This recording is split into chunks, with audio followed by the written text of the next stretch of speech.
एवं administrative department के साथ बैठक करके कई महत्वपूर्ण निर्णय और कई महत्वपूर्ण सूचना उन्होंने दी है। जो नुकसानी हुई है उसका सर्वे और सर्वे के बाद वो रिपोर्ट जल्द से जल्द सरकार में रजू किया जाए, जिसके आधार पर सरकार पैकेज नक्की कर पाए। ये सभी व्यवस्थाएं राज्य सरकार द्वारा मुख्यमंत्री जी के निर्देश से काम चालू किया गया है। तीसरे कुंभ सम्मेलन और अगले साल प्रयागराज में होने वाले महाकुंभ मेले से पहले गुरुवार को केरल के तिरुवनंतपुरम शहर में गोलमेज चर्चा का आयोजन किया गया। चर्चा का विषय था अमूर्त सांस्कृतिक विरासत कुंभ। मिजोरम के पूर्व राज्यपाल कुमानम राजशेखरन ने चर्चा की अध्यक्षता करते हुए कुंभ मेले को पवित्र मेला बताया। ये इंडियन थिंक काउंसिल द्वारा आयोजित 8वीं पूर्ववर्ती गोलमेज चर्चा थी, जिसका उद्देश्य पूरे देश में महाकुंभ मेले का संदेश पहुंचाना था।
वर्चुअल रियलिटी है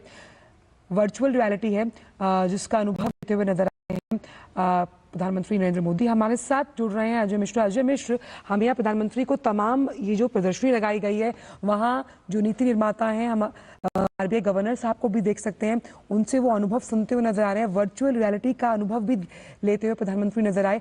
तो फिनटेक क्रांति के रूप में ये फेस्ट अहम मंच प्रदान करता हुआ आने वाले दशकों के लिए।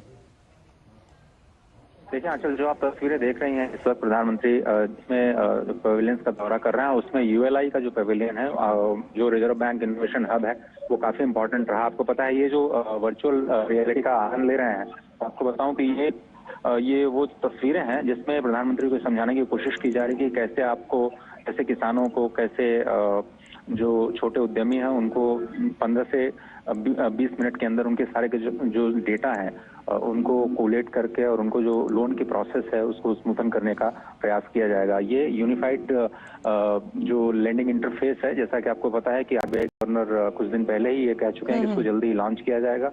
1 साल पहले इसका पायलट शुरू किया गया था, पायलट काफी सफलपूर्वक रहा है। आपको बताएं कि जो किसानों को लैंड होल्डिंग होती है वो स्टेट गवर्नमेंट्स ने उनको डिजिटाइज करना शुरू कर दिया है। वो जो डिजिटाइजेशन की जो प्रक्रिया है वो उसको ऑनबोर्ड किया जाएगा। जितने बैंक्स के डेटाबेस हैं उसको ऑनबोर्ड करके अगर कोई कस्टमर बैंक को अप्रोच करता है तो उसके जो लैंड रिकॉर्ड के आधार पर उसकी लोन की एलिजिबिलिटी पहले ही तय कर ली जाएगी और उसको सैंक्शन के बाद उसको डिसबर्समेंट कर दिया जाएगा। तो ये जो यूएलआई का पूरा है उसको जल्दी ही लॉन्च करने की तैयारी है। उसी को वर्चुअली प्रधानमंत्री को दिखाया गया और इस वक्त जो आप तस्वीरें देख रहे हैं उसमें फिनटेक स्टार्टअप्स भी हैं। करीब 300 फिनटेक स्टार्टअप्स हैं जो कार्य कर रहे हैं और वो कैसे इस पूरे इकोसिस्टम को और बेहतर बनाते हैं। और एआई, जैसा कि आपको पता है कि रिस्पॉन्सिबल एआई, इंक्लूसिव एआई और रेजिलिएंट एआई के माध्यम से जो नेक्स्ट डिकेड है पूरे ग्लोबल फिनटेक का, उसको प्रभावित करने कर रहा है और इसमें ये जो बड़ी भूमिका निभा रहा है इस वक्त। भरोसेमंद एआई की जरूरत, ये एक बहुत इम्पॉर्टेंट हम मान सकते हैं एस्पेक्ट है जब हम फिनटेक क्रांति की बात करते हैं, क्योंकि मशीन लर्निंग को हम जब वित्तीय सेवाओं के साथ जोड़ रहे हैं और यूएलआई जिस पर हमने आज डिस्कशन भी किया बहुत अहम, क्योंकि 700 से ज्यादा अनएडेड ऐप्स चल रहे हैं, उनको कर्ब करने के लिए आरबीआई भी एक्शन मोड में है कि फिनटेक क्रांति के रूप में इस तरह की व्यवस्था को सुदृढ़ बनाया जाए। देखिए ये जो जीएफएफ है वो रेगुलेटर्स के लिए बहुत ही इंपॉर्टेंट है, इसलिए क्योंकि रेगुलेटर्स को सभी स्टेक होल्डर्स के बीच में समन्वय बनाने का एक महत्वपूर्ण काम करना होता है। उसमें इंडस्ट्री एक अलग स्टेक होल्डर है, उसके अलग कंसर्न्स हैं। रेगुलेशन के दायरे में वो कैसे काम करें और कैसे सेवाओं को पहुंचाएं उपभोक्ताओं तक, ये एक रेगुलेटर की जिम्मेदारी होती है। और आरबीआई और सेबी के चीफ इस जीएफएफ को एड्रेस कर चुके हैं। निवेशकों के हितों की रक्षा की बात सेबी चीफ ने की। जो बैंक रहा है उन लगातार कैसे निगरानी की जाए और कैसे उनको से बचाया जाए, इस तरह के जो रेगुलेशंस हैं वो लगातार आरबीआई की तरफ से दिए जाते रहे हैं। लेकिन आम लोगों की जिंदगी आसान कैसे बने, हम ये समझना चाहते हैं। फिनटेक फेस्ट है, पूरी दुनिया का सबसे बड़ा फेस्ट है, उसमें फाइनेंशियल टेक्नोलॉजीज कंपनीज कितना बड़ा रोल प्ले कर रही हैं। मिसाल के तौर पर अगर आप लोन लेते हैं या फिर आप इंश्योरेंस के सेक्टर में जाते हैं या आप फाइनेंशियल इंक्लूजन की बात करते हैं, तो उसमें ये सारा इकोसिस्टम कितना इंपॉर्टेंट रोल प्ले करता है। तो एक बहुत इंपॉर्टेंट प्लेटफॉर्म है और पूरे दुनिया में अगर आप देखें तो ग्लोबल फिनटेक इकोसिस्टम में, जिस तरह हम स्टार्टअप इकोसिस्टम में 3rd सबसे बड़े इकोसिस्टम है, इसी तरह से फिनटेक की दुनिया में भी हम 3रे सबसे बड़े इकोसिस्टम बन चुके हैं। और जो हमारा डिजिटल पब्लिक इंफ्रास्ट्रक्चर है, अब तो उसके वो हम दूसरे चरण में प्रवेश कर रहे हैं। और ये बहुत यूनिक मॉडल है आंचल, जिससे पूरे विश्व का जिसमें इंटरेस्ट है और सभी लोग भारत के न केवल यूपीआई जो कि पेमेंट सिस्टम है, बल्कि जो डीपीआई जो डिजिटल इंफ्रास्ट्रक्चर है, और अब हम लोग इंडिया स्टैक और इंडिया की बात कर रहे हैं जिसमें सबके हेल्थ डेटा को कैप्चर किया जाएगा। स्टेक में सभी डिजिटल इन्वेंटरी बनेगी जिससे कि उनको जो सुविधाएं हैं गवर्नेंस में जिसका इस्तेमाल किया जा सके, ऑलरेडी कर चुके हैं। आप सोचिए 34 लाख करोड़ रुपए जो डिजिटली डायरेक्ट बेनिफिट ट्रांसफर के जरिए पिछले 10 सालों में दिए गए हैं। ये तभी संभव आया है जब हमने एक आर्किटेक्चर का इस्तेमाल किया, हमने एक डीबीटी प्लेटफॉर्म बनाया, डिजिटल के साथ आधार और मोबाइल फोन को जोड़ा और उसके बाद सही लाभार्थियों को ऑथेंटिकेशन करने के बाद में और सही जगह तो पैसा पहुंचाया। तो जो लीकेज पहले सिस्टम में हुआ करती थी गवर्नेंस के लिहाज से, उसमें काफी कमी आई है। तो इस वक्त आप जो तस्वीरें देख रही हैं वो है CBDC, जो सेंट्रल बैंक डिजिटल करेंसी है, जिसका पायलट लॉन्च किया जा चुका है, जिसमें आप डिजिटली पेमेंट कर सकते हैं, आपको नोट लेकर के जाने की जरूरत नहीं होगी अपने वॉलेट में। तो रिजर्व बैंक एक बहुत ही इस पूरे फिनटेक फेस्ट में स्टेक होल्डर के रूप में सामने आया है, और रेगुलेटर के रूप में तो उसकी अलग और सशक्त पहचान नहीं। तो RBI जो इनोवेशन कर रहा है पेमेंट के सिस्टम में, मैनेजमेंट के सिस्टम है, सभी की जानकारी प्रधानमंत्री को दी गई। और कुछ ऐसे स्टार्टअप्स भी हैं जिनके पवेलियंस का मंत्री दौरा कर रहे हैं, और उनसे समझने की कोशिश करें वो कौन से सेक्टर लेकर के आए। मिसाल के तौर पर अब शायद अब भविष्य में आप स्मार्ट वॉच के जरिए पेमेंट कर पाएंगे, या फिर आपके जो गाड़ी की की रिंग है उसके जरिए आप पेमेंट कर पाएंगे, या गाड़ी की की रिंग से आपका टोल कलेक्शन हो जाएगा, आपकी गाड़ी खुद एक पेमेंट वॉलेट बन जाएगी। अच्छा, मान सकते हैं कि जिस कैशलेस इकोनॉमी की बात प्रधानमंत्री ने आज से कई वर्ष पहले की थी, वो बहुत हद तक यथार्थ के धरातल को छूती हुई नजर आ रही है। फिनटेक के तमाम जो इनोवेशन के सक्रिय सेक्टर्स हैं, हम ओपन बैंकिंग की बात कर रहे हैं, ब्लॉकचेन तकनीक है, स्मार्ट कॉन्ट्रैक्ट है, इंश्योरेंस टेक्नोलॉजी, रेगुलेटर टेक्नोलॉजी के साथ साथ साइबर सुरक्षा, ये तमाम वो अहम कारक हैं जो कहीं ना कहीं फिनटेक को मजबूत बनाते हैं। देखिए, अगर आप किसी भी इकोसिस्टम इस वक्त आप बात करेंगे तो कैश और डिजिटल का जो रेशियो था 70-30 था, अभी वो 30-70 मतलब इनवर्स हो गया है। तो इसमें इसका मतलब ये है कि जो हमारी डिजिटल इकोनॉमी है और जो कैशलेस इकोनॉमी है वो अब एक तरह से स्टैब्लिश हो रही धीरे धीरे, और तो हम फ्रिक्शनलेस क्रेडिट की तरफ बढ़ रहे हैं, जहां पर आसानी से चीजें और ज्यादा ट्रांसपेरेंटली आपको होती हुई दिखाई देंगी। तो आपने बिल्कुल सही कहा कि जो नए आर्टिफिशियल इंटेलिजेंस इस्तेमाल कैसे किया जाए फिनटेक की दुनिया में, मर्चेंट्स को जोड़ने के लिए, जो कस्टमर्स हैं उनको जोड़ने के लिए, कस्टमर्स को सोल्यूशंस देने के लिए, आगे जाते हुए जो कम्युनिकेशन प्लेटफॉर्म है, सर्विस है, सॉफ्टवेयर एज ए सर्विस है, उसका इस्तेमाल कैसे किया जाए, इन सब चीजों को लेकर के करीब 70 लोग यहाँ पर पिछले 3 दिनों से लगातार नेटवर्किंग कर रहे हैं और एक दूसरे से सीख रहे हैं। तो ये दुनिया का सबसे बड़ा प्लेटफॉर्म चुका है, और उम्मीद है कि और आगे जाते हुए और ये बड़ा बनेगा, और सब लोग ये कोशिश करें कि एक भारत एक फिनटेक के कौन सी प्राथमिकताएं हैं जो प्रधानमंत्री सामने रखना चाहेंगे, फर्स्ट पर करेंगे जिसका सभी लोग कर रहे हैं, बाकी स्टार्टअप्स कौन से सोल्यूशन लेकर के आ रहे हैं। बिल्कुल अजय, आप जो बात कह रहे हैं वो बहुत अहम है कि UPI और रुपए जो कार्ड है सही मायने में उसके वैश्वीकरण के प्रयास जारी है, और RBI फिनटेक एक्शन मोड में है। हम सबको समझना होगा कि वित्तीय समावेशन यानी फाइनेंशियल की शुरुआत जब जनधन योजना से की गई तो शायद किसी ने नहीं सोचा था कि इतने सालों के बाद जब उसकी उल्लेखनीय प्रगति पर अभी हमने कुछ दिन पहले जश्न मनाया, तो किस तरह से वित्तीय समावेशन कई देशों के लिए उदाहरण है, कई विकसित देशों के लिए उदाहरण है। विकासशील देश तो लगातार इससे प्रेरणा ले ही रहे हैं, और जब हम संरक्षण, टिकाऊ वित्त और वित्तीय सेवाओं के वैश्विक एकीकरण के सशक्तता पर जोर देते हैं, उस लिहाज से ये फिनटेक फेस्ट एक ऐसा मंच प्रदान करता है उन तमाम स्टेक होल्डर्स को, जब टेक्नोलॉजी की उस हिचक को खत्म होते हुए हमने यहाँ देखा। आप देख सकते हैं कि जिस तरह से अजय बता रहे थे कि भाई घड़ी के जरिए आप पेमेंट कर पाएंगे, यानी और एक कैशलेस इकोनॉमी की तरफ बढ़ते हुए भारत के कदम, जिसका जिक्र प्रधानमंत्री ने काफी समय पहले किया था, ये उसका ही प्रारूप है जो हम ग्लोबल फिनटेक फेस्ट में देख पा रहे हैं। वर्चुअल रियलिटी कैसे, आप देखिए कि अब आप किसी ऐप से सामान मंगाते हैं, उस ऐप से अगर आप सामान मंगाते हैं उसमें कोई गड़बड़ी है तो आप सीधा चैटबॉट के जरिए बात करते हैं और आपकी समस्या का निवारण घर बैठे होता है।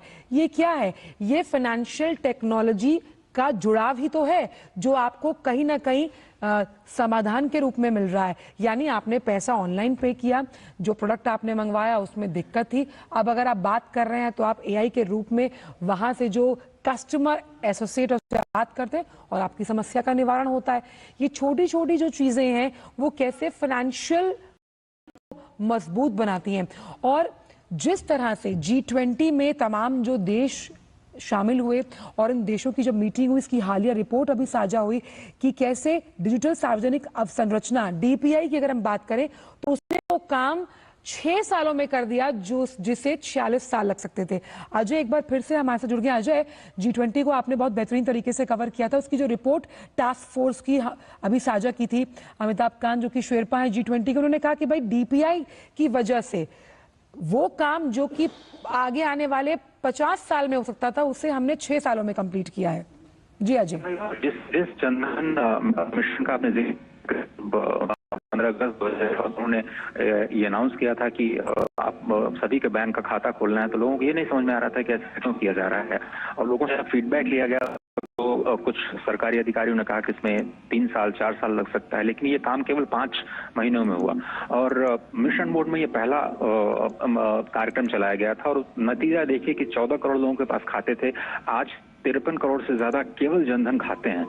तो वहां पर 2000-3000 करोड़ रुपए उस वक्त जमा थे, अभी देखिए तो 2-2.5 लाख करोड़ रुपए उसमें जमा है। इतना बड़ा स्केल हो चुका है। रुपे कार्ड के साथ उसको जोड़ा जाना, जनधन से जो सफर शुरू हुआ था उसके बाद जन सुरक्षा तक पहुंचा, जनधन खातों के साथ बीमा योजनाएं हैं उसको जोड़ा गया और उस जन सुरक्षा के बाद फंडिंग द अनफंडेड के जरिए जो मुद्रा स्कीम लॉन्च की गई उसमें भी वही उसी डिजिटल पे जो पब्लिक इंफ्रास्ट्रक्चर है उसका इस्तेमाल किया गया। और G20 की जो जिस रिपोर्ट का आप जिक्र कर रहे हैं एग्जैक्टली उसने यही कहा है कि जो काम आप 50 साल में कर सकते तो आपने 10 साल में किया और इसका सबसे ज्यादा इम्पैक्ट पड़ा है महिला सशक्तिकरण पे।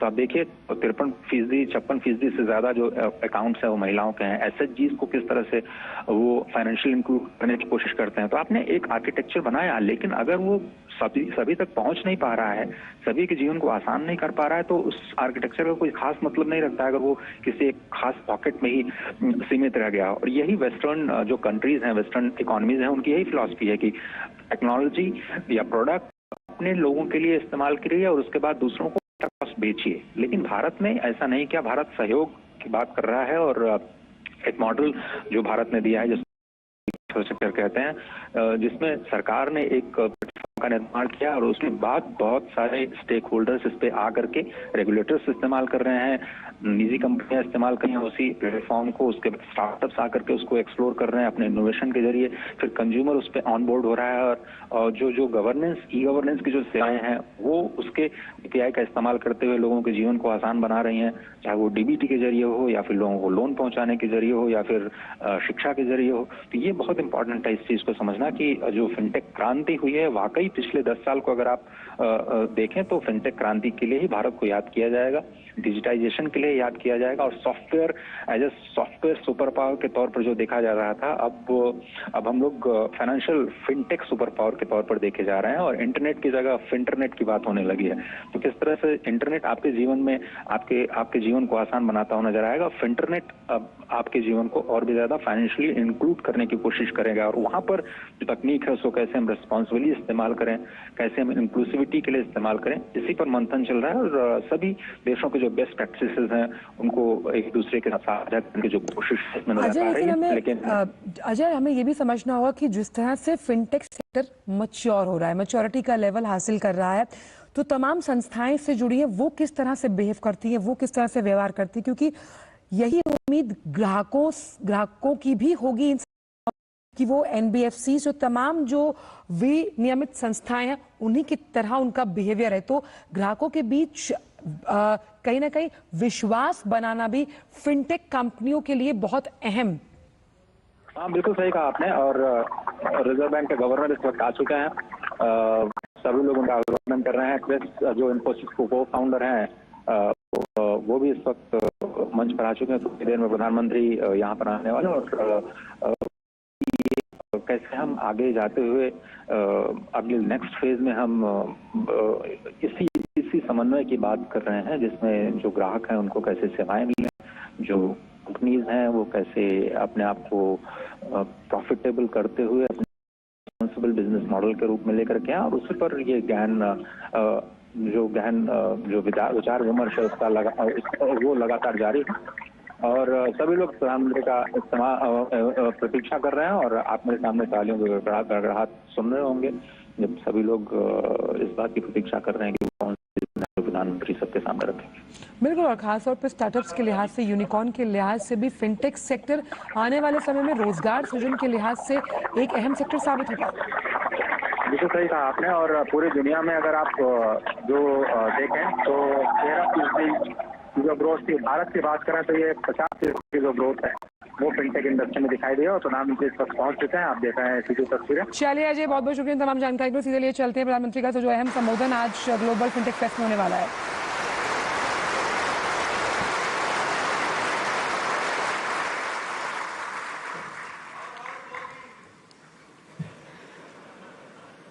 आज हमारे बीच भारतीय रिजर्व बैंक के गवर्नर श्री शक्तिकांत दास जी और ग्लोबल फिनटेक फेस्टिवल के चेयरमैन श्री कृष्ण गोपाल कृष्णन जी मंच पर उपस्थित है।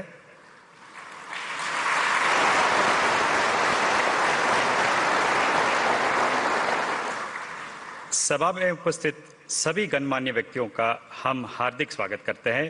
We welcome all dignitaries present in the event. कार्यक्रम शुरू करने से पहले हम कृष्ण गोपाल कृष्णन जी से निवेदन करते हैं कि वे प्रधानमंत्री जी को शॉल ओढ़कर उनका स्वागत और अभिनंदन करें।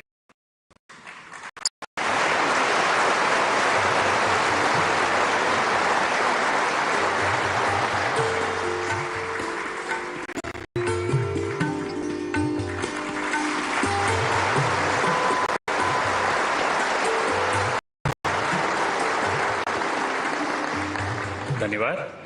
इस ऐतिहासिक अवसर पर हम जीएफएफ के चेयरमैन श्री कृष्ण गोपाल कृष्णन जी से अनुरोध करते हैं कि वे अपना स्वागत संबोधन करें। Shri Krishna Gopal Krishnan to give his welcome address.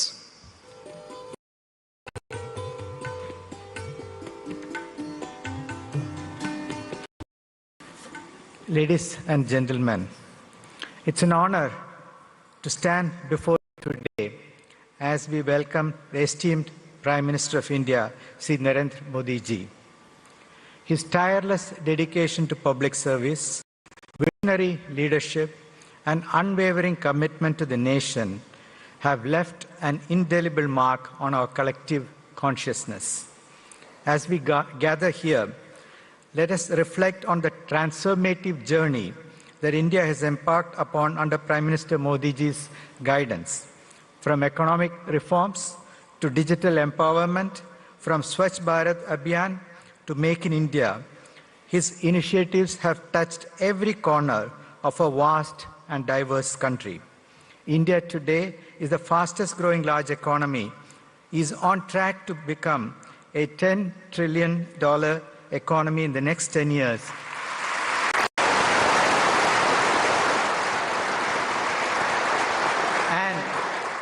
And a $30 trillion economy by 2047, achieving the goal of Viksit Bharat.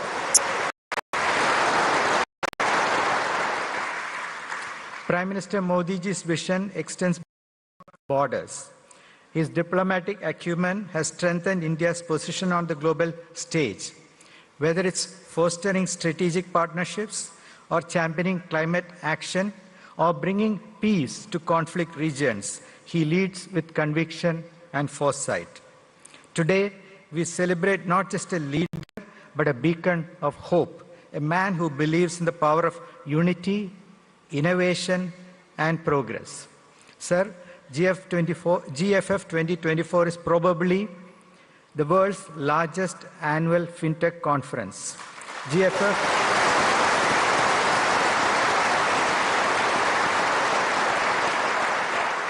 GFF brings together luminaries, policymakers, regulators, and fintech founders for insightful discussions, groundbreaking technologies, and networking opportunities. The theme for this year's event is Blueprint for the Next Decade of Finance, Responsible AI, Inclusive and Resilient, and features over 1,000 speakers and 300+ sessions. Before I invite Honorable PM to speak, I would like to invite RBI Governor Sri Shaktikant Das ji to address you. RBI has been very key in partnering with GFF.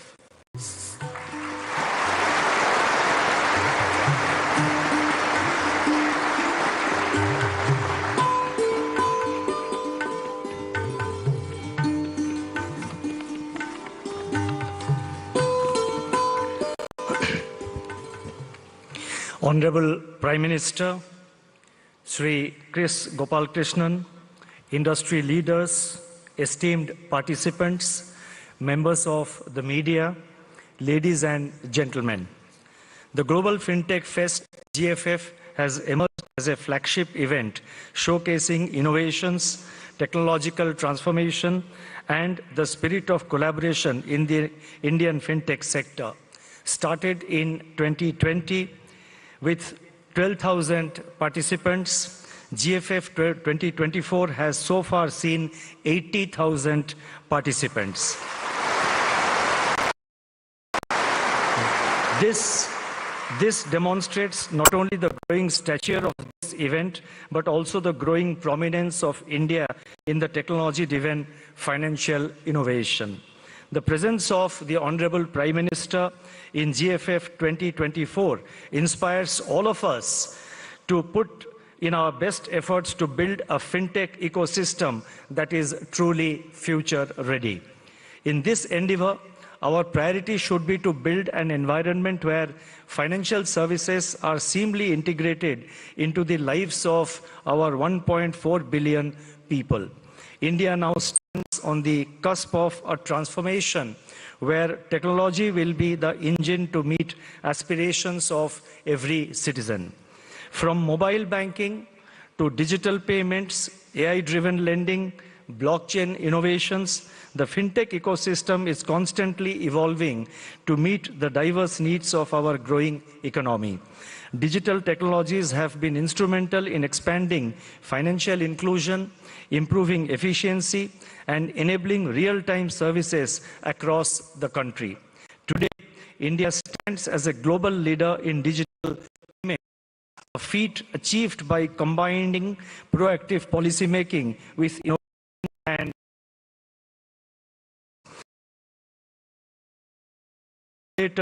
and innovators is defining element of India's fintech journey. The success stories in our fintech space like Aadhaar, UPI, and the DigiLocker are results of such collaborative efforts. Initiatives like Account Aggregator Framework, Unified Lending Interface, that is ULI, Open Credit Enabled Network, that is OCEN, and several others are expected to redefine credit access, particularly for small businesses and individuals. The Reserve Bank's regulatory frameworks have facilitated new and innovative businesses to grow in an orderly manner.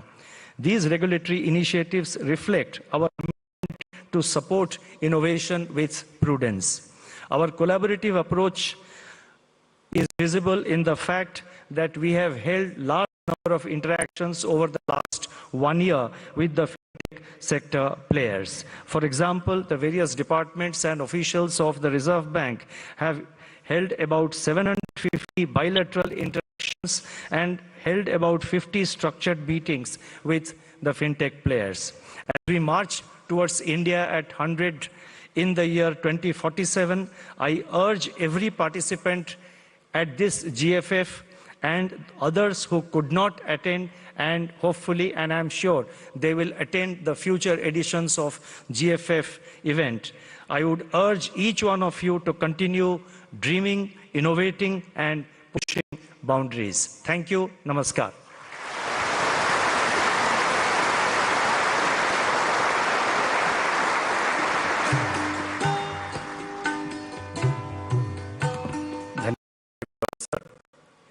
अब हम हमारे सम्माननीय भारत के यशस्वी प्रधानमंत्री digital India के शिल्पकार श्री नरेंद्र मोदी जी से विनम्र अनुरोध करते हैं कि वे ये सभा को संबोधित करें। We request prime minister of India honour to address this august gathering.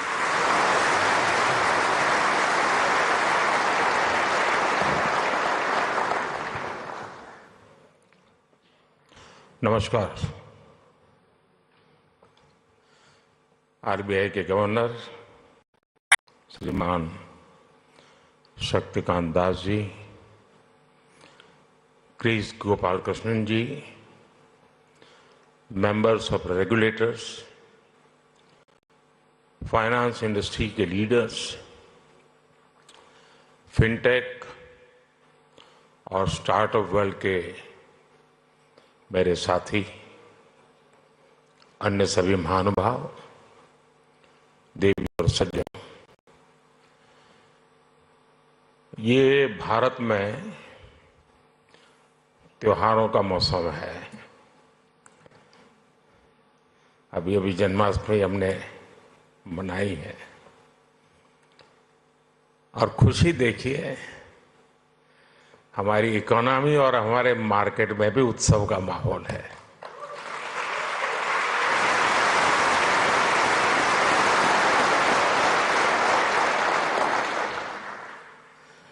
इस फेस्टिव मूड में ये ग्लोबल फिनटेक फेस्टिवल हो रहा है।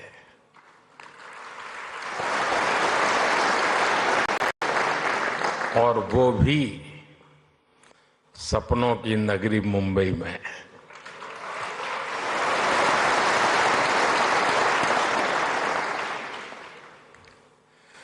मैं देश से आए यहाँ सभी मेहमानों का अभिनंदन करता हूँ, स्वागत करता हूँ। यहाँ से आने से पहले मैं अलग अलग एग्जीबिशन करके आया, गप्पे गोष्ठी करके आया हूँ। हमारे नौजवानों के इनोवेशन का और फ्यूचर की संभावनाओं का एक पूरा नया संसार वहां दिखाई दे रहा है।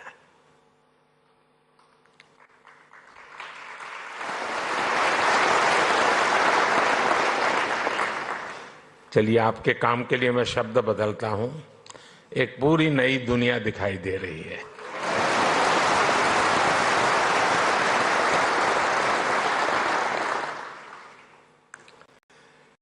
इस फेस्टिवल के आयोजकों को सबको बहुत बहुत बधाई देता हूं। साथियों, यहां बड़ी संख्या में विदेशों से हमारे मेहमान भी आए हैं। एक समय था जब लोग भारत आते थे तो हमारी कल्चरल डाइवर्सिटी देखकर दंग रह जाते थे, हैरान हो जाते थे। अब लोग भारत आते हैं तो हमारी फिनटेक डाइवर्सिटी को देखकर भी हैरान होते हैं।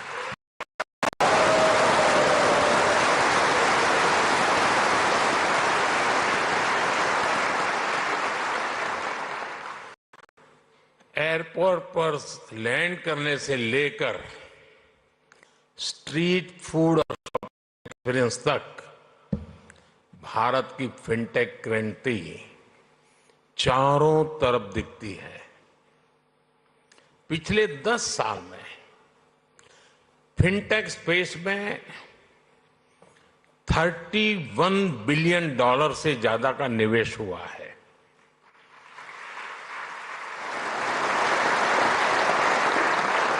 दस साल में हमारे फिनटेक स्टार्टअप्स में 500% वृद्धि हुई है।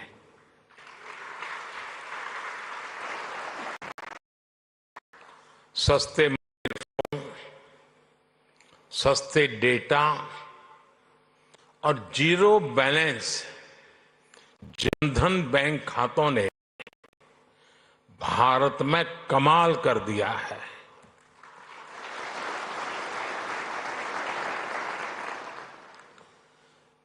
आप लोग पहले पूछते थे, पार्लियामेंट में खड़े होकर के पूछते थे और अपने आप को बहुत विद्वान मानने वाले लोग पूछते थे।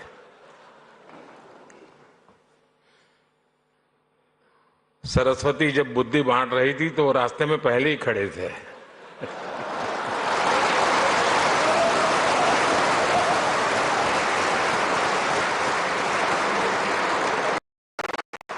और क्या कहते थे?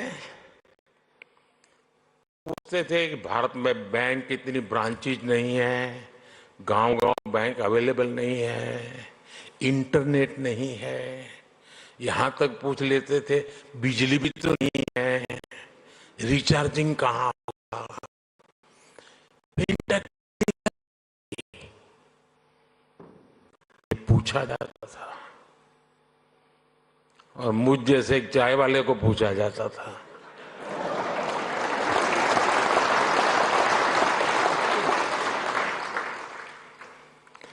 लेकिन आज देखिए, एक दशक में ही भारत में ब्रॉडबैंड यूजर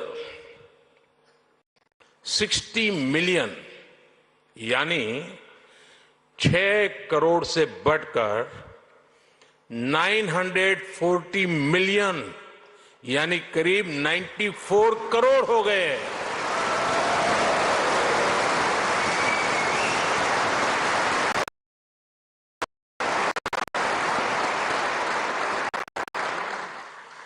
आज 18 वर्ष से ऊपर का शायद ही कोई भारतीय हो जिसके पास उसकी डिजिटल आइडेंटिटी आधार कार्ड नहीं है। आज 530 मिलियन यानी 53 करोड़ से अधिक लोगों के पास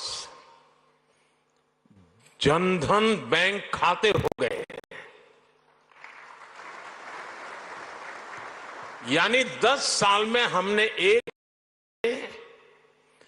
पूरी यूरोपियन यूनियन के बराबर आबादी को बैंकिंग सिस्टम से जोड़ा है।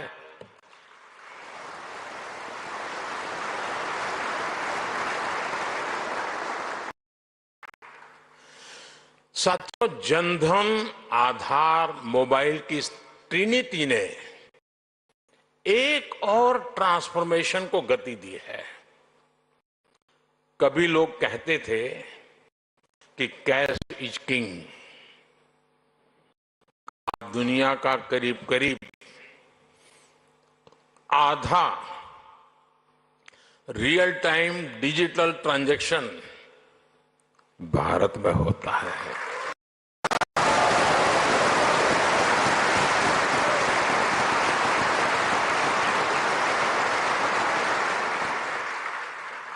पूरी दुनिया में भारत का यूपीआई फिनटेक का बहुत बड़ा गया है।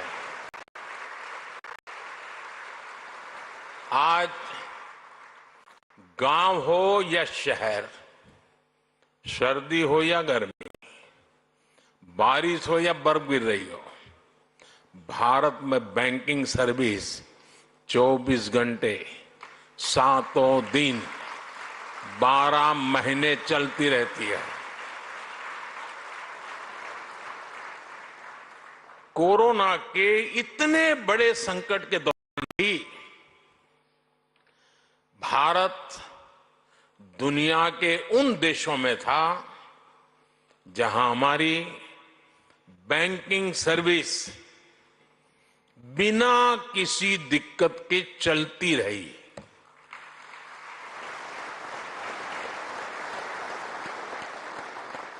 साथियों, अभी 2-3 दिन पहले ही जनधन योजना के 10 साल पूरे हुए हैं। जनधन योजना विमेन एम्पावरमेंट का बहुत बड़ा माध्यम बनी है।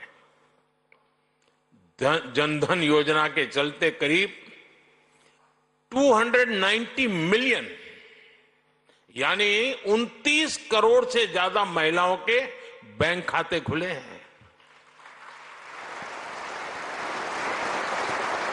इन खातों में महिलाओं के लिए सेविंग्स और इन्वेस्टमेंट के लिए नए अवसर बनाए हैं। इन्हीं जनधन खातों की फिलॉसफी पर हमने माइक्रो फाइनेंस की सबसे बड़ी स्कीम मुद्रा लॉन्च की। इस स्कीम से अभी तक 27 ट्रिलियन रुपए से अधिक का क्रेडिट दिया जा चुका है। 7 इस स्कीम की करीब 70% बेनिफिशियरी महिलाएं हैं।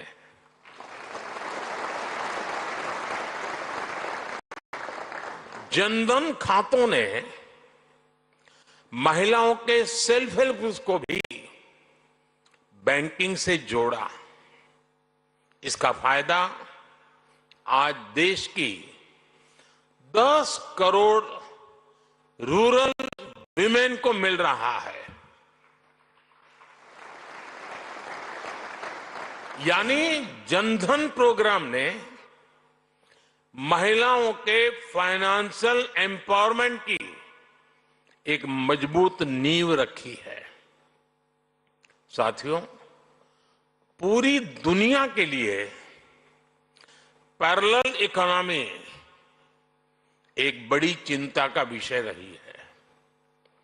फिनटेक ने पैरेलल इकोनॉमी पर भी चोट की है और बधाई के पात्र आप लोग हैं।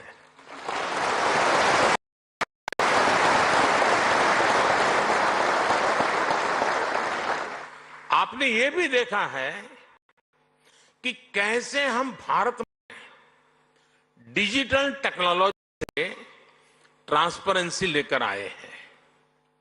आज सरकार की सैकड़ों स्कीम्स के तहत डायरेक्ट बेनिफिट ट्रांसफर किया जाता है। इसमें सिस्टम से लीकेज बंद हुई है।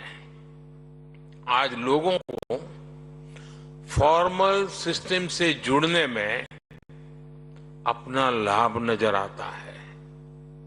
साथियों, भारत में फिनटेक की वजह से जो ट्रांसफॉर्मेशन आया है वो सिर्फ टेक्नोलॉजी तक ही सीमित नहीं है। इसका सोशल इंपैक्ट बहुत व्यापक है। इससे गांव और शहर की खाई को ब्रीच करने में मदद मिली है। कभी हमारे यहां बैंक की सर्विस लेने में ही एक पूरा दिन लग जाता था। एक किसान के लिए, एक मछुआरे के लिए, एक मिडिल क्लास परिवार के लिए मुसीबत थी। फिनटेक ने इस समस्या को दूर किया। कभी बैंक सिर्फ एक बिल्डिंग तक सीमित हुआ करते थे, आज बैंक हर भारतीय के मोबाइल में सिमट गए हैं।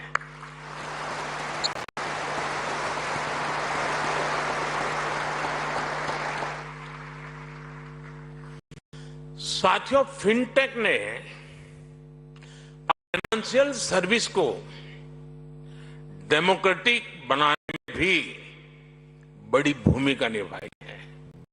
Loan, credit card, investment, insurance जैसे प्रोडक्ट सबके लिए आसानी से सुलभ हो रहे हैं। फिनटेक ने एक्सेस टू क्रेडिट को भी आसान और इंक्लूसिव बना दिया है। मैं एक उदाहरण, आप जानते हैं भारत में स्ट्रीट वेंडर्स की एक पुरानी परंपरा है। फॉर्मल बैंक से बाहर थे। इस स्थिति को आज वो पीएम स्वनिधि योजना से कोलेटरल फ्री लोन ले पा रहे हैं।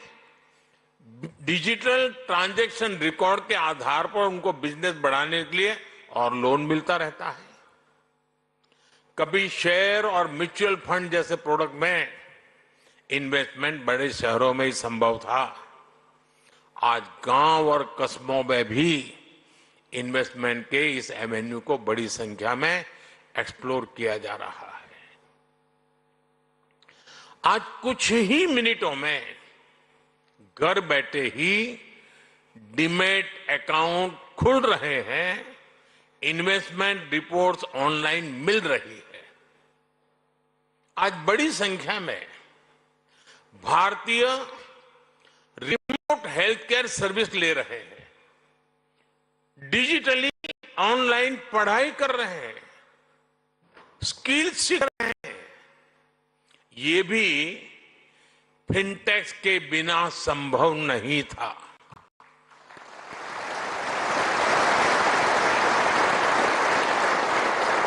यानी भारत की फिनटेक क्रांति dignity of life, quality of life, उसको बेहतर बनाने में भी बड़ा रोल निभा रही है। साथियों, भारत की फिनटेक क्रांति की उपलब्धि सिर्फ इनोवेशंस के लिए ही नहीं, बल्कि एडॉप्शन लेकर के भी है। भारत की जनता ने जिस स्पीड और स्केल पर फिनटेक को एडॉप्ट किया है, उसका उदाहरण कहीं और नहीं मिल सकता। एक बड़ा credit digital public infrastructure DPI को भी जाता है, फिनटेक्स को भी जाता है। देश में इस टेक्नोलॉजी को लेकर ट्रस्ट पैदा करने के लिए अद्भुत इनोवेशन किए गए हैं। क्यूआर कोड के साथ साथ साउंड बॉक्स का उपयोग ऐसा ही इनोवेशन है।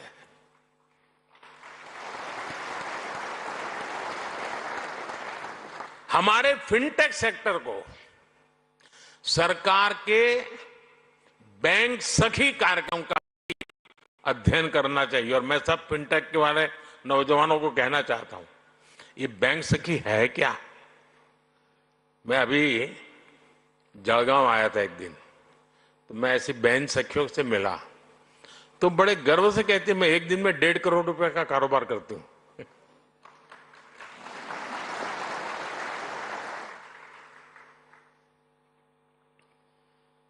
क्या कॉन्फिडेंस! और एक गांव की महिला थी वो। हमारी बेटियों ने गांव गांव में बैंकिंग को, डिजिटल अवेयरनेस को जिस प्रकार फैलाया है, उससे फिनटेक को एक नया। साथियों, 21वीं सदी की दुनिया बहुत तेजी से बदल रही है। करेंसी से क्यूआर कोड तक की यात्रा में सदियां लग गई, लेकिन अब हर रोज हम इनोवेशन देख रहे हैं। डिजिटल ओनली बैंक्स और नियो बैंकिंग जैसे कंसेप्ट हमारे सामने हैं। डिजिटल ट्विंस जैसी टेक्नोलॉजी डेटा आधारित बैंकिंग को नेक्स्ट लेवल पर ले जा रही है। इससे रिस्क मैनेजमेंट, फ्रॉड डिटेक्शन और कस्टमर एक्सपीरियंस सब कुछ बदलने वाला है।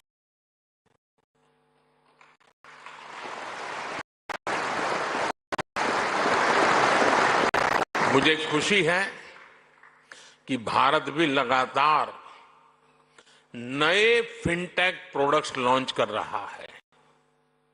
हम ऐसे प्रोडक्ट तैयार कर रहे हैं जो लोकल है, लेकिन उनकी एप्लीकेशन ग्लोबल है।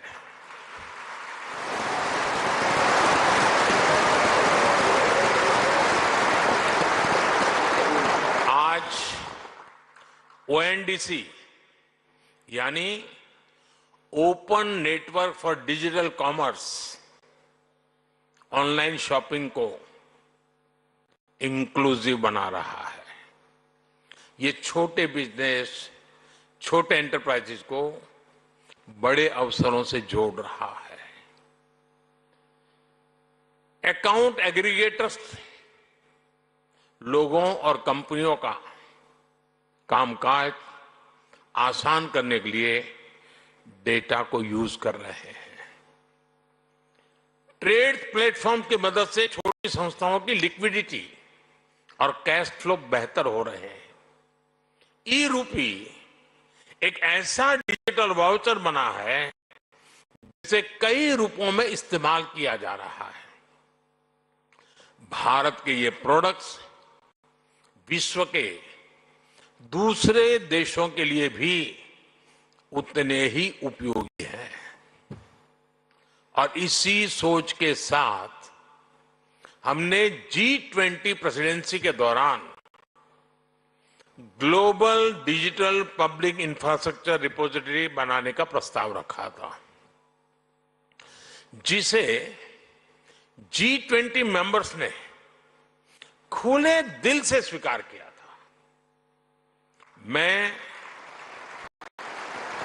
AI से जुड़ी आपकी चिंताओं को भी समझता हूं, इसलिए भारत ने AI के एथिकल यूज के लिए ग्लोबल फ्रेमवर्क बनाने का भी आह्वान किया है।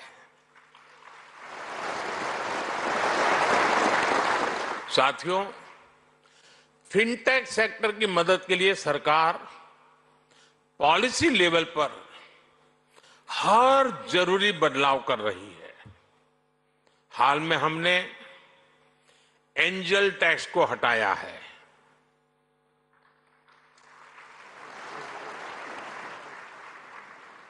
ठीक नहीं किया?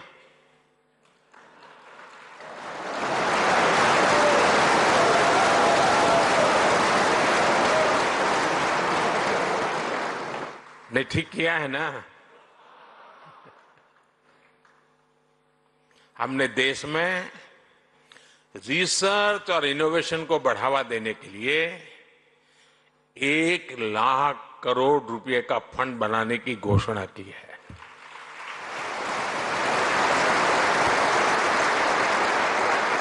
हमने कानून बनाया है। मेरी हमारे रेगुलेटर से भी कुछ अपेक्षाएं हैं। हमें साइबर फ्रॉड को रोकने के लिए और डिजिटल लिटरेसी के लिए और बड़े कदम उठाने होंगे।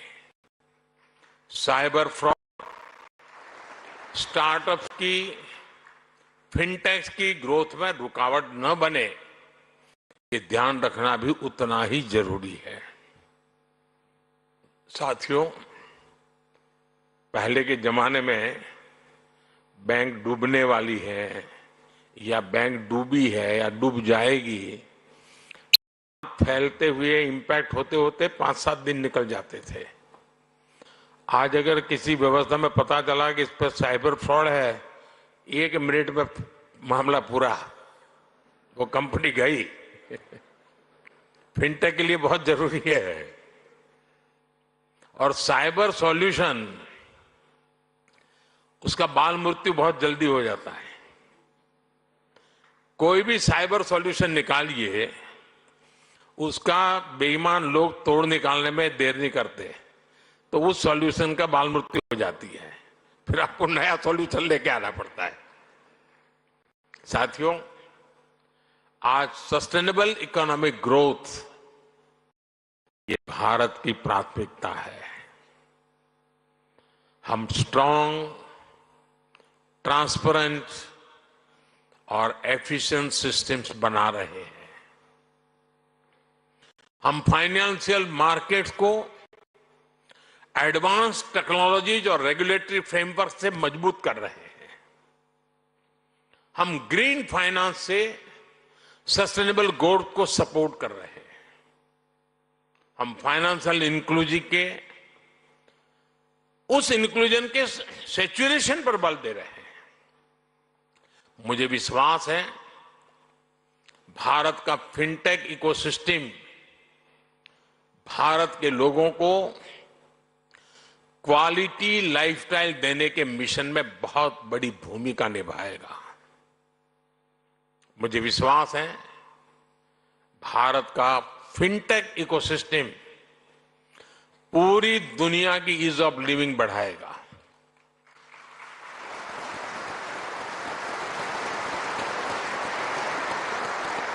और मुझे मेरे देश के युवाओं की टैलेंट पे इतना भरोसा है और मैं कहता हूं, बड़े विश्वास से कहता हूं, our best is yet to कम।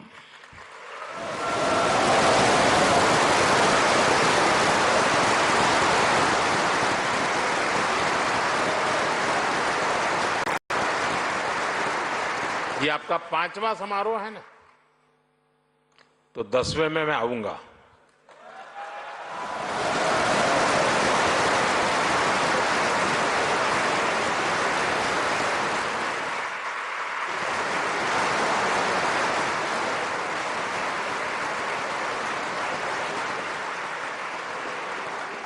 और तब आपने भी कल्पना नहीं की होगी, वहां पर आप भी पहुंचे होंगे दोस्तों।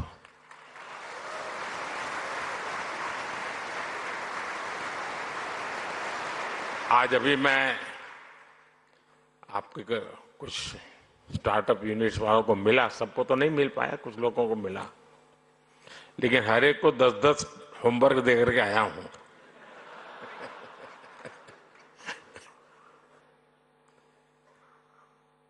क्योंकि मैं समझ सकता हूं कि ये बहुत बड़ा बदलाव लाने वाला क्षेत्र है साथियों। एक बहुत बड़ा रिवॉल्यूशन हो रहा है और उसकी मजबूत नींव यहां हम देख रहे हैं।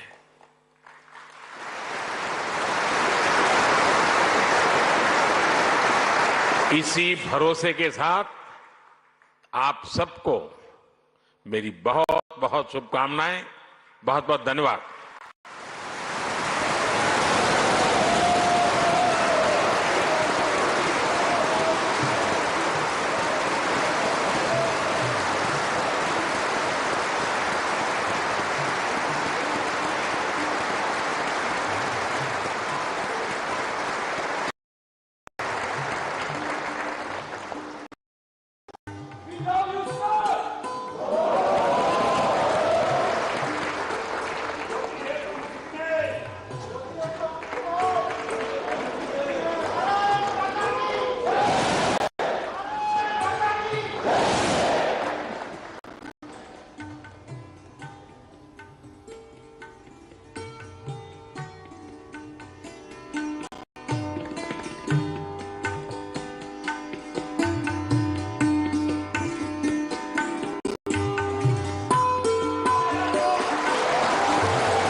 क्रिस गोपाल जी के कहने पर हमने फोटो निकाली, लेकिन आपको निकाल लगेगा इसका क्या मतलब है। मैं फायदा बताता हूं। मैं एआई की दुनिया से जुड़ा हुआ इंसान हूं। तो आप अगर नमो ऐप पर जाएंगे तो नमो ऐप पर फोटो डिवीजन में जाएंगे, वहां अपनी सेल्फी रखेंगे और आज कहीं पर भी आप मेरे साथ नजर आते हैं तो आपको अपनी फोटो मिल जाएगी। Thank you.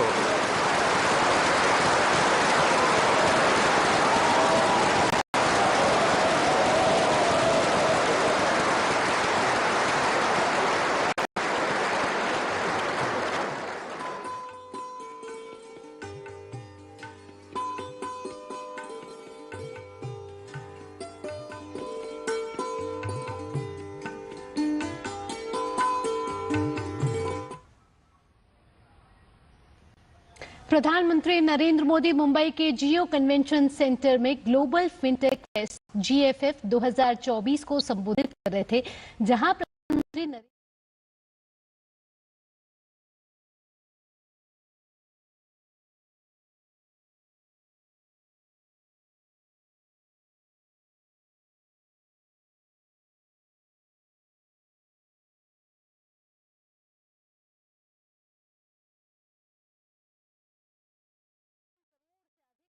पास आज जनधन बैंक खाते हैं जो यूरोपियन यूनियन की कुल आबादी हो सकती है। उन्होंने साथ ही कहा, जिन बड़ी बातों का जिक्र किया उसमें जनधन योजना के कारण उन्होंने बताया कि महिला सशक्तिकरण हुआ है, महिलाएं आज आर्थिक तौर पर सशक्त हुई हैं।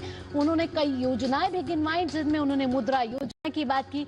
उन्होंने कहा है कि हमने यूरोपियन यूनियन की आबादी के बराबर लोगों को बैंकिंग सिस्टम से जोड़ा है, यानी कि फिनटेक सिस्टम किस तरीके से भारत में क्रांति ला रहा है, कैसे वो वरदान साबित हुआ है। उन्होंने साथ ही साथ आंकड़ों के जरिए बताया कि फिनटेक सेक्टर में पिछले 10 सालों में $30 बिलियन का निवेश हुआ है। साथ ही उन्होंने बताया कि फिनटेक स्टार्टअप में भी 500% की बढ़ोतरी हुई है। तो स्टार्टअप सेक्टर भी किस तरीके से आगे बढ़ रहा है। और साथ ही साथ उन्होंने बताया कि पूरी दुनिया का लगभग आधा डिजिटल पेमेंट जो है वो भारत में हो रहा है। इसके साथ उन्होंने कहा कि फिनटेक ने समांतर कैश इकोनॉमी में बड़ी चोट लगी है, क्योंकि अब सब कुछ डिजिटल ट्रांजैक्शन के जरिए पॉसिबल हो पाया। उन्होंने कहा कि रेडी पटरी वालों के वित्तीय समावेशन में मददगार साबित हुआ है फिनटेक, चाहे ₹1 हो या फिर 1000 या फिर लाख, सब कुछ पेटीएम के जरिए आज डिजिटल ट्रांजैक्शन मुमकिन है। इसके अलावा उन्होंने कहा कि हम अब ग्लोबल एप्लीकेशन तैयार कर रहे हैं। उन्होंने एआई की बात करी। उन्होंने कहा कि भारत में इस तरीके के फिनटेक प्रोडक्ट्स बनाए जा रहे हैं जिनका योजना जो है वो ग्लोबल एप्लीकेशन से जुड़ी है। एआई से जुड़े पहलुओं पर चिंताओं को हम समझते हैं, प्रधानमंत्री नरेंद्र मोदी ने कहा, लेकिन हम उस यूज के लिए एक ग्लोबल फ्रेमवर्क कर रहे हैं।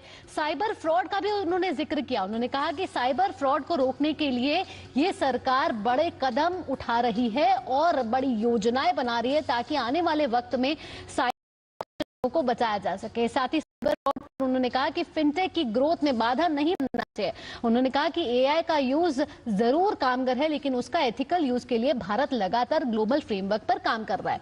इसके अलावा उन्होंने सस्टेनेबल इकोनॉमिक ग्रोथ की बात की। उन्होंने कहा सस्टेनेबल इकोनॉमिक ग्रोथ भारत की प्राथमिकता है और इसी के जरिए हमारी भारत की अर्थव्यवस्था लगातार मजबूत हो रही है। भारत का fintech ecosystem ease of living बढ़ाएगा। उन्होंने कहा कि आने वाले वक्त में जो भी भारत आएगा उसको ईज ऑफ लिविंग का फायदा होगा। उन्होंने कहा कि भारत लगातार फिनटेक इकोसिस्टम में पूरी दुनिया में ईज ऑफ लिविंग बढ़ाएगा। और साथ ही साथ उन्होंने कहा कि our best is yet to come, यानी कि फिनटेक इकोसिस्टम में हम लगातार आगे तो बढ़ रहे हैं, लेकिन हमारा जो बेस्ट है वो आने वाले वक्त में सभी को दिखेगा, क्योंकि लगातार फिनटेक सेक्टर में भारत प्रगति कर रहा है। अजय मिश्रा हमारे साथ जुड़ चुके हैं ज्यादा के साथ। अजय, बड़ी बातों का जिक्र किया है प्रधानमंत्री नरेंद्र मोदी ने। प्रधानमंत्री नरेंद्र मोदी ने कहा कि करेंसी से लेकर क्यूआर कोड तक पहुंचने में सदियां लग गई और अब ये सरकार कह रही है कि our best is yet to come, यानी कि सस्टेनेबल इकोनॉमिक ग्रोथ भारत की प्राथमिकता है। हमें बहुत सारे संदेश प्रधानमंत्री ने आज इस दुनिया के सबसे बड़े ग्लोबल से दिए हैं। हमारा जाना है और ये तो हम इसमें स्पष्ट संदेश ये है उन बड़ी कंपनियों के लिए जिनका पूरी दुनिया में दबा हुआ करता था, और आज आप देखें तो डिजिटल पेमेंट में हम ऑलरेडी 50% के हिस्सेदारी पहुंच गए हैं। तो अब ऐसा लग रहा है जो संदेश भारत की कंपनियों को ग्लोबल होने का वक्त आ गया है। और उन्होंने कहा कि ये आश्वासन है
lineup of speakers, and this is where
Our speakers are already here. We're about to get the session started with much anticipation. So I'd like to request you all to please move forward and please take your seats. But I must admit that it is with a sense of accomplishment and anticipation that I welcome you all to the final day of Global FinTech Fest 2024. We all know that the past 2 days have been a whirlwind of innovation, collaboration, and most importantly, inspiration. We managed to explore limitless possibilities of technology in finance, challenge the status quo, and also forge new connections. So I do hope you all had some brilliant takeaways. That being said, we will take that momentum from the 2 days, and here we are with the final day of GFF 2024. Once again, I urge all our members of the audience to participate with your conversations, either in the form of questions or, for that matter, please do share your thoughts on social media using the hashtag GFF.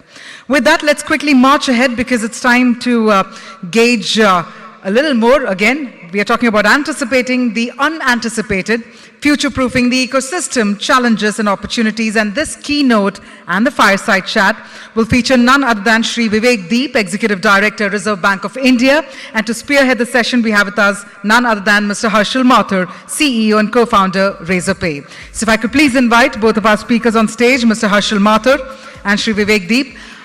I know that back in the morning, many of us managed to witness the prolific leader, our Honorable Prime Minister, address the gathering. So can we take that energy forward and have an energetic round of applause? Please help me welcome on stage, ladies and gentlemen, Mr. Harshal Mathur and Shri Vivek Deep.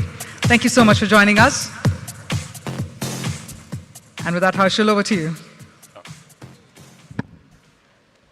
Hey, good afternoon, everyone. I know it'll be hard to match the energy of the last speaker on the stage, so we'll try to do our best. We have with us Mr. Vivek Deep, sir, who is the Executive Director at Reserve Bank of India. He oversees the Department of Payment Systems and the Department of IT, among other things. And he has been with Reserve Bank since 1990, sir, if I'm not mistaken, and has quite a broad overview of everything under regulation, under payments, under fintech. So with that said, sir, let me start with the first thing, which is, of course, the ecosystem is doing really well. We all talk about the fintech ecosystem, a lot of good things happening, a lot of bad things happening as well on the other side. How do you feel about the fintech ecosystem? What do you think the ecosystem has done well today? What do you think the ecosystem could do better from a regulatory perspective? What the ecosystem has done well on that, we heard none other than our Prime Minister himself, having praised the way in which our digital space has progressed by leaps and bounds, especially the fintech sector. Just to recount some of them, you have really helped democratize the finance in this country. The digital public infrastructure that has been put in place to take it to the masses, to take it to the public at large, that has been achieved by the fintechs. Apart from that, the acceptance infrastructure that has been there with the merchants, on that fintechs have performed a seminal role. I would also say that a lot of transactions which were happening in the informal sector, fintechs have helped in formalizing that data flow, and therefore have been able to bring those people into the formal sector by making use of that data and making those people creditworthy and things like that. So these are some of the things which immediately come to the mind. And I'm sure there are many others, countless other things. India is where it is today because of the fintech sector. And it is being praised, as again Prime Minister said, and we know internationally because of our prowess in the area of IT and digital progress, including the fintech part. Now, moving on to what we could have done better, no matter how well we do, there are always things where improvement is possible.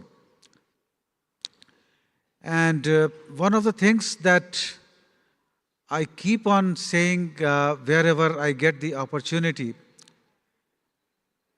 is that the fintech sector has evolved primarily from a tech-oriented mindset. What is fintech? Fintech is a combination of finance and technology. But most of the time, this evolution has come from technology into finance. So,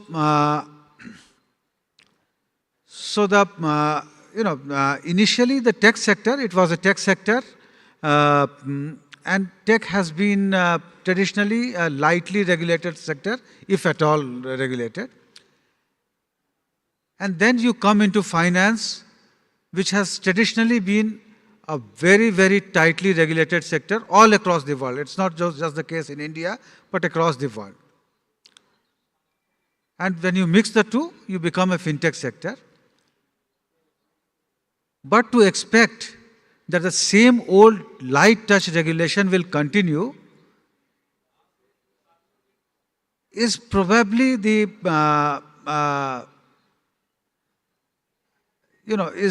misplaced sort of expectation of some of the entities in the sector, where you can do better in terms of aligning your expectation, because you have to come to terms with the new reality that with finance as your area of operation, you will be more tightly regulated because you are playing with other people's money, and therefore you have to abide by a lot more compliances, a lot more rules, and a lot more expectations. So that is one. The other thing is the way our payment system has evolved, and fintechs have played a large part in that.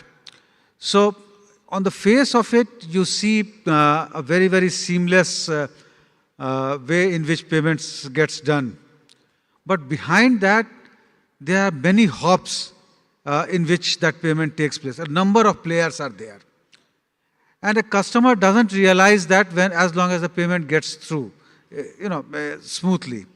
But the moment the payment fails for some reason, a customer has to run from pillar to post to get a redressal. The customer doesn't know with which particular player, at which particular point, the payment has been, it has not gone through. Who in the chain is holding the money? And to that extent, the redressal of the grievance has not been very satisfactory. So that is something else where we can do better. The third thing is about frauds and things like that. We can go on telling people that in terms of the volume of transactions, the percentage of frauds are very, very small and things like that. But for the person who suffers that particular fraud, for him it is his life. Families get destroyed, person's life get destroyed because a fraud happens. And on that, I think fintechs can play a better role in terms of dissemination of literacy, education, and in terms of prevention. So these are some of the things I would try and sum up.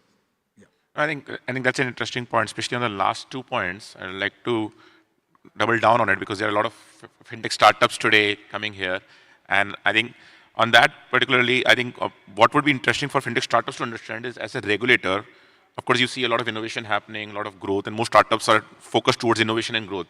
But as a regulator, what are some of the non-negotiables that you feel that innovative fintech startups should keep in mind when they're trying to balance innovation and growth with regulation? Like, what are some of the things that they cannot compromise on at all when they're building?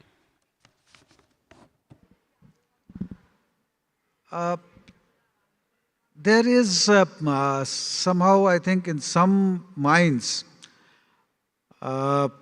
this impression has gained ground that regulation and innovation cannot coexist. I would like to say that this necessarily need not be the case. In fact, we in Reserve Bank of India, our goal is to have regulations in such a manner that it leads to orderly innovation, as Governor also mentioned more than once.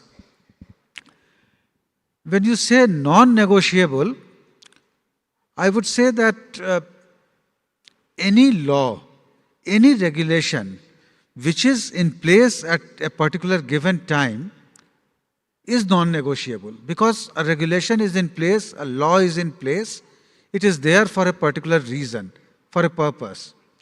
And as long as it is there, the market players are expected to follow that particular rule or regulation. So on that, no questions, it is non-negotiable. But yes, you are free to innovate, and if you feel that the framework that is in place is hampering some of the innovation that you are planning, or some of the new ideas need a different set of regulation,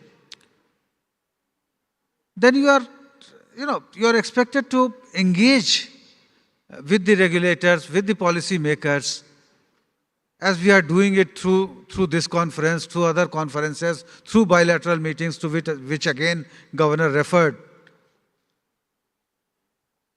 I feel that that in the fintech sector, the Reserve Bank is a very, very open and positive-minded regulator. The officers, the executives of Reserve Bank, and even the management of Reserve Bank frequently meets the representative of the fintech sectors. They provide opportunity to meet you whenever there is a request for the same. And it is through that mutual dialogue and this process that new regulations come in place and evolve. My suggestion would be that allow that regulatory space, regulatory framework to evolve. No regulation is cast in stone. That is what you must keep in mind. So if there is a need for a change, regulation will also change. The only thing is that you have to be patient enough to see that change and innovate accordingly. Thank you. Yeah. No, that is very helpful, and I completely agree with it. I think the presence of RBI, at least in this event, is clearly visible, and that shows how open the regulator has been to dialogues. I think one point connected closely with regulation is one point of constant discussion is KYC, right? And while RBI, of course, has a standard structure and master direction on KYC, there's KYC in every sector today, and every regulator has their own version of what KYC means. And I think there's been a lot of discussion around some common standard across regulators of KYC, because today, if you take a RBI regulated service, then you have to do some sort of KYC. If you take a SEBI regulated service, you have to take a different kind of KYC. There could be something else in the insurance segment, and so on. So is there a thought behind it? Can we see at some point of time a common standard of KYC for the entire industry? That I will agree is a pain point for the industry, for the customers. What I would say is that there is a coordination mechanism that exists as far as the financial sector regulators are concerned, and the issues of mutual interest get regularly discussed in these meetings. Now, the different regulators regulate different entities. So the entities are different for them, but sometimes they do overlap in the sense that one entity is doing some services which fall under one regulator. It is also doing some other services which fall under another regulator. And in that sense, some customers are required to follow one particular set of guidelines, and the other customer of the same entity are required to follow other set of guidelines. So there are two things. One is that Aadhaar has emerged as a common set which enables KYC. There is, I was talking to the people of NPCI. They have been given a mandate by the ministry also to work on some sort of a bridge which can, using Aadhaar, which can provide KYC for all the financial regulator, and some work is going on. And the other thing is that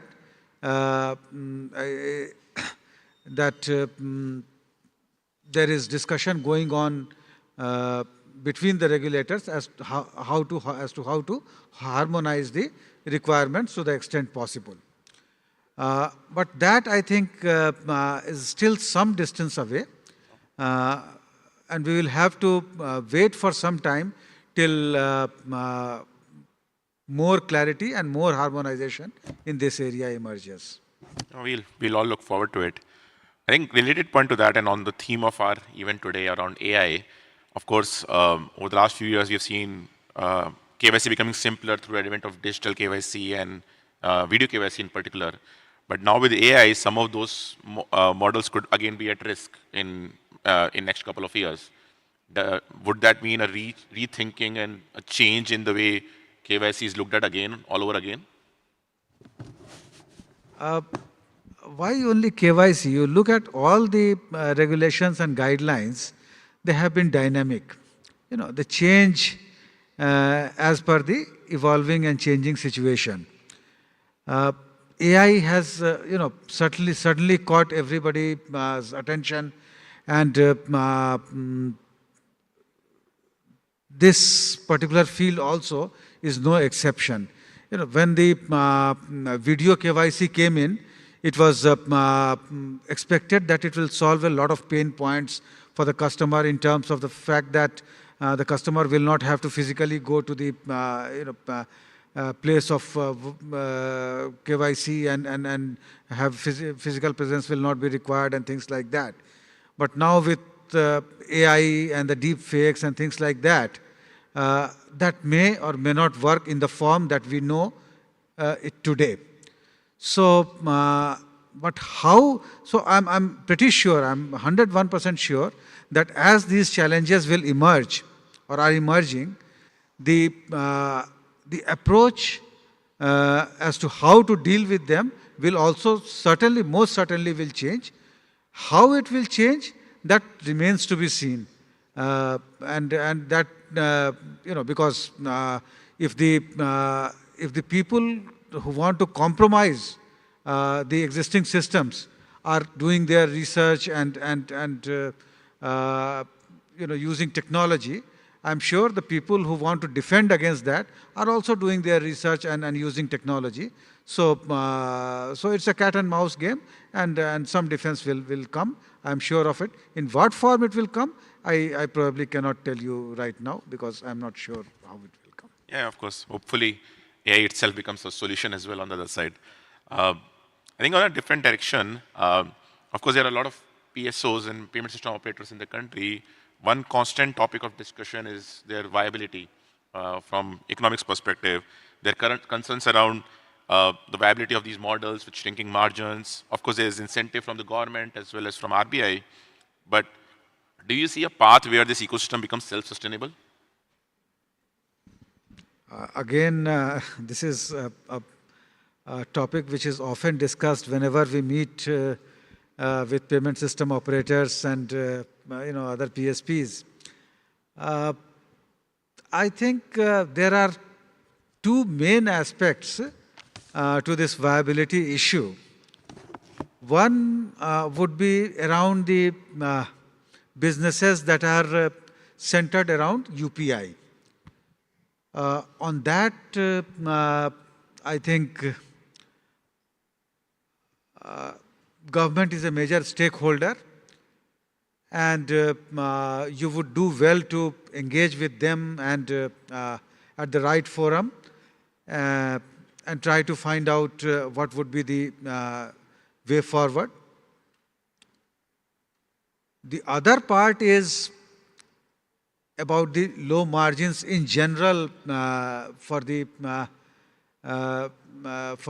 PSOs and PSPs, and in terms of changing scenarios, dynamic scenarios, and whether there is long-term sustainability of the models that they are, the business models that they have.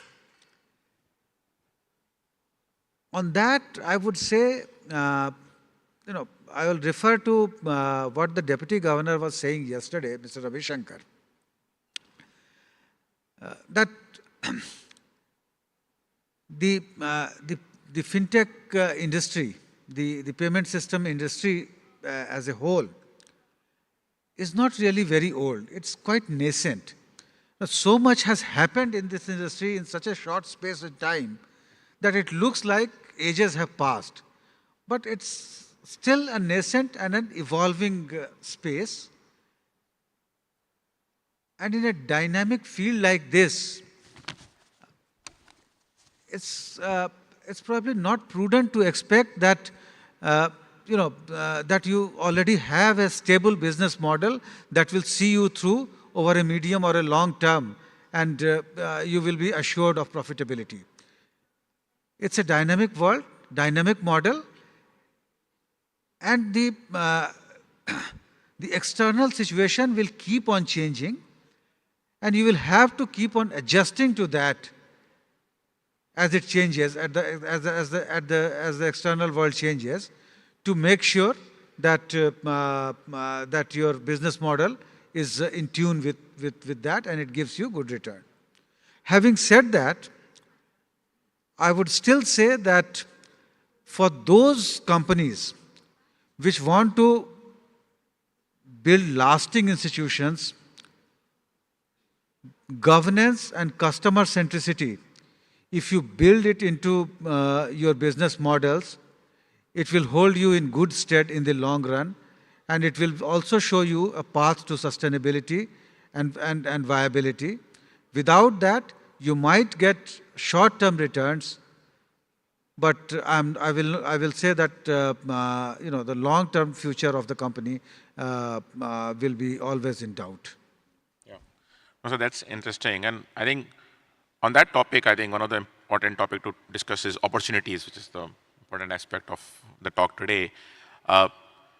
So one of the opportunities that is being talked about increasingly is how UPI is going global. And I know the government and the Reserve Bank is taking a lot of efforts in working with different stakeholders in different countries to take UPI or payment systems and other things global.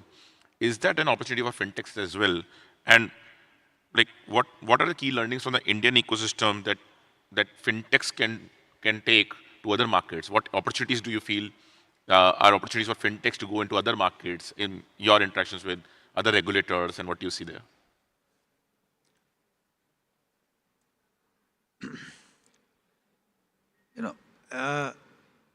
India is a tough, very, very diversified market. A lot of challenges here.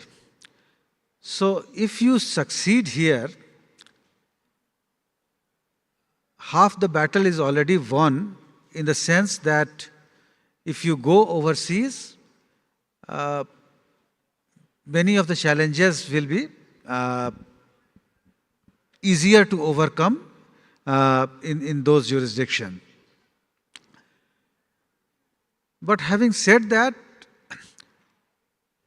while the technology will be there and it can solve a lot of gaps and can provide a lot of solutions, what we have seen internationally is that often the technology is less of a challenge, and it is the regulatory, the legal, the institutional, and the social mindsets, structures, institutions which are there, which are existing, which are more of a challenge.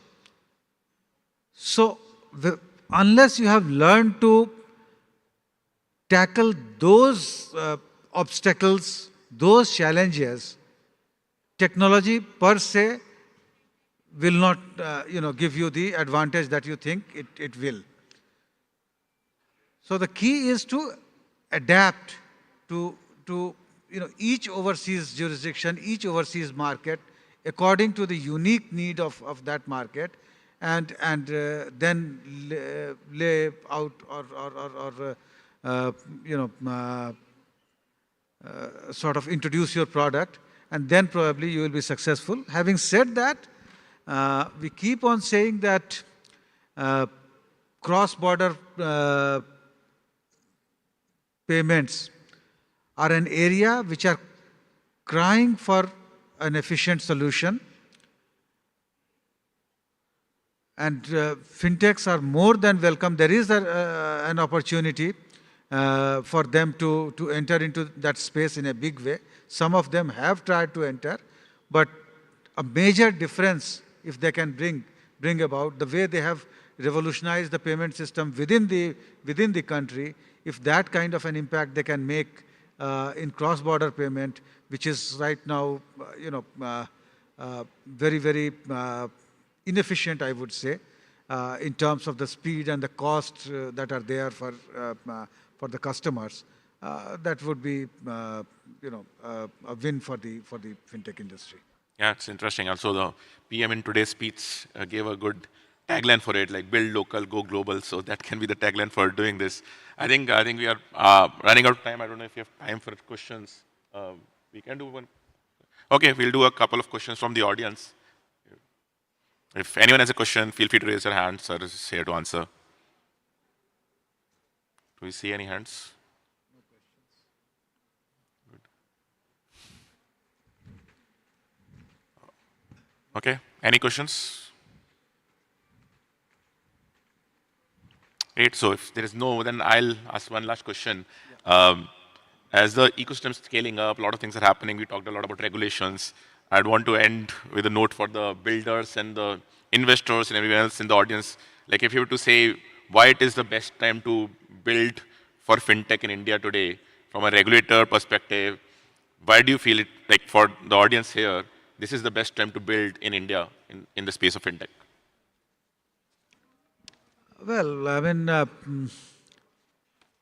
India offers some unique opportunities which are not easily available in the,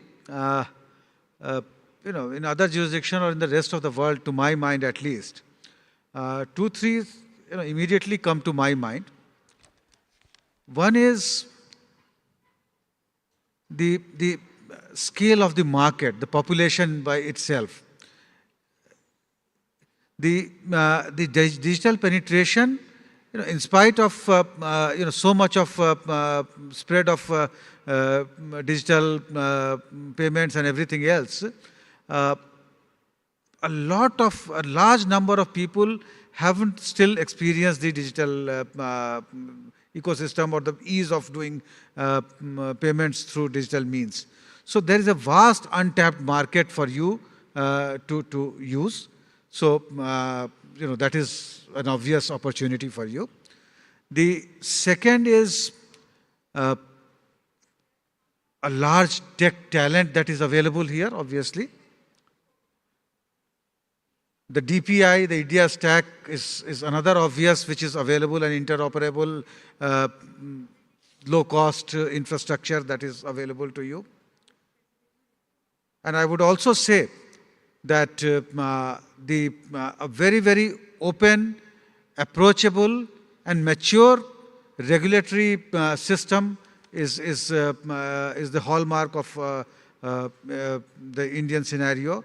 So taken together, these are some of the factors, plus the kind of growth that we have in this country, one of the the largest and the fastest growing economy that we have. So I mean, this should be a golden opportunity for any of you builders to invest here in India, is what I would say. Oh, that's a great elevator pitch. So anyone who's thinking of building in India, I think you have all the reasons. I would like to thank you, sir. Thanks a lot for giving that open conversation. And I know there's a lot of learning for the audience. There's a lot of learning for me. Thanks a lot, sir, for taking your time on this. Thank you. Thank you very much. If I could please request Harshal and Sri Vivek to please come together for a quick photo op. A lot of learning that managed to happen right here as we managed to extract some relevant insights from Sri Vivek Deep. That being said, ladies and gentlemen, let me also inform you that our next session is about to begin right away, and I'm going to request all of you to continue being seated.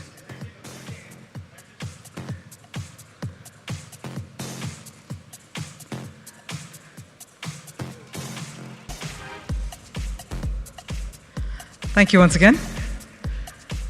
All right, so on that note, as we're about to gear up for the next panel discussion, we will take probably just a minute to set the stage. And while we do so, I'd also like to take the opportunity to thank our partners, our global payments partner, Discover, banking partner, Standard Chartered, Platinum partner, Pismo, Gold partners, Axel and O3 Capital, Silver partners, JP Morgan and Zoho, and core banking partner, IDG Cloud. And we'd also like to thank our registration partner, M2P, Fintech VCP partner, Westbridge Capital, Platinum partner, Financial Times, Gold partners, MobiQuick and MongoDB, and Silver partners, Aditya Birla Capital and Pure Storage, and Credit Innovation partner, Experian. So with that, ladies and gentlemen, our next panel discussion is about the India Stack, pushing global frontiers with payments, identity, data, and commerce. We have 4 esteemed speakers joining in right away. And once again, I'm going to request you all to continue being seated as we get the session started.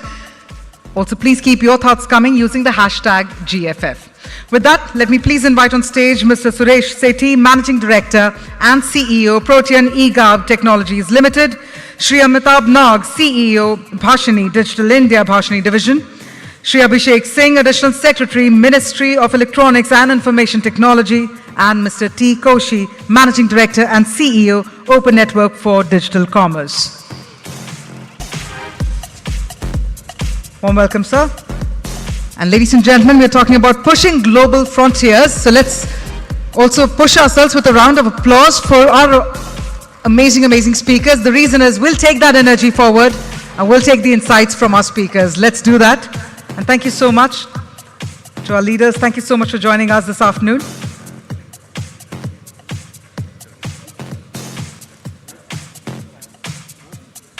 And with that, over to you, sir.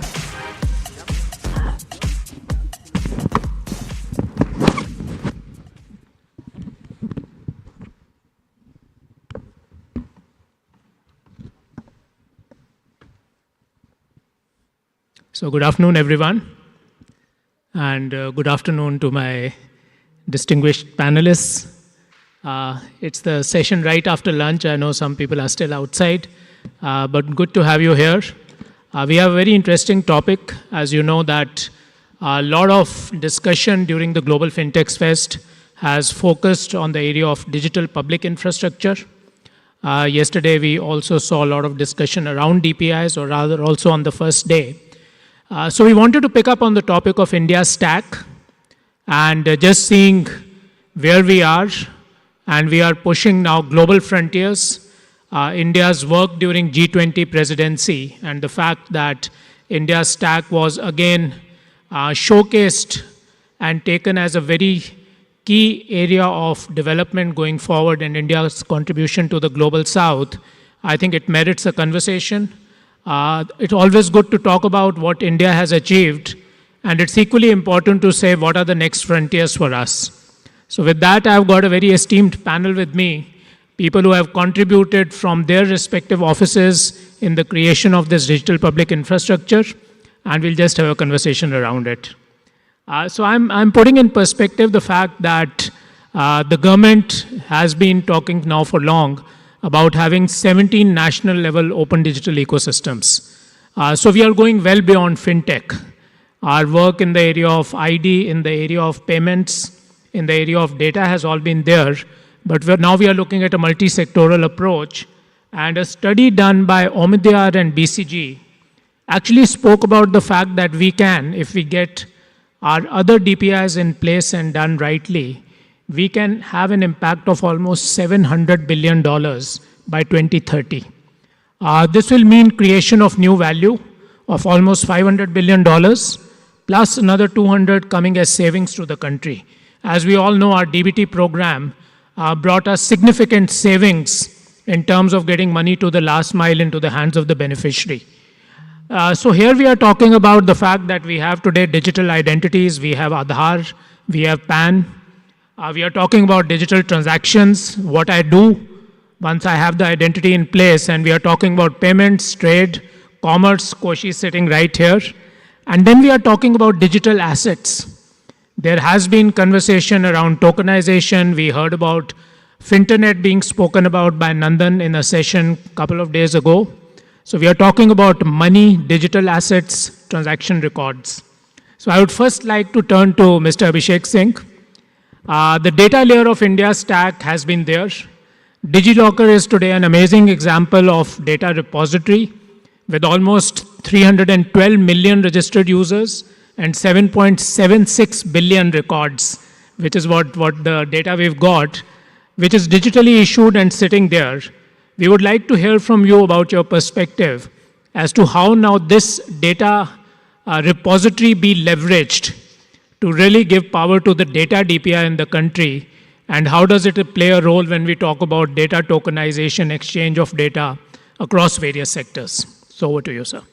Thank you, Suresh. And you rightly said with regard to impact we have made with the India stack, with the various components of India stack, and we have been hearing about it. Honorable Prime Minister mentioned a great detail. So instead of going into that, one should now think of what next. Now that we have built the core building blocks of Aadhaar, of UPI, of DigiLocker, how we can use it to build services that can help all Indians move up to the economic ladder. So to that extent, DigiLocker, with its ability to provide verifiable credentials, plays a big role. Because in any financial decision, when we have to give microfinance, a credit, or insurance, or any other financial product, a very important component of it is to verify who the person is, the KYC as we call it, plus also verify his financial strength, and on the basis of it take a decision with regard to lending, with regard to credit. To that extent, what DigiLocker does is that with the array of documents which are part of DigiLocker, it includes not only Aadhaar and PAN and driving licenses and educational records and health records, but it also includes now financial records, your bank statements, your 26AS, your income tax statement, all those have become a part of the DigiLocker. So if anyone is able to verify it digitally and ensure that whatever documents are coming to a financial institution are authentic, are electronically verifiable, then the time taken to make a decision with regard to offering credit becomes easier. So DigiLocker has a huge potential to enable that. One simple example that we are working on, especially with the Ministry of Rural Development, is that we all know that there is a scheme called Manrega, under which we give wage employment to millions of people, and in that, under law, they are guaranteed an income of 300 or 400 rupees, depending on the state, per day for 100 days in a year. So they get almost 30 to 40,000 rupees of guaranteed income by law, but unfortunately they do not have a Form 16, or they do not have a proof of that income that they have. So the ledger that they have with regard to money going directly in the bank accounts, if that becomes like an electronically verifiable document on the DigiLocker, then anybody wanting to give him a micro loan of 5,000 bucks or 10,000 bucks can do that based on that. And the amount of value that will be unlocked by such kind of lending will be huge. So that's the potential of DigiLocker, and similarly, if you scale it up to other financial documents, the GST records to your cash flows, so all of it can result in a huge financial services ecosystem. And what Nandan spoke day before yesterday with regard to tokenization of all these documents, and DigiLocker can be one of the service providers to the account aggregator framework and to the tokenization system to bring in this whole revolution of Finternet, as was called. Absolutely. No, thank you very much, Mr. Singh. Koshi, turning to you, we talked about this fact, what I do.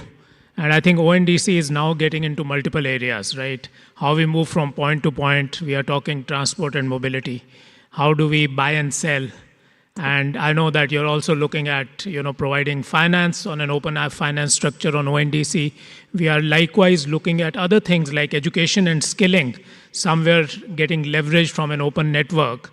Now, on one side is the documentation, but the second side over here also is the penetration, the need for having an open network with almost 80% MSMEs in India still today outside the formal credit ecosystem. The fact that when we look at digital commerce, the penetration is not more than 5 to 6%. And we today have a very clear target in the undigitized community at the last mile. People who are there, who are doing some form of trade, but cannot leverage of an open ecosystem, be it artisans, be it programs that you've been engaged with multiple states, one district, one product. So how do you see ONDC opening up the ecosystem? We know we made strides over there, but we'd like to hear from you. And where do you see it going? Thank you. So let's look at from the world around us. If you look at the physical world, the physical market, you have diverse kind of enterprising coexisting. You have multinational corporation with a global reach, national corporation, MSME, street vendor, all of them part of the network, part of a physical network of market.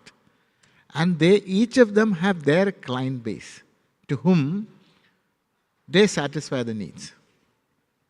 But so that's a very open economy in that sense. Nobody is, except probably in some very close market, nobody is asking for protection money. Whereas when it comes to the digital market, these are walled gardens of certain enterprises providing facility for certain kind of customers to access products of their interest. That's why what you pointed out and what Abhishek had so many times pointed out is that in that walled garden, the penetration, the participation is the buy side 6 to 7%, sell side maybe 2 or 3%. What ONDC as an idea is providing is to bring an open market in that sense, an open network of multiple entities working together, talking the same language. So if I am a seller, I can make my product visible in the network using this protocol. I could be a small seller with an interest in a very small market, and I could be a large corporation with interest across. But once I made myself visible, I have the equal visibility for eventually 1 billion consumers coming from various consumer-facing applications. I don't need to specially tie up with each of them. So that itself is opening up. See, I am in the market, now I am visible to everybody. I don't have to go 10 times. And nobody is... So if I am an entity with very heavy ambitions, large product base, etc., I might be serviced by a very large platform. Or if I am a small enterprise, it might be done by even a platform set up by a philanthropic organization. So equal opportunity. Access to market is being addressed. And now on the other side, you are going to see a lot of innovation in making the relevant product available to the relevant segment. So today, if I have to be offering a digital market, I have to go and tie up with the merchants or service providers. That itself is very expensive and that becomes very restrictive. Tomorrow, let's take the case 2 extreme example. Let's say I'm an enterprise with pretty large digital consumer. I could be a gaming company, I could be a media company, I could be a spirituality enterprise, I could be a fintech, I could be a ride-hailing company, it doesn't matter. I might be having digital consumers. Now, based on the profile of my customer, I can say I can give them adjacencies. Because I don't have to go and tie up with anybody. It's already there. The best example, I'm just giving two examples. For example, Ola is a ride-hailing company. They said, okay, I want to help my people to buy food, and tomorrow grocery, and day after tomorrow fashion. In one case, I'll have to go and tie up with everybody. Now it's already available. So when you have unbundled all of them and made them interoperable, it's like giving a Lego block bundle to a set of people. Based on the imagination, they can create the models. And that's why this is creating humongous, if I just summarize, access to market, access to credit, access to skill, access to logistics, a variety of common infrastructural building blocks can be all stitched together for small and big enterprise equally. And that is going to throw open the opportunity humongous. And that is going to enhance a livelihood. And that is going to give opportunity for example, MSME Ministry recently announced, they said they're going to have a special program for MSME to leverage network. You saw some philanthropic organization committing that I will help the network to leverage the market to enhance the livelihood of women entrepreneurs. So I'm just throwing open the opportunities. So sorry, and let's take it to the next level. No, sounds very exciting, Koshi, and more power to ONDC. But Amitabh, coming to you, I think when we talk about tech enablement, one of the biggest challenges, and for long we talked about financial literacy, initially about people knowing what savings habit is. India has always been a good saving economy, yes, but now we talk about investments, pension, other areas, that's what we want to layer on top of it. But the other big area which remains a challenge is digital literacy. In a country with so many recognized languages and hundreds of dialects, we are talking about a very multilingual and diverse set of people out there. And they are now also adopting technology. Most of our tech thinking is always in English, or we are talking about one or two languages.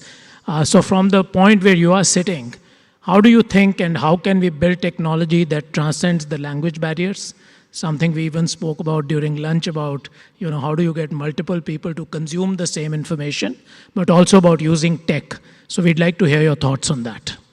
Yeah, sure. Of course, our National Language Translation Mission, which is primary motive of this mission is to transcend the language barrier. And we are working on artificial intelligence technology to actually build models which will translate one language to other. And we are tackling the 22 languages first. The problem statements we are addressing is automatic speech recognition. That means computer should be able to recognize the speech, what we are speaking. Then the second part of it is text-to-text translation. That means computer should be able to translate one language encoded to other. Then computer should be able to speak out the language which is encoded. So that is text-to-speech. So you have the complete pipeline of automatic speech recognition, text-to-text and text-to-speech done. And then also we have printed a lot of things which are actually not recognizable as digital content but as pictures. So optical character recognition is the other problem which we are trying to solve. And we have already solved the text-to-text problem in all the 22 languages. In speech we are 12 right now, and we will soon be touching the 22 as we go by. And as you said, when we are basically looking at this particular aspect, the voice-first enablement also means that we are in a position to not only bridge the digital divide, but also the literacy divide. Because now the computer or the machine can speak what machine wants to do, or you want the machine to do. It can understand you as well.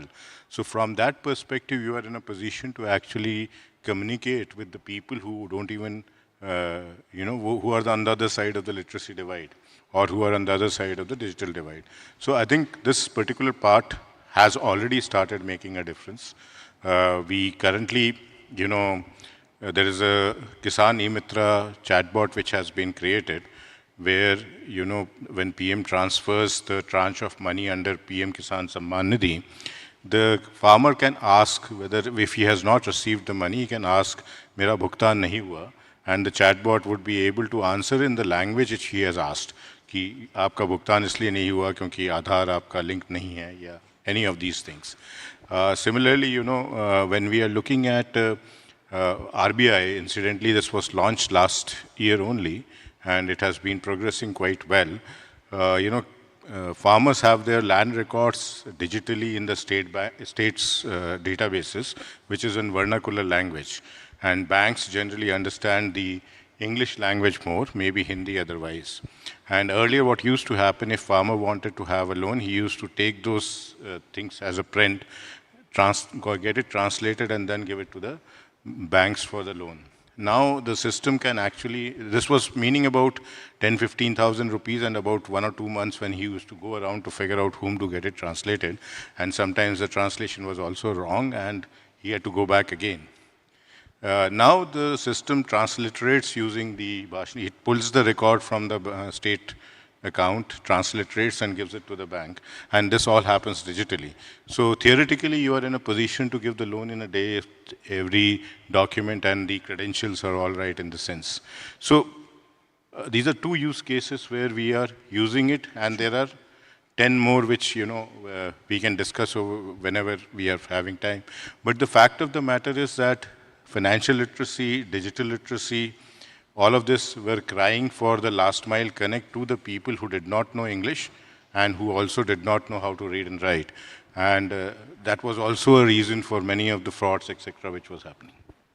No, thanks, Amitabh. And I think it actually flips the point. We used to talk about digital literacy. Now we are teaching the machines to learn to talk to people. So there was machine learning, which was pretty much the lingo we used to use. But I think now with artificial intelligence, we can have an entire panel on that.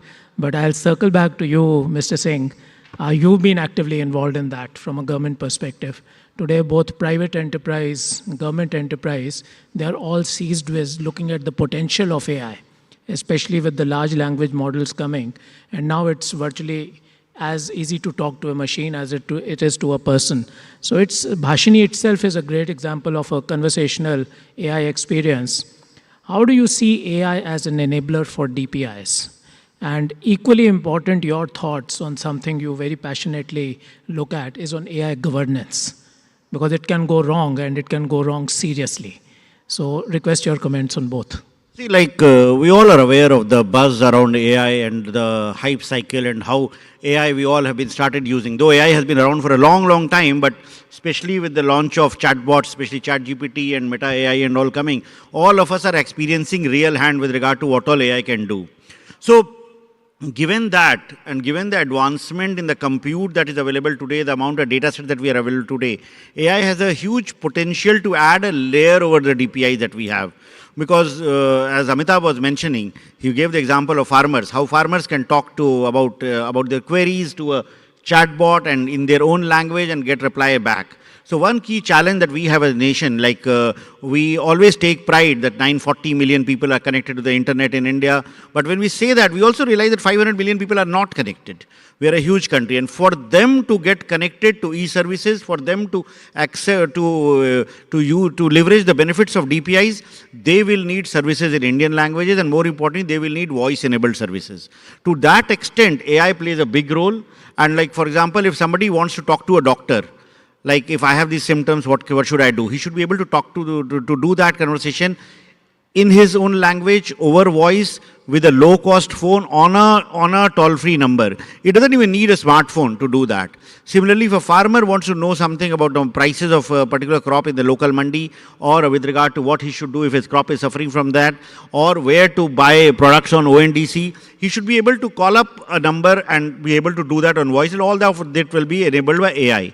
The second big problem which AI can solve is, especially in healthcare, is that very often we know that we have a shortage of specialist doctors across the country. So AI has known to play a big role in disease diagnosis. We have community health centers in blocks who have X-ray machines, but they don't have qualified radiologists. But there are AI solutions today which can read an X-ray machine and predict to a very high accuracy with regard to a person having tuberculosis or not. So such solutions can be deployed at scale across the country and make people get access to healthcare. Similarly, when you look at education, We have built platforms like Diksha and Swayam, which is giving online education to students. But building a layer of AI on it can help create personalized learning plans for students who can benefit from that. Similarly, the entire financial sectors, and this is the GFF, and all of you would be thinking more in terms of financial services and all, for fraud prevention, for analysis of data which is emanating from various sources. AI can play a big role. So the India AI mission, as many of you would be aware, is already taken several steps in this direction. We got the approval for more than 10,000 crores this March, and we have launched India AI Innovation Challenge, in which around 14 problem statements have been given for startups to build solutions to that.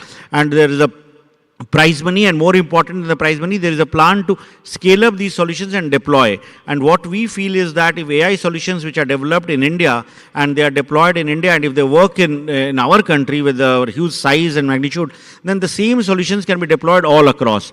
Honorable Prime Minister mentioned about how our DPI is being shared to the other countries across. So similarly, our AI-based solutions can be given to all and beyond. You also asked me about the AI governance. So while it's true that AI has a huge potential, and we are kind of building solutions with the help of startups and with the help of India's AI researchers, but at the same time, we are also aware of the AI governance framework. In fact, this morning, Honorable PM also mentioned about the need of a global framework for governance of AI. So we are part of GPA, the Global Partnership on Artificial Intelligence. We are actually chairing it this year. We had the summit last December, and we are in conversations with the entire global community for building up a global governance framework for AI, which will help ensuring that basic regulation is there without killing innovation, which will ensure that we look at it from the point of view of user harm, from the point of view of preventing deep fakes and misinformation, and ensuring that while we leverage the benefits of AI, at the same time we are mindful of the harms that can occur and build sufficient guardrails and protection mechanisms to ensure that user harm is prevented. So that's the thing about AI governance. Thank you so much. No, I think, and what you said is right. When we look at any of the DPIs today we are embedding a lot of AI into it. With Koshi, we are working on putting the app layer where you're talking about buyers and sellers and how they can have conversational journeys which cut through a lot of complexity, right from onboarding to catalog creation to other frontiers, which get resolved through that. So Koshi, one question to you. I see today ONDC has gone into multiple categories. So one is exactly the commerce category, but then there is movement into open finance. We are looking at other areas. So what is the next frontier? And any global sort of view to say enabling global trade, looking at cross-border trade, any thoughts on that? I'd like to hear from you. See, as you would have often heard me speaking, the vision and ambition of ONDC that every catalogable product or service should be available on the network through using this protocol. And different buying application will come and help their buyers to buy whatever that is relevant. So what we are helping is to help the diverse set of buying applications from India, from various segments, from media to gaming companies to international organizations to become a part of this network. And I'm sure with what the AI and the Pashini two together will give a lot of power to independent enterprises to make unique solution, because ONDC allow large number of people to work together in collaboration, not just walled gardens. I think the time is up, so I will rather not proceed much. Thanks a lot. Yeah, sure. So, Amitabh, something you'd like to add to that? Bhashini as an LLM, I know we are running out of time, but interesting topic, wanted to hear from you also. Yeah, just a small thing in this, when we are looking at any of the translation or AI system, it would take its time to learn. Yes, we can fasten the learning by using machines, by using GPUs and power, but we still need to collect data. A few of examples could be that when we started to work upon Rail Madad, we needed to build the glossary of the trains, right? The train has built the glossary of all the stations. About 20,000 of them had to be built in, which you will perhaps not find in the normal course of LLMs or any other thing. When we were working with Ministry of Panchayati Raj, we had to build up the glossary of 2.7 lakh panchayats who are there in the country. So, there is a learning which we are having with every day, with every customer we go, and we are celebrating the uniqueness of India and the diversity of India by incorporating them into the machines. So yes, there's a lot of hard work which is ahead of us. So thank you very much. Thanks to the panel. I know we are running out of time, so we won't have any Q&A, but happy to meet the people on the sidelines. So thank you very much.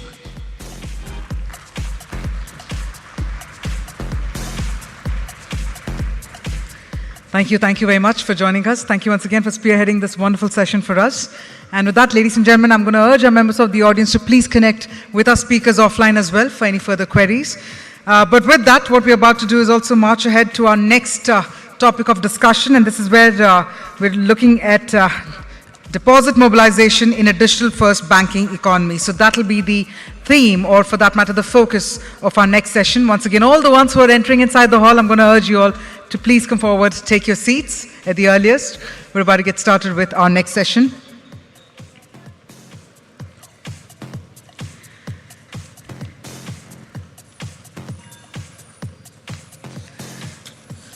And while we set the stage, once again, I'm going to urge our members of the audience to also keep your conversations coming using hashtag GFF. All that you get to experience here, all the insights that you get to gather from our speakers, please use the hashtag GFF and do share your thoughts across social media. Well, it looks like we're eagerly looking forward to this session as well. So we're about to get the discussion started. That being said, let me go ahead and invite our speakers on stage. First up, ladies and gentlemen, may I please invite Ms. Praveena Rai, Chief Operating Officer, National Payments Corporation of India, who's spearheading the session. And we have the august presence of none other than Shri Amitabh Chaudhary, Managing Director and CEO, Axis Bank Limited. Can we please have a wealthy round of applause, everyone? Please help me welcome Shri Amitabh Chaudhary and Ms. Praveena Rai. Thank you very much for joining us this afternoon.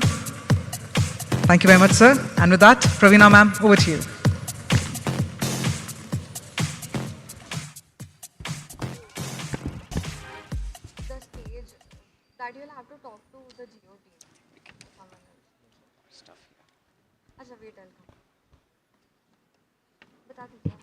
Hi, good afternoon, everybody. We've been having a wonderful 2.5 days, and this is, of course, the big last half day of the Global Fintech Festival. After a wonderful session by the PM today morning, I think we have some big events lined up. And thank you. I don't need to introduce Mr. Amitabh Chaudhary, CEO and MD of Axis Bank Limited.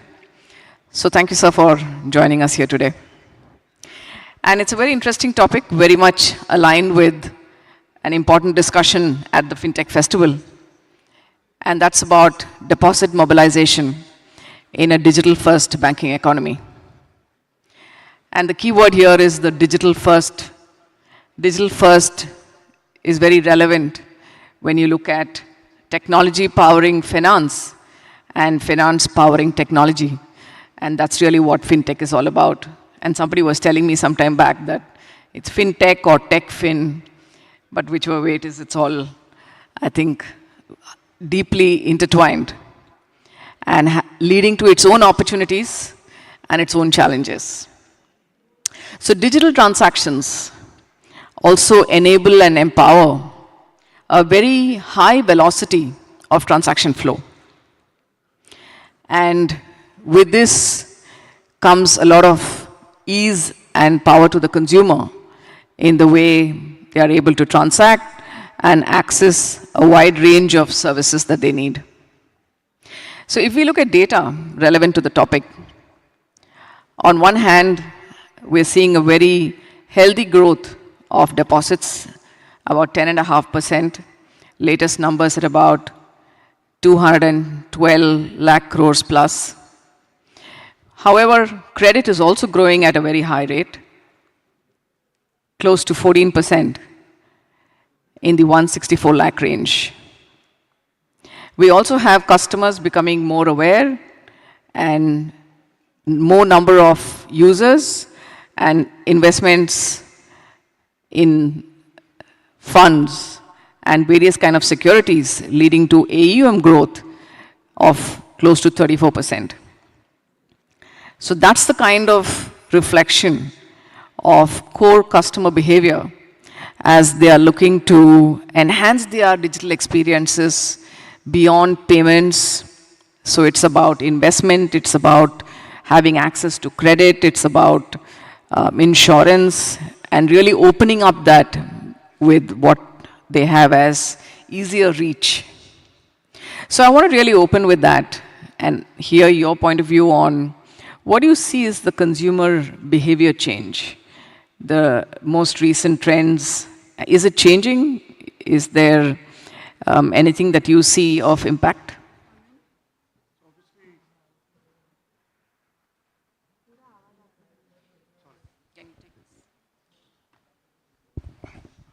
Apologies, maybe we'll make it work. Apologies about that.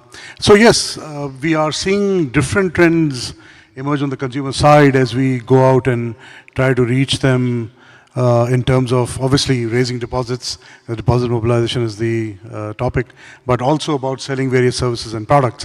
One is that when people come into a digital world, they expect the kind of digital experiences, some of the best digital experiences they have gone through. So it's instant, it should happen immediately, it should tell them exactly in every part of the journey what's happening. They obviously expect security and all of that to be a basic feature of what they do. And not only that, the fact that they are transacting on a platform, they've come to believe means that that in itself is good business for the platform, and they want to get more benefits. So one is experience, second is this notion that I need to get some benefit because I'm transacting, and that should be good enough. So there is an expectation from the platform or the provider of services that there is some benefit. Third is that obviously as people are getting more and more savvy, they also are fleshing out all the benefits much better than the others, and so all the platform providers have a certain modeling done on what benefits will get really utilized, and you're seeing that get blown out of proportion because people are becoming savvy about using it. Third, a lot of people are actually becoming a bit wary of working on some of these platforms because, especially on the banking side, frauds are increasing manifold, and a lot of the people in the audience or otherwise have gone through some scary experience of not being frauded, coming close to getting frauded, or knowing of someone who's got frauded on doing digital financial transactions. We are also seeing that it is not just the young population which is expecting those experiences. I think as I would say older people, even senior citizens, as they're experiencing this, you are realizing that they're also adopting to the technology quite well. I think initially there was a notion, oh, it's only meant for younger people. That's no longer the case. I've recently seen an ad from a competing bank talking about how senior citizen is using the technology. So I think obviously they've seen this trend. So you're seeing a lot of these emergent consumer behaviors. And the last thing which I just want to leave with everyone is, people, like everything digital, want to spend the least amount of time. They want to get the maximum thing done in the least possible time. So you have their attention span for a very limited period. It's in that span you have to get your message, your product, your service, your brand across. So you have to manage all that. Yeah, no, so well said.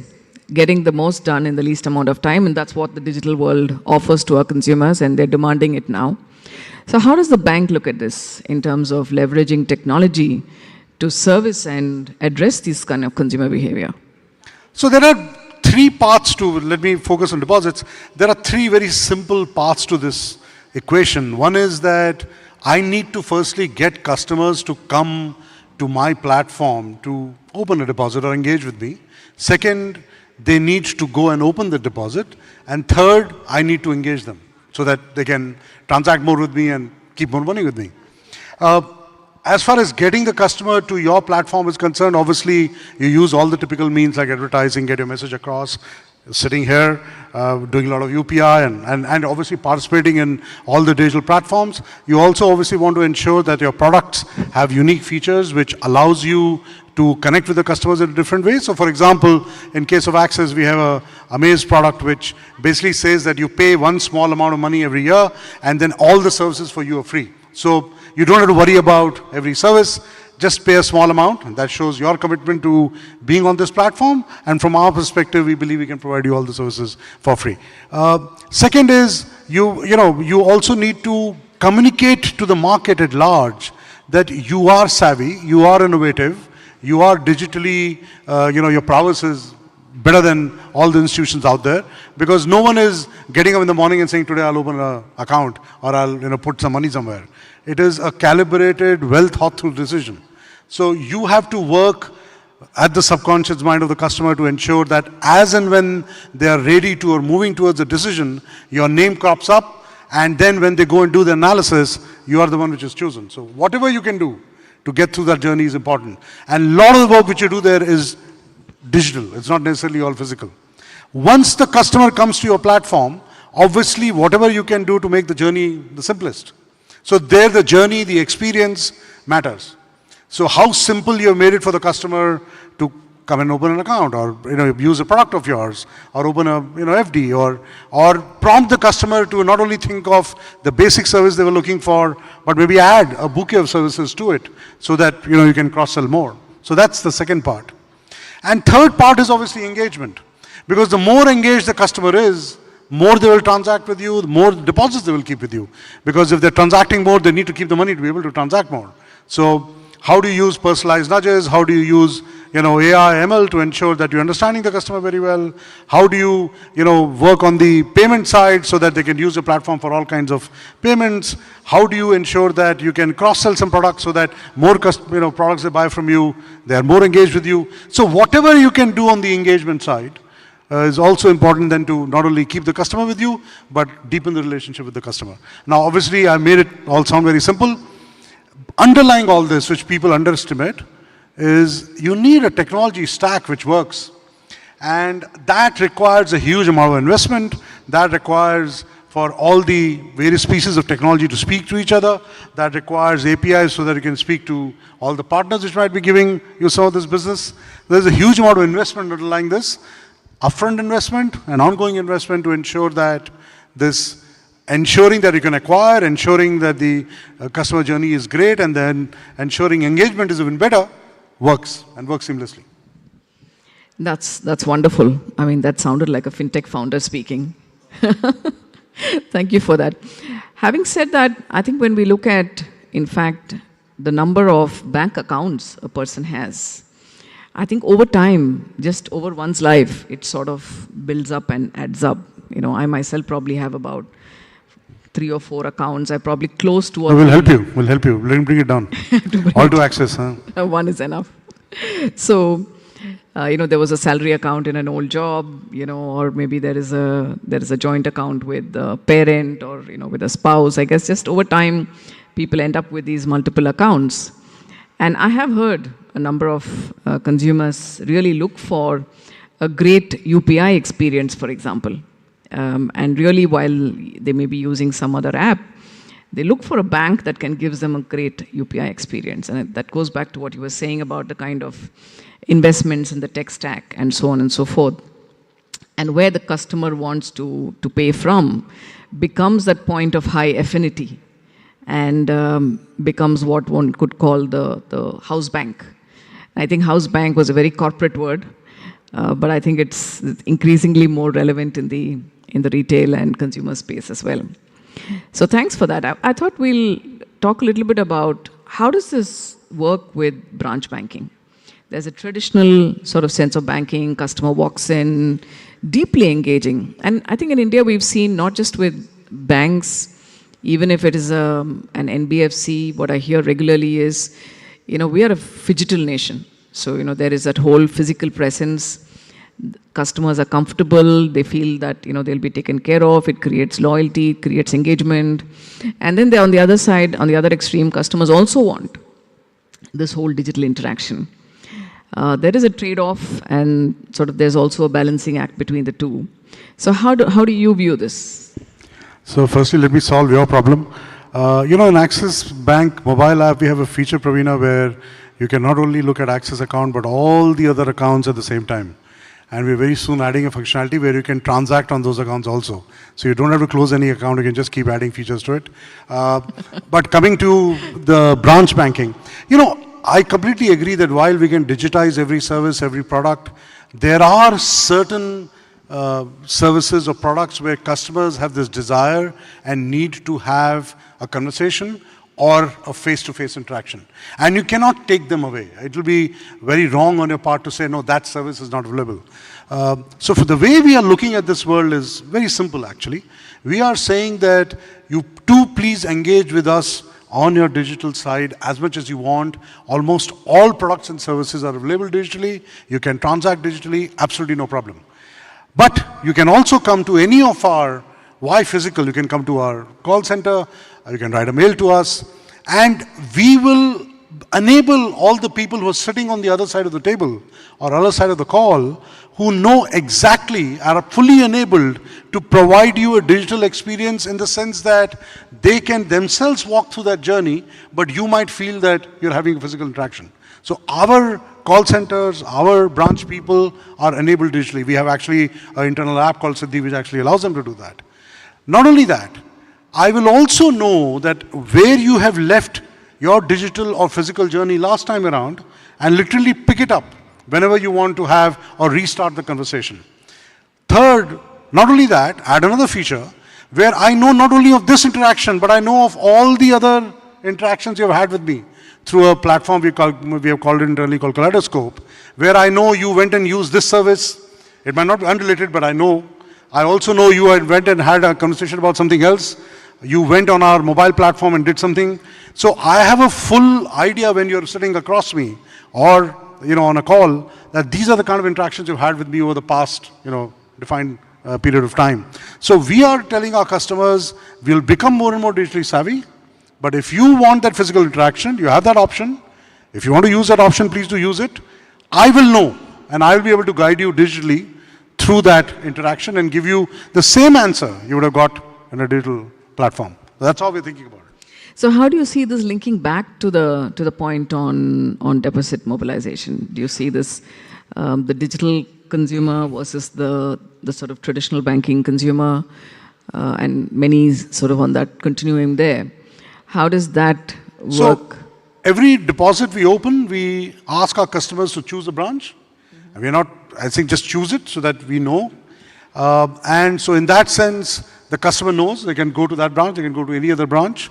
Our view is that because it is assigned to a branch, those all digital deposits also come to the branch. It's not that they're sitting in some separate unit and the branch banking is saying, why am I getting involved in this? I think the entire branch banking team understands that all the deposits are ultimately part of a branch network, including digital deposits. Who helped who, how much, what percentage was that, does not matter. Our only hope is that our productivity, our costs, our productivity will improve, costs will go down over a period of time, because as customers transact with us more and more digitally, my productivity of an employee sitting in the branch will only go up. My overall operating costs will keep coming down, and the entire system benefits. So you're saying from the bank standpoint, it really doesn't matter. You're just serving the customer better, and through this, deepening the relationship, looking at more touch points, and so on and so forth. Then the rest of it is an internal MI exercise in who gets credit for what. Yeah, that's wonderful. So you spoke some time back about the use of technology, use of AI, in the way you sort of lead that customer beyond what brought them to the bank in the first place, into the larger suite of services and so on and so forth.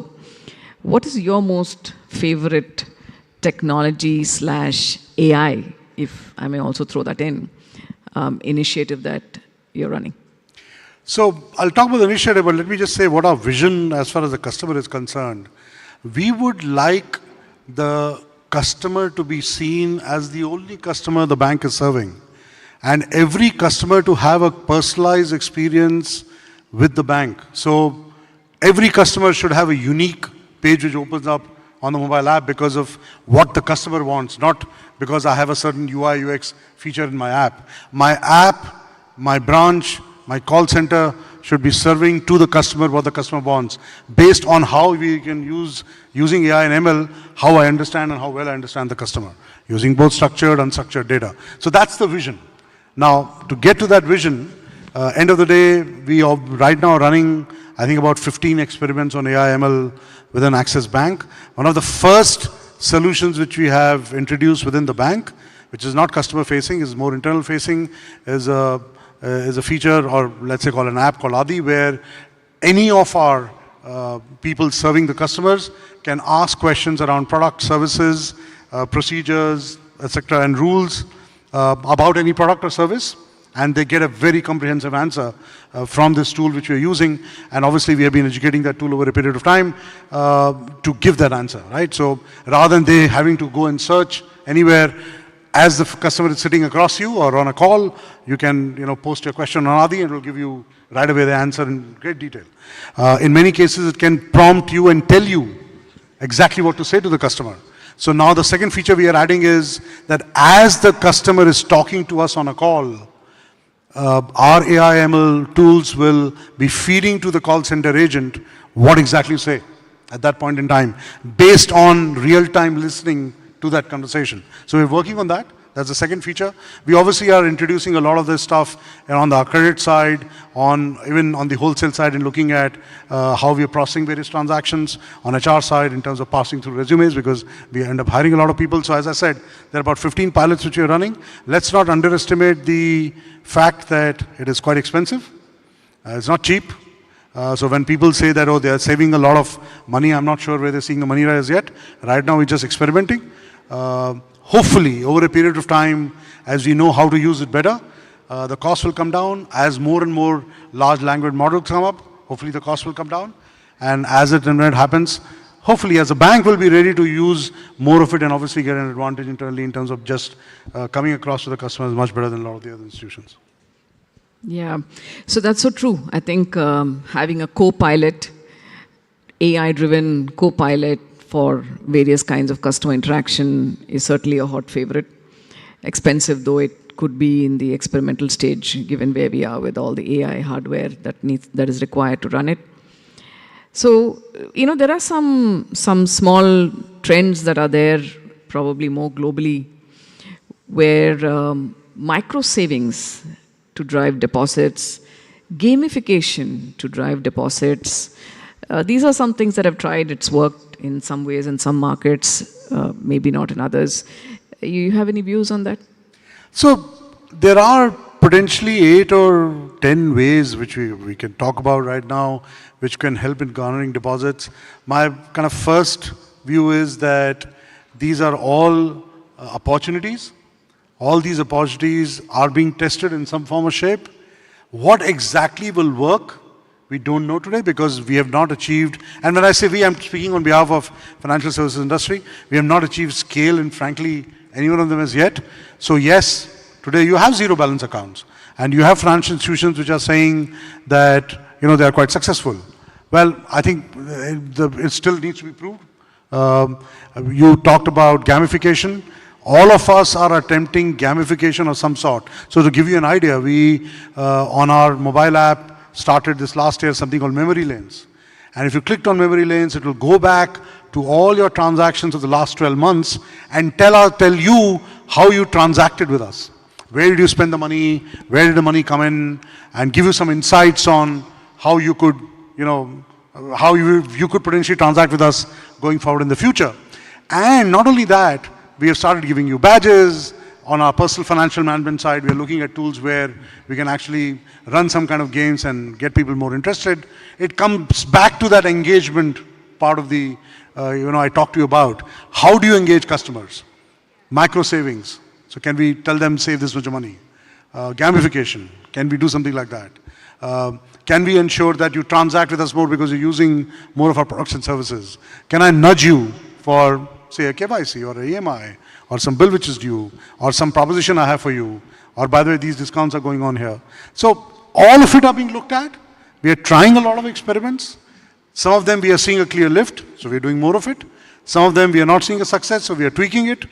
And that's a journey I think all of us will be on for quite some time, because, customer behavior is evolving, technology is evolving, we are also introducing newer things all the time. So let's see how it evolves. It is a long haul here. It's not going to happen overnight. Yeah, that's so true, right? Because it's all about innovating, testing, trying, being able to iterate back on that, pick up the learnings, which nudge worked, which didn't work. And I think the more agile one gets at that, the more effective it becomes. So I think as we come to the wrap of this, given that we are at the Fintech Festival, the bank, of course, does a lot of work with fintechs. How do you see your philosophy in terms of collaboration, partnership with fintechs?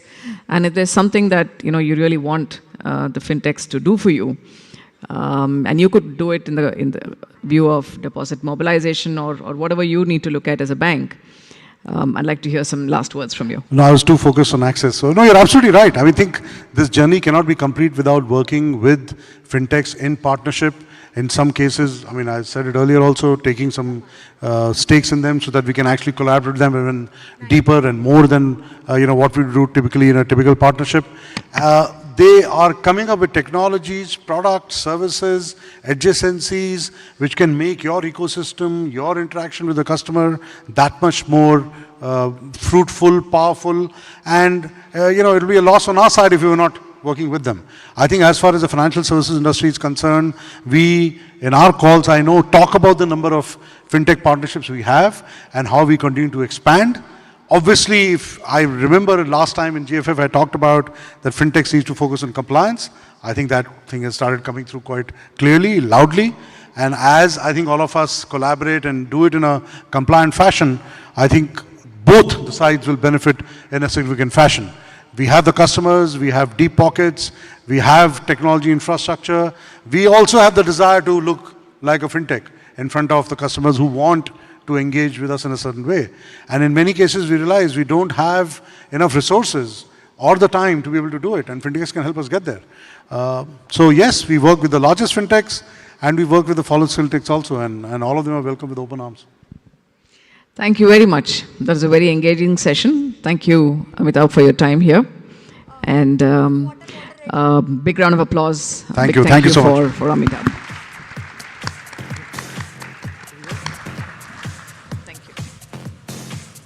Thank you very much. Ma'am and sir, if I could request you to please come together for a quick photo op.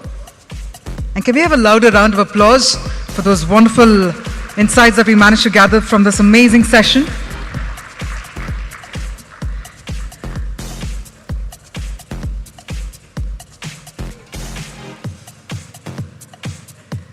And with that, ladies and gentlemen, we're now about to move forward to our next Fireside Chat, featuring another stalwart of a leader. And this is where we will be focusing on seamless banking for the next billion customers. Ladies and gentlemen, this evening we have the august presence of none other than Shri C.S. Setty, Chairman, State Bank of India. So thank you very much, sir, first up for joining us this evening and joining us at the Global Fintech Fest 2024. Ladies and gentlemen, all the ones who are still seated right behind, I'm going to request you to continue taking your seats as we're about to march ahead to our next session right away. So I'd like to request you all to please take your seats. And with that, ladies and gentlemen, to spearhead the session, we have with us Mr. Amol Dete, Editor, ETBFSI and ETCFO of the Economic Times, Times Internet Limited. We have a leader who brings with him a wealth of experience with an illustrious career in the banking sector. We have with us none other than Shri C.S. Setty, Chairman, State Bank of India. Let's have a huge round of applause. Please help me welcome Shri C.S. Setty, sir, on stage. And thank you, Amol, for joining us. Over to you.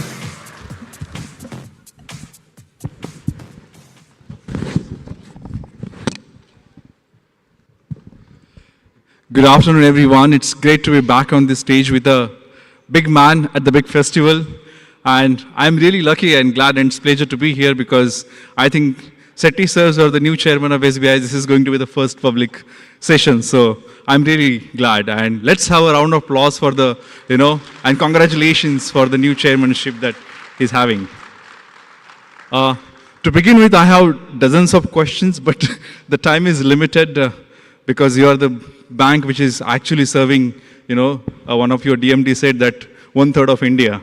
So to begin with, let me ask, since we are at a fintech and fintech has created remarkable innovation, sir, which app do you use to make payments? I only use one, that is YONO. There is absolutely there is no need for any other thing. So that's the motivation. So, so to begin with, let me try to unleash your vision specifically for the digital. What kind of roadmap do you see for SBI maybe in next 3 to 5 years? Because the kind of infrastructure which the banks needs to build now, because many rails are going to be there, and you have to offer different services to different set of customers. So how would you like to share your digital vision of SBI? So the digital transformation roadmap for SBI is a 5-year roadmap. I think this the 5-year roadmap has different elements. It's not only about digital as a front end. We are focusing more on the technology and technological resilience. And you invest in data architecture, revisit your infrastructure, network. And what we are focusing now is essentially the customer omni-channel focus. A customer who's a branch customer can seamlessly move to, and from there to internet banking. But this requires absolute deeper re-orchestration of the IT platform. And this is what we have undertaken under 2.0. It's not only about the customer journeys, it's about technological resilience in terms of scalability, in terms of the robustness, resilience, and more importantly, cybersecurity stance. I think all of these elements are combined. And in our digital transformation roadmap, we are also looking at a large-scale adoption of marketing technology, MarTech, what they say. This would help us, combined with our ability, our prowess which we developed in AI/ML, to make hyper-personalized offers. I think hyper-personalization offers not only in terms of the retail personal, we are looking at even other segments, the bottom of the pyramid, financial inclusion segment, agriculture, MSME, what kind of personalization can be done. We have a rich database of our customers, and our digital transformation is also focusing on the new-to-bank customers. So far, I think most of our digital mobile offerings were aimed at our existing-to-bank customers, but we are triangulating the data sets which are available from the market and developing new-to-bank offerings. The ecosystem like account aggregator, all of them are helping in terms of devising this digital transformation. Thanks for highlighting, maybe your vision on the digital transformation. You mentioned SBI, I will come back to you very quickly, but we have a large number of people here specifically from the fintechs, and I would like you to tell them and maybe focus more on what is SBI's strategy specifically for the fintech or the fintech adoption, because you also have a lot of big techs and tech players working with you. But if I'm not wrong, there are at least maybe minimum 24 fintechs operating with you. So what is your strategy specifically for the fintech adoption, collaborations, partnering with them? How's it? So our engagement with fintech has been for many years. It's not about a couple of years or 3 years or anything related to YONO. Even before talked about our engagement with the startups and the fintechs was always there. What we have done is that we wanted to have a structured and formal engagement. When fintechs come to a larger organization, they get lost. How do they deal with, which department to deal with, whether they should go to IT, or they should go to digital, or they have to go to the business units. So what we have done is that we made one single point of contact in the digital department, digital transformation department. And we have identified certain categories of use cases which we want to. I don't call it use cases, but basically where fintechs are strong in. Those 12 categories, we asked the people to come and empanel with us.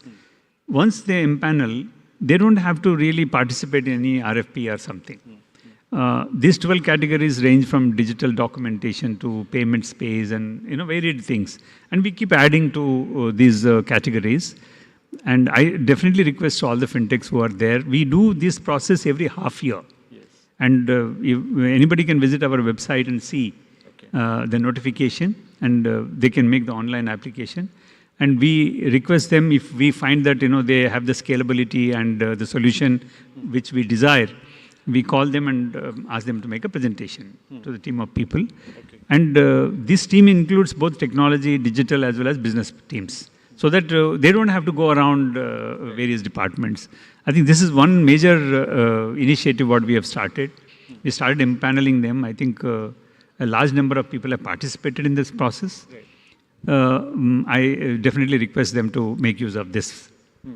I'm sure the moment the session is over, they will come and meet you and also the team from the SBI for sure, certainly. But sir, what kind of business value do you see specifically the fintechs are going to create with you? Will they remain where they are, or will you also invest them, handhold them, and perhaps take you to a different level? Because the challenge that I see with a lot of fintechs is even they partner with the big banks. How to generate a value for themselves is also a big question, because there are very limited ways from where they can generate a business value for themselves. I think the value which SBI brings is the scale. And in terms of the capital, obviously fintechs look for capital. The policy definition of fintech engagement with us is that suppose we onboard a fintech, we also make a reference to our private equity wing. Okay. We have a private equity wing, and they can independently look at the business of that fintech. We don't normally do seed funding or early stage funding. Generally, we join at the later stage. So this referrals are helpful in terms of getting the finance also. I mean, capital from the private equity wing of SBI. Yeah, that's very motivating. So let me now shift your focus to only one, which you use for all your payments and the digital needs.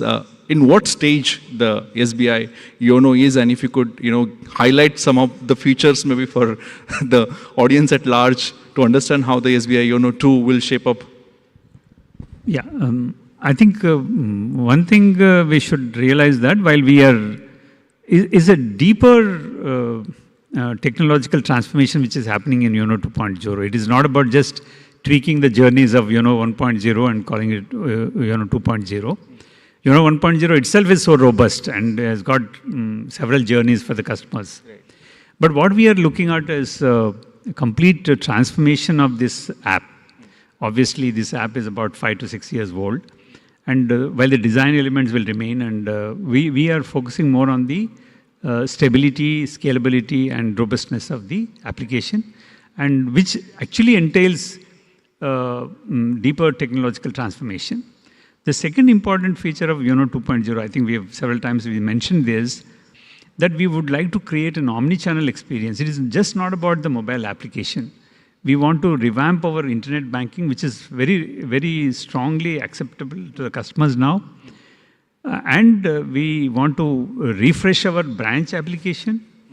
And we have large number of feet on street now. The people who sell home loans and car loans, how do we integrate them with these journeys? Okay. So this 4-channel, what we call omni-channel experience, is something what we are going to provide under the YONO 2.0. And one important feature in this transformation project is the customer can start with any of the channels and you can drop off anywhere and then start anywhere else. And if he is not able to complete on the digital channels, he can even go to the branch and complete the journey. Right. Or start the journey at the branch and then complete the journey on the mobile application. I think this omni-channel experience is what we are looking for. And we aim to we have identified some of the frequently used services by the customers, and those services will move into the phase 1.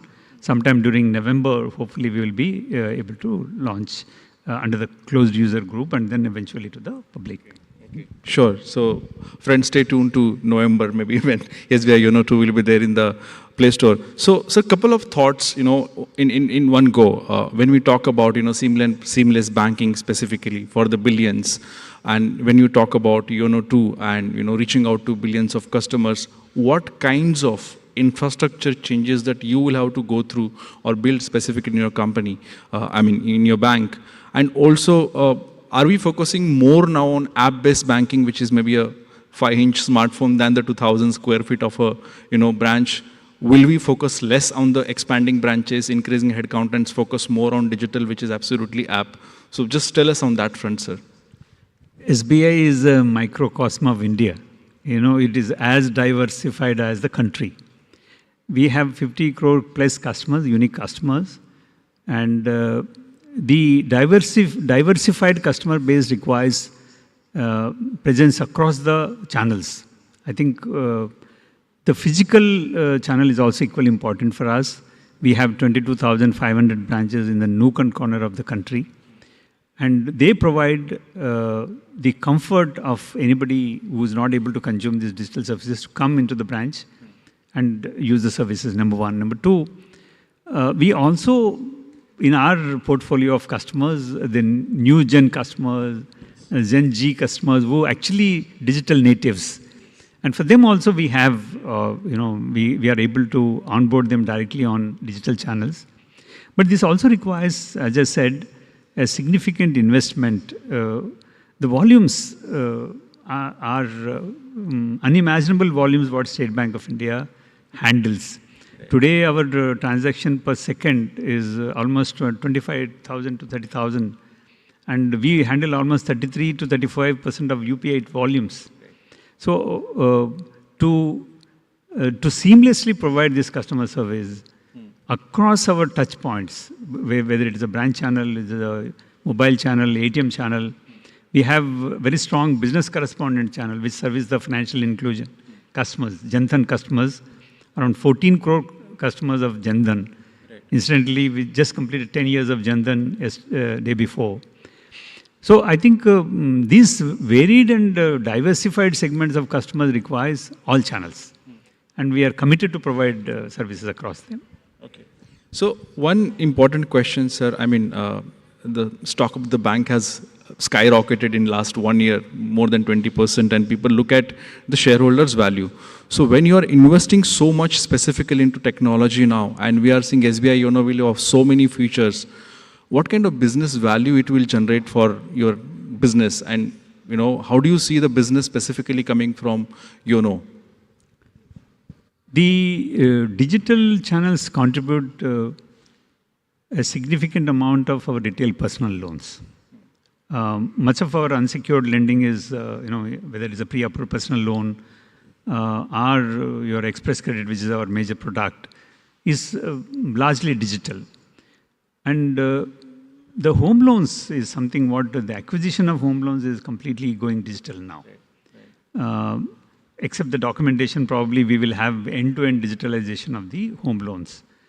I think it is not only on the asset side, we need to look at the liability side also. Today, the largest number of savings bank accounts are opened on the digital channels now, either using video KYC or any other mode. Our assessment in terms of technological investment is the return on investment is obviously is one of the factors which we look at. The only thing what we don't compromise on the cybersecurity part. We don't look at ROI there. The customer protection and protection of the banking infrastructure is more important for us. Today, last year, I think we did about 1.2 trillion personal loans on the mobile application itself. So obviously, I think the potential of doing digitalization and this also is a move towards customer convenience as also a commitment to the reduction of carbon footprint, what we aim at. Sure. I mean, a lot of transactions are happening on SBI. By any chance, have you received any call that ki transaction fail ho gaya hai and paise return nahi aaye hai? What is your strategy then? Have you called your DMDs, MDs, CTOs? Oh, has anything happened like that by any chance?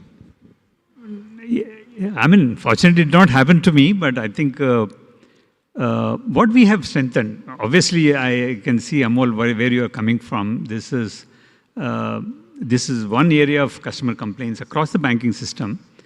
Somebody uses the ATM and the money is not dispensed. We have today 24/7 customer complaint resolution. Okay. And as against 7-day resolution of RBI, we are able to resolve the complaints within 3 days. Okay. And restore the money to the customer if it is wrongfully, the transaction has not gone through and this account is debited. So a lot of effort is being made in terms of addressing the customer grievances across the channels. So, sir, AI, and obviously I learned a lot specifically on the digital transformation, but AI and Gen AI are the flavor of the season and everybody is talking about it. What is your view specifically on the AI and, Gen AI? Do you think that is really adding value to, your businesses, or it's maybe a hype, or maybe it will just be there and not add more value, but a flavor of the season? What is your view on that? So as far as AI is concerned, we've been widely using AI for quite some time. We have most of the, even before people started talking about digital lending, probably we were the first one to have AI ML based lending models on the pre-approved personal loan. We use extensively the AI not only in terms of the lending, we use for fraud management, our proactive risk management, in our KYC, AML, the wide utilization of AI is there across that. And our approach to AI is essentially the enterprise level AI. We don't look at each use case. We want to have enterprise-wide adoption of the AI.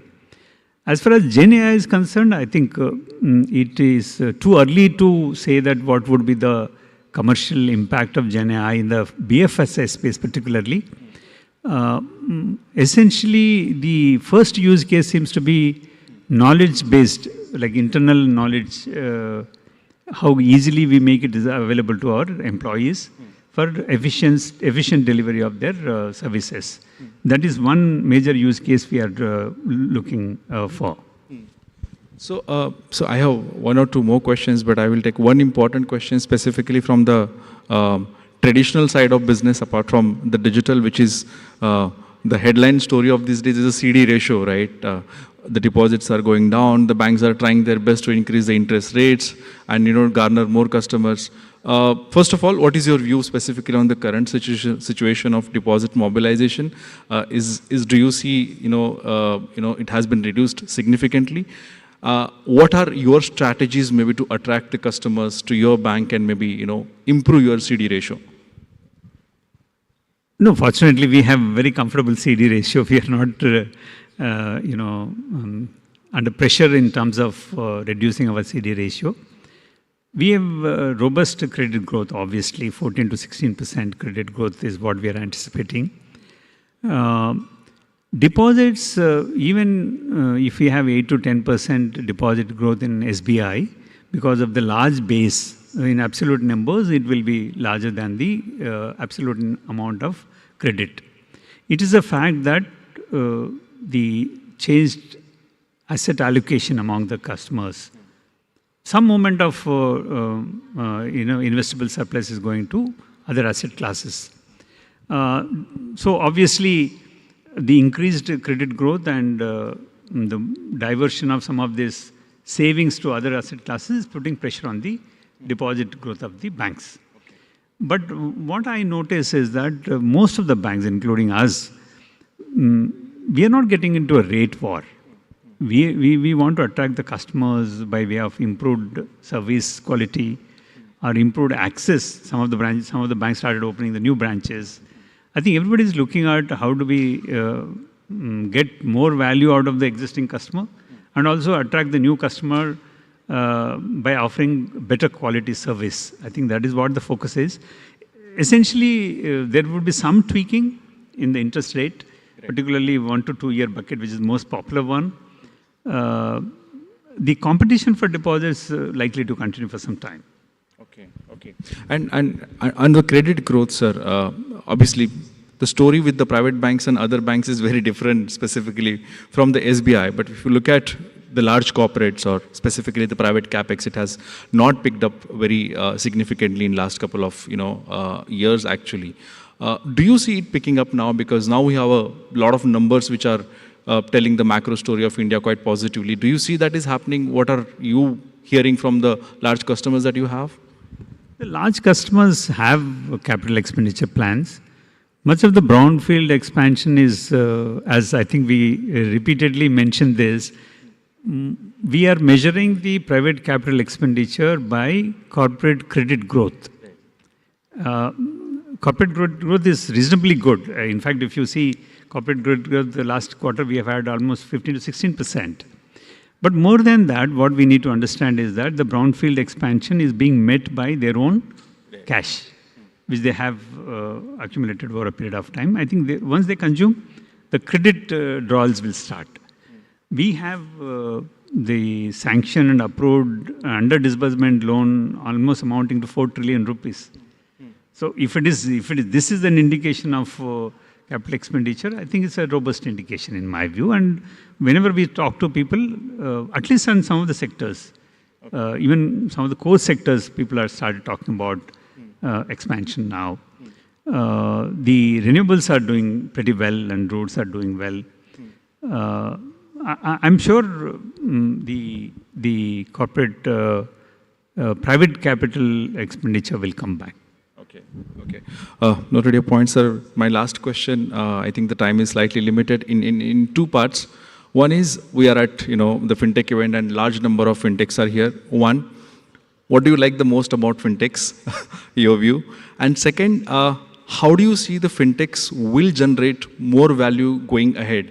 Because we have thousands of FinTechs, dozens of them are already unicorns, they have built good value, but still profitability, sustainability is a concern. So what is your view? Maybe what kind of value do you see creating them maybe in next 2 to 3 years? The good thing about FinTech ecosystem is that they are actually reshaping the way we do business. I think extreme customer convenience focused approach is something which made even the conventional players to reimagine the customer journeys. For instance, itself is an example. I keep saying that we are the largest FinTech. We aligned the way we do business looking at the FinTech environment. That's definitely the good thing, and their agility to deliver is also definitely a big factor. But one suggestion I would definitely make them is the scalability has to be brought in. Any solution what you do, it should be amenable to be scaled up, and your ability to work with the legacy IT infrastructure is also important. When you come to a large player like SBI, obviously we have invested in this technology over a period of time, and they should have the patience and the caliber to work with the large players with very intricate IT systems. I think that is one definite advice I give. You need to be patient. The other thing what you mentioned in terms of the future of FinTech ecosystem is fabulous here. And from a collaborative approach, probably we may even go for deeper integration with FinTechs. Some of the services which banks are providing on their own are solutions which we are devising on our own. We may use their services. We already started using many of the software as a service. There's a huge potential for them. Right. Sure, sir. Noted your points. It was quite enriching. Thank you so much for listening to us very patiently. Wish I could have taken more questions and perhaps questions from you, but the time is limited. And once again, sir, congratulations for your new inning. All the best. And thank you so much for, giving enlightening thoughts to the audience. Thank you. Amol. Thank you very much. Thank you very much once again, Seti sir. Thank you once again for joining us, and thank you Amol for beautifully spearheading the session. If I could request the two of you to please come together for a quick photo op.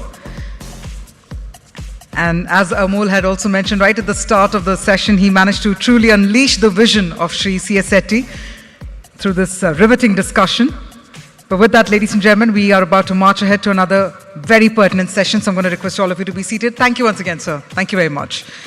I'd like to once again request all of you to continue being seated. We have another stalwart of a leader joining us, and that's the reason I'm going to request you all to please ensure you're seated and inside the hall. We in fact have the keynote address.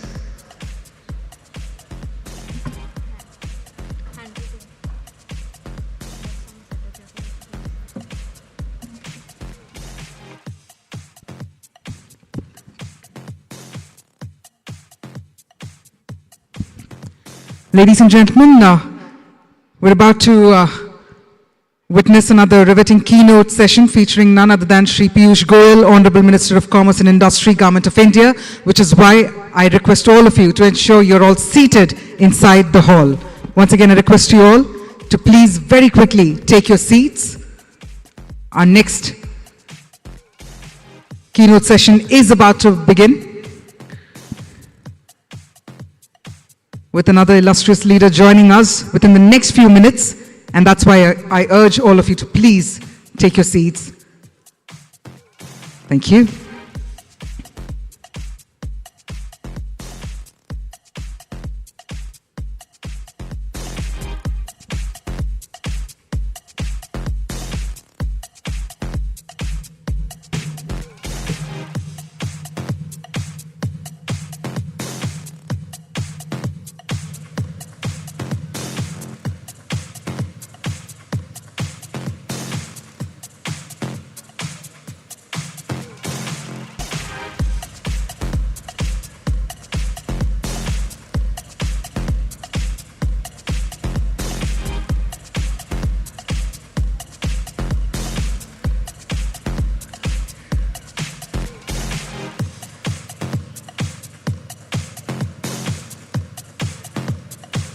Once again, ladies and gentlemen, I request all of you to please take your seats.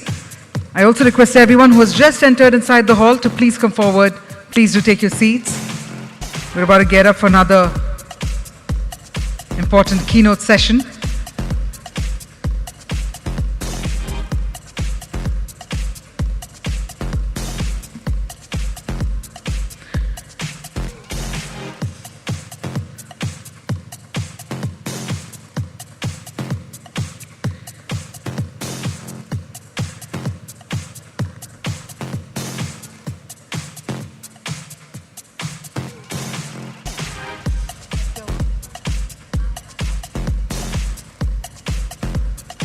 Ladies and gentlemen, once again, I request all the ones who are still standing near the exit door, I request you all to please come forward and take your seats. We'll have the esteemed presence of the Honorable Minister of Commerce and Industry, Government of India, Shri Piyush Goyal, which is why I request all of you to please, very quickly, take your seats. At the Global Fintech Fest 2024, we've been witnessing the presence of some of the stalwart leaders from the fintech industry, as well as policy makers, the movers and shakers. We've had them all, and we've been witnessing some groundbreaking ideas across these 3 days. And while this is the finale, while this is the final day of the Global Fintech Fest 2024, we also have powerhouse of speakers joining us in a short while, which is why I request all of you to please very quickly take your seats. Thank you once again.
And ladies and gentlemen, on that note, as we're about to begin with our special address featuring another stalwart of a leader,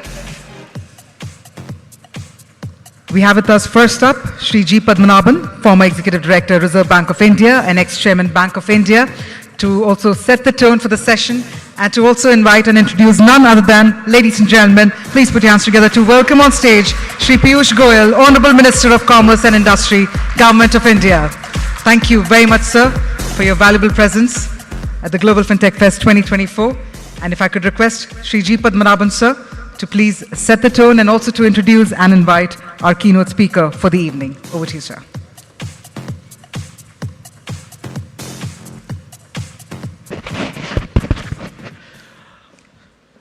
Good evening, ladies and gentlemen. It's my honor and privilege to welcome Mr. Piyush Goyal, Minister of Commerce, very prominent figure in Mumbai, is a Mumbai person, well known in the financial sector, of course. And if I remember right, I think this is the third occasion he is gracing the Fintech Fest, which is our 5th edition. So I think more often than not, he has agreed to be a part of our fraternity. And without much ado, I request Mr. Goyal to give his address. Thank you very much.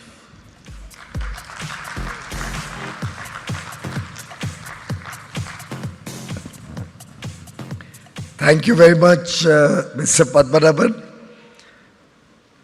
All my esteemed colleagues from the financial world, distinguished guests from across 40 countries, ladies and gentlemen. Indeed, a delight to be amongst friends from a sector which has made India proud. Your achievements, the rapid pace at which you have demonstrated your capabilities, your ability to accept new technologies, to innovate, to come up with solutions for the day-to-day problems of our people, and help create newer avenues, breaking the entry barrier, which left a large number of Indians deprived of banking or financial services, has truly been a service from your sector. And I'd like to thank all the organizers, PCI, NPCI, and FCC for institutionalizing this Global Fintech Fest in its 5th edition now, and well poised to become the world's largest fintech show.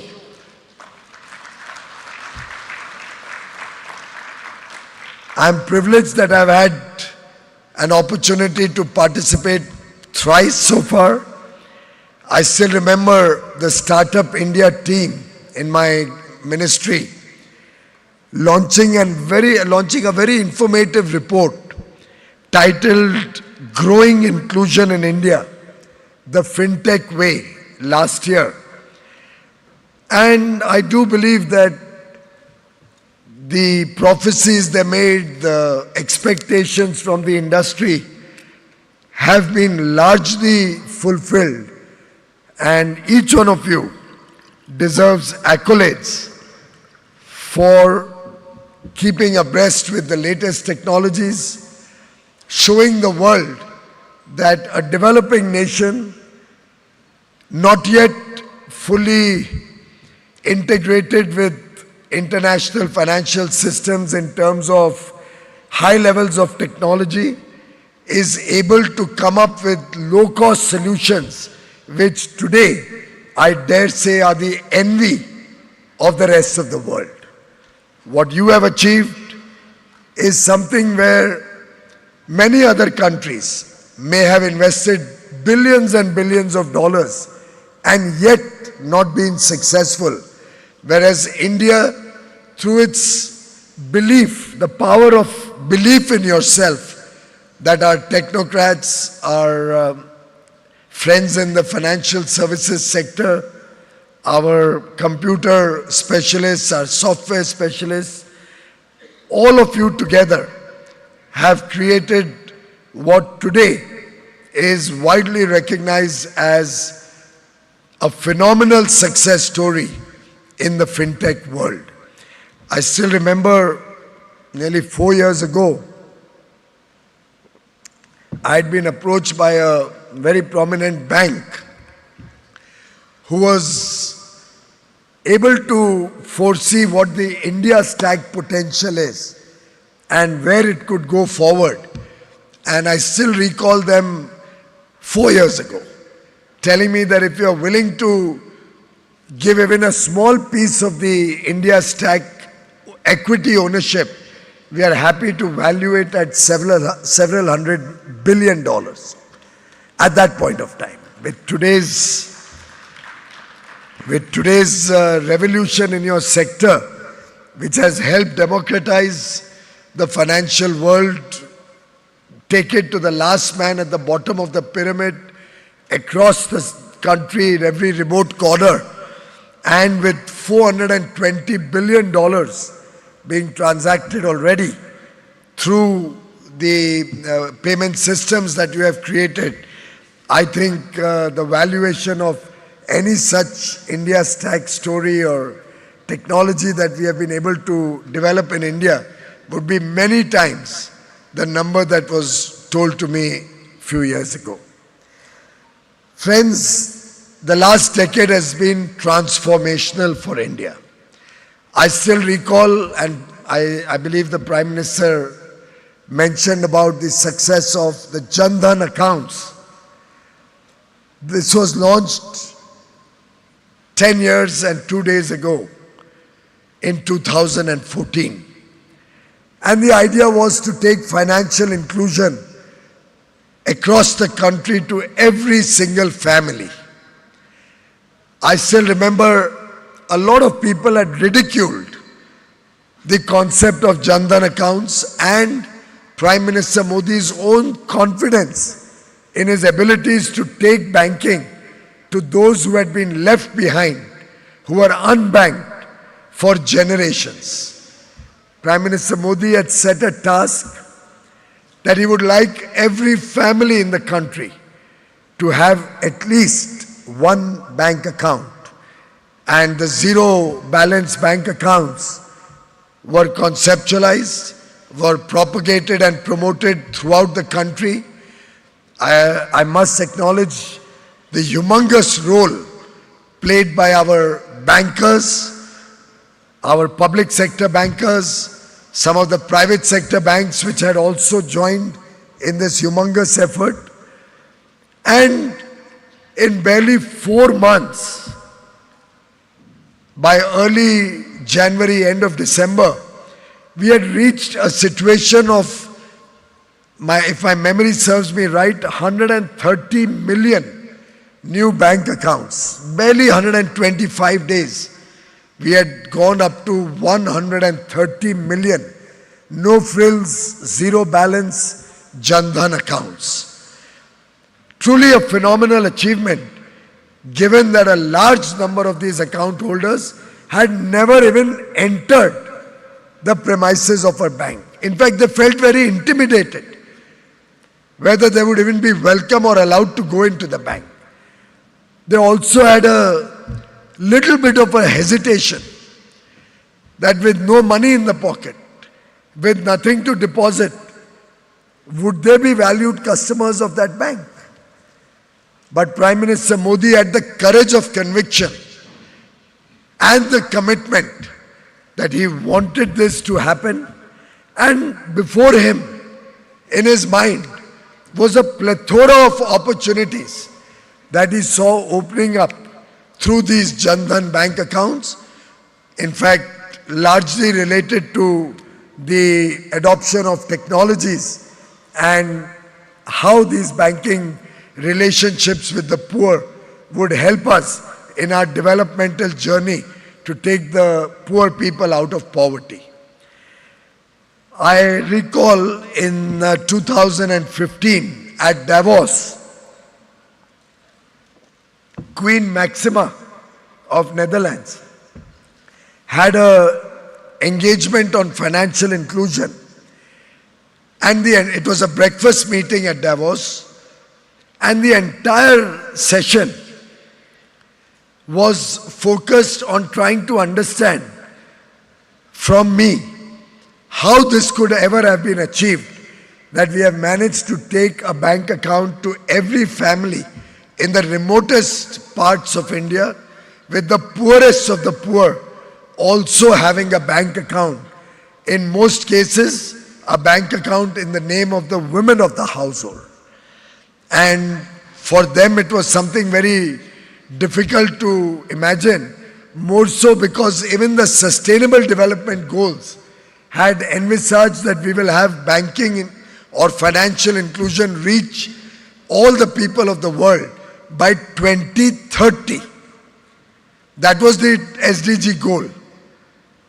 But Prime Minister Modi, through sheer perseverance, with relentless monitoring of the program and holding officials accountable for performance during that 125-day period, successfully got the banks activated, got people involved, and we saw a revolution which has held us in good stead until today.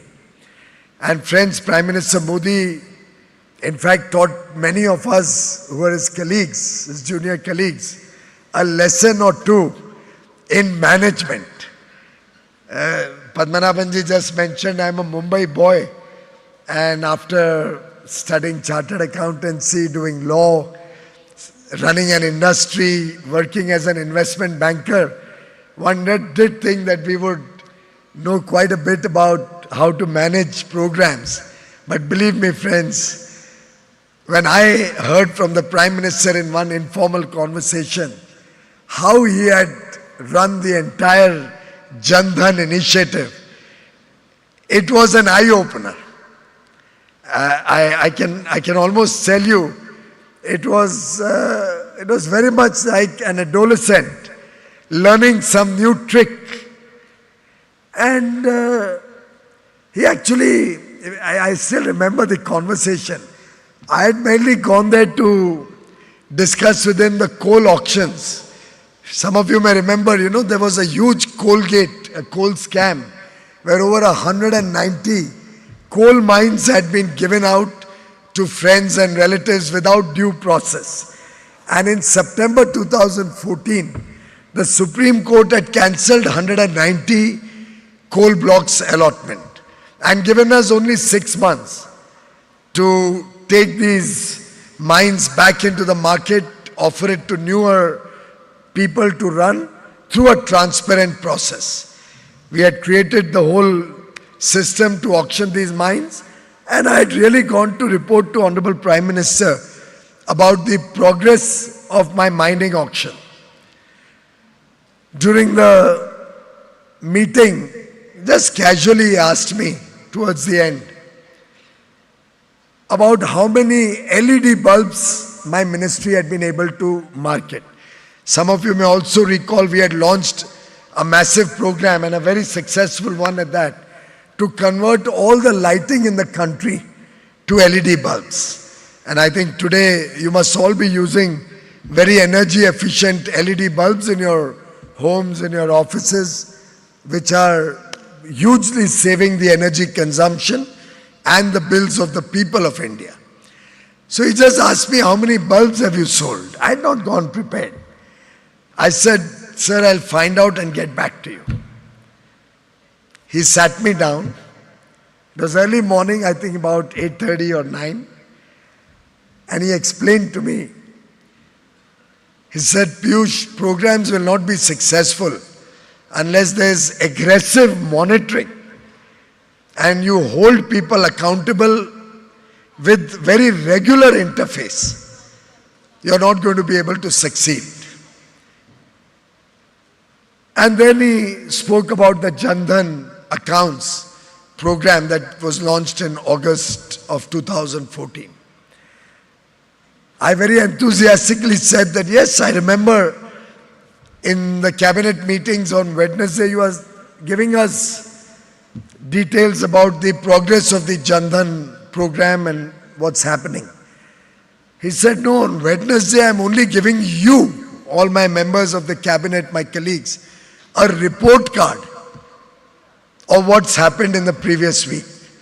But I'm working every single day, every single morning. I have dedicated time, this is the Honorable Prime Minister speaking, I have dedicated time to make the Jan Dhan program a success. Every morning, he would take a report of all the 700 odd districts across the country to see who was performing well, who were the laggards, what was the progress against stated targets. Wherever there were good performers, he would personally call up bank managers. Friends, imagine the impact on the system when the Prime Minister of India calls up a bank manager to compliment him for the good work and the effort he is doing to serve the less privileged sections of society. For the laggards, he would call them up, or at least some of them, try to understand their difficulties, if any, encourage them to do more. And friends, the few people that he would talk to, word would spread like wildfire in the banking system. And imagine the impact it had on each of those branch managers who heard that the Prime Minister has called our colleagues. And the rest, friends, is history. Today, 10 years later, when we celebrate a successful decade of Jan Dhan, we have 530 million Jan Dhan accounts. 530 million.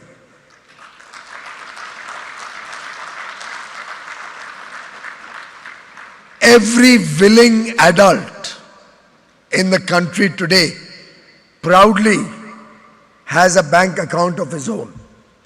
He's able to transact his work through the bank account.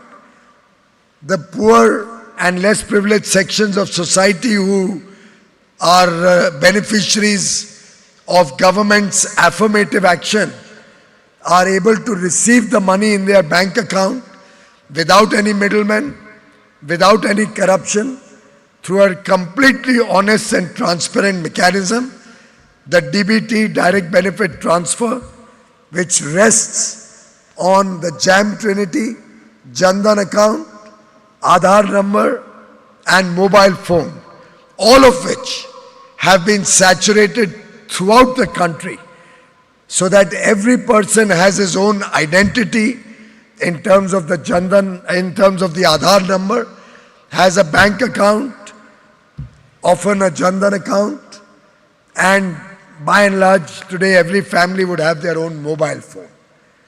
Friends, the transformative impact this has had, and I say this because I want each one of you to go from Fintech Fest 2024 proud of your achievements, proud of your contribution to nation building, proud that when we are poised to grow over the next 23 years in the Amrit Kal, to become a developed nation, Viksit Bharat, to become a prosperous nation, a lot of it rests on the good work that each one of you has done.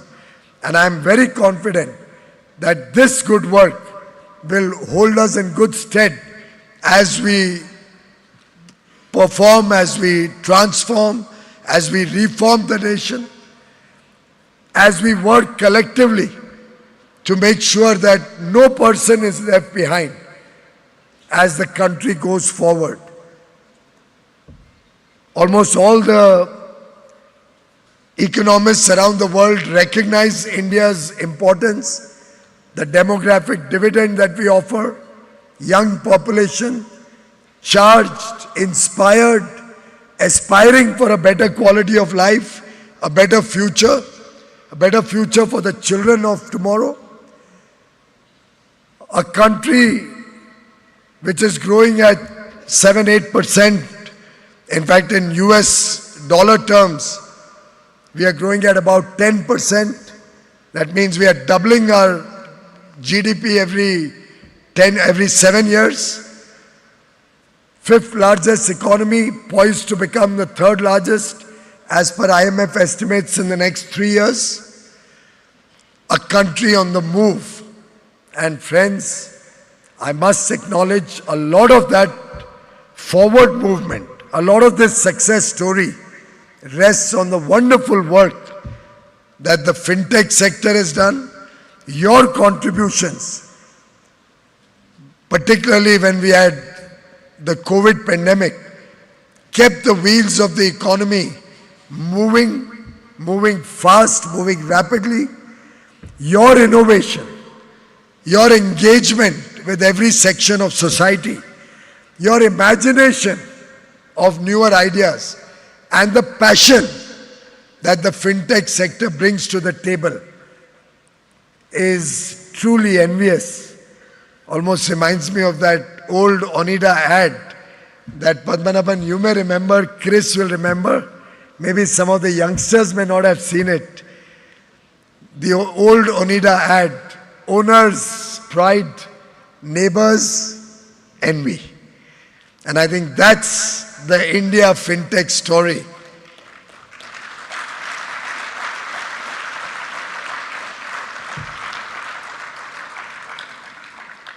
I'm looking forward to spending a little time in the wonderful exhibition that you have put together. Somebody just told me that it's very crowded and there are too many people. It's probably been the largest footfall beyond estimation, 85,000 people coming in already. Compliments to all the organizers. But Chris, that will not deter me from going to the exhibition because I'd love to see the good work you and your colleagues have put together. And now being a Lok Sabha representative from North Mumbai, I think I shouldn't be worried about the crowds. I welcome crowds. I'm told there are some very, very notable startups also who have presented their story. Sankul Capital, who talks about rural women being financed. Micron Sure, who's working with migrant workers and their welfare, their financial inclusion. Several influencers like Sharan, Anushka Rathod. My compliments to all those, many of whose names I could not take today, for all the wonderful work you're doing. May I, in conclusion, just make a couple of suggestions. First of all, our success story needs to be told.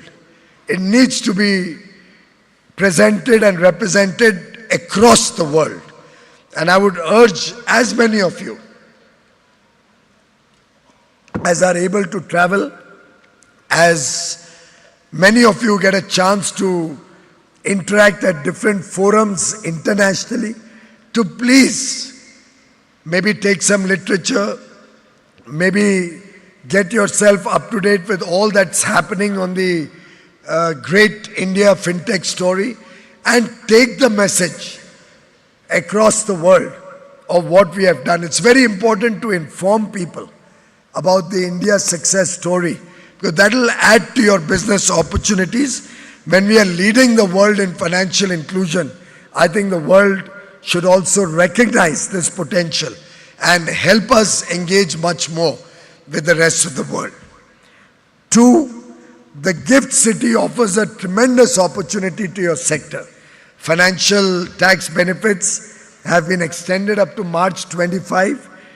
I would urge as many of you who are looking at the GIFT City to look much more deeply at the opportunities the GIFT City presents to all of you. 3, I think there's still a large number of women whom we should engage and involve through fintech and help them come into the banking system, build up their credit history, their CIBIL scores, so that as they get into the formal workforce, as more and more of them become entrepreneurs, I'm sure the banking sector and the fintech sector can help our women also contribute in a bigger way to the formal workforce and formal economy, particularly in the tier 2 and 3 cities, in the agriculture sector, in the MSME sector. I think this can play a very important role. Number 4, I think there are certain emerging sectors. I'm told RBI today also talked about, or during the Fintech, talked about their own digital currency or the non-fungible tokens. I think neo-banking is coming into play increasingly, and I'm sure some of you would like to take up these new initiatives for your own business.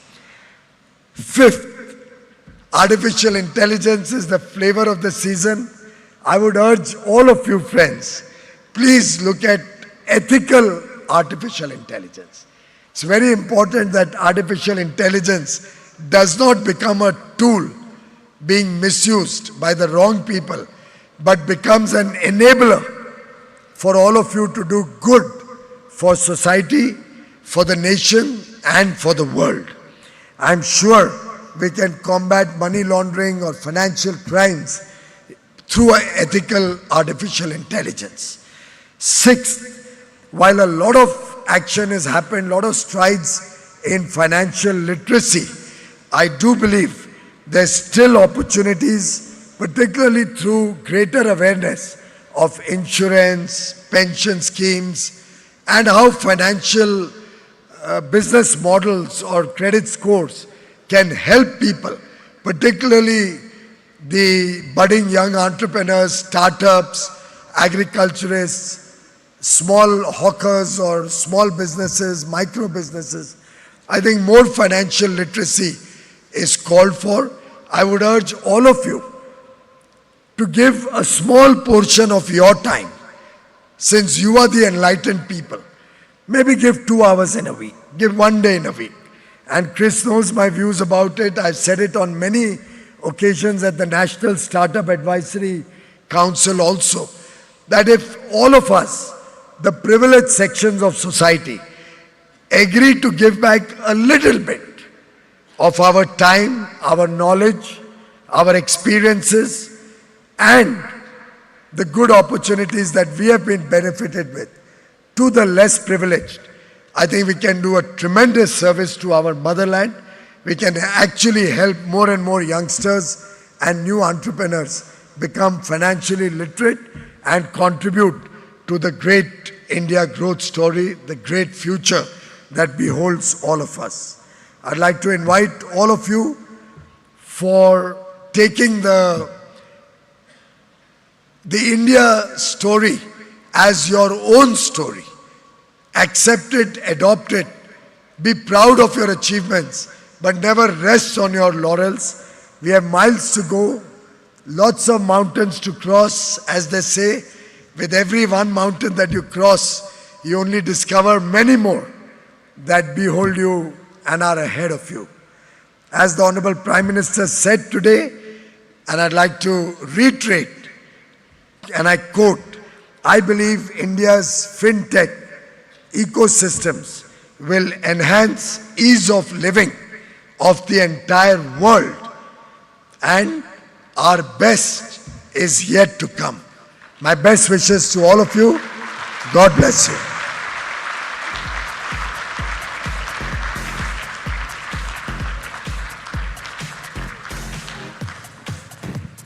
Thank you very much, sir. I must also tell you that Minister has agreed to take few questions. Before that, let me take a minute. First of all, thank you very much, sir, for coming over, giving this erudite address.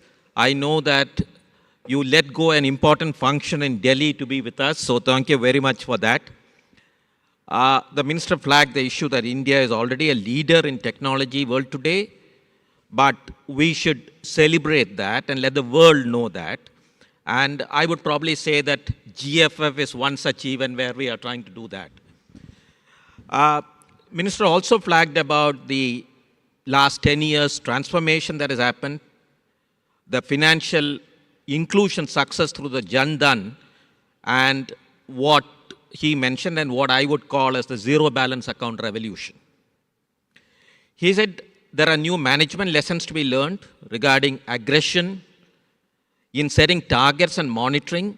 I recall one of my friends telling after an event overseas, which our Honorable Prime Minister addressed, said that they wanted 4 years and I gave them 4 months. And we achieved what we had to in 4 months' time. very important. I mean, the other important issue, sir, about your credit score being improved, I think there are already players who are doing this, but probably they need to do this focused on women, which is very critical.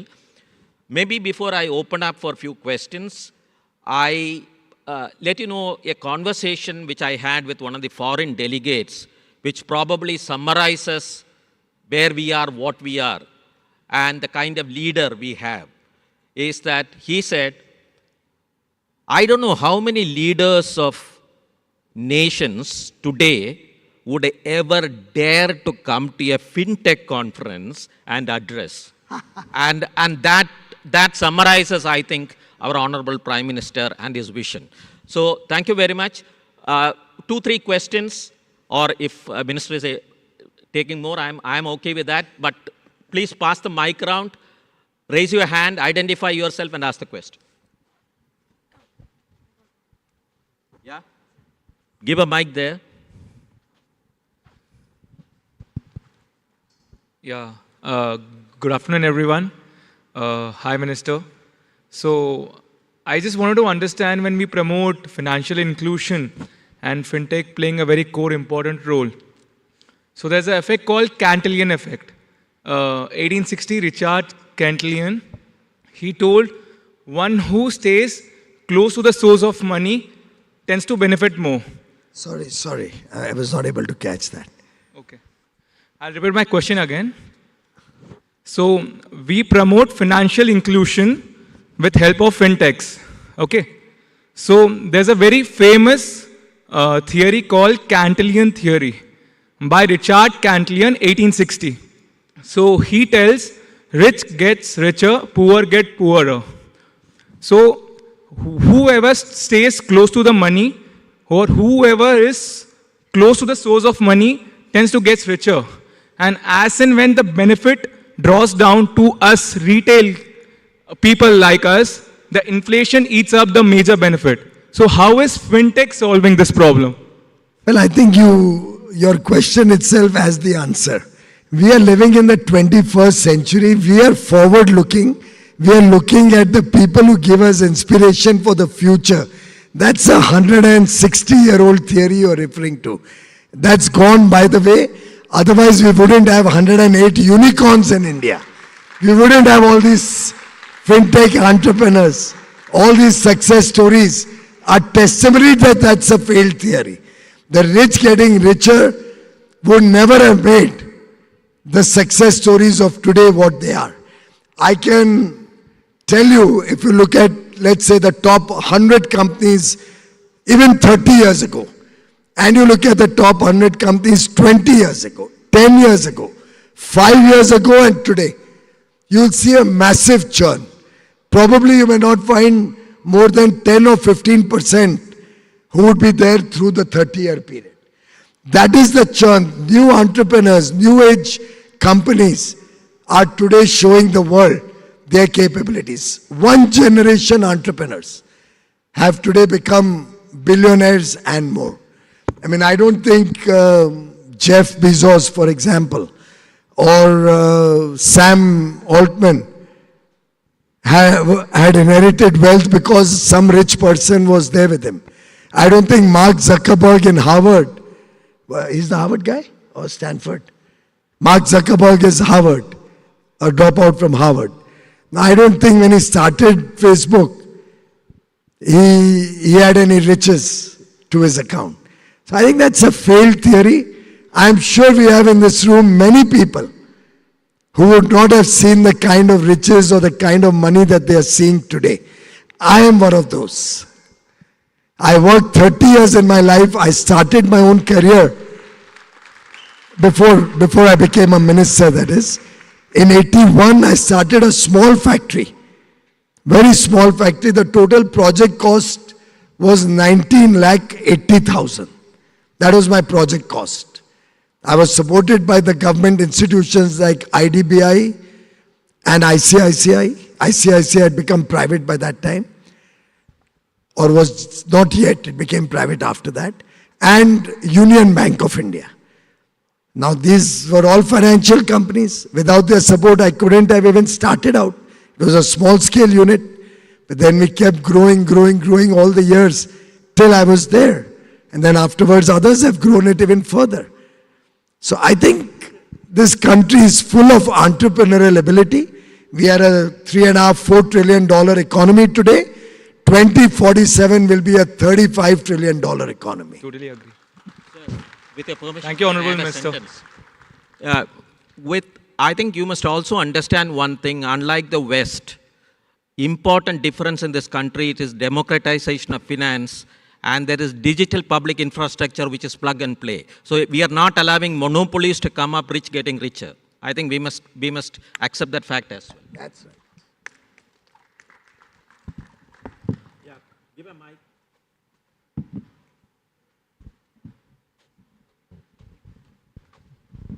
If you have a lady then. Good evening, sir.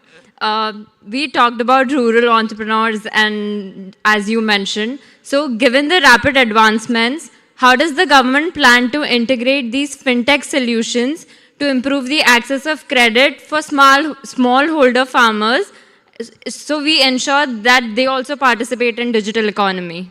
Beta, that's a very good question and a very good point you make.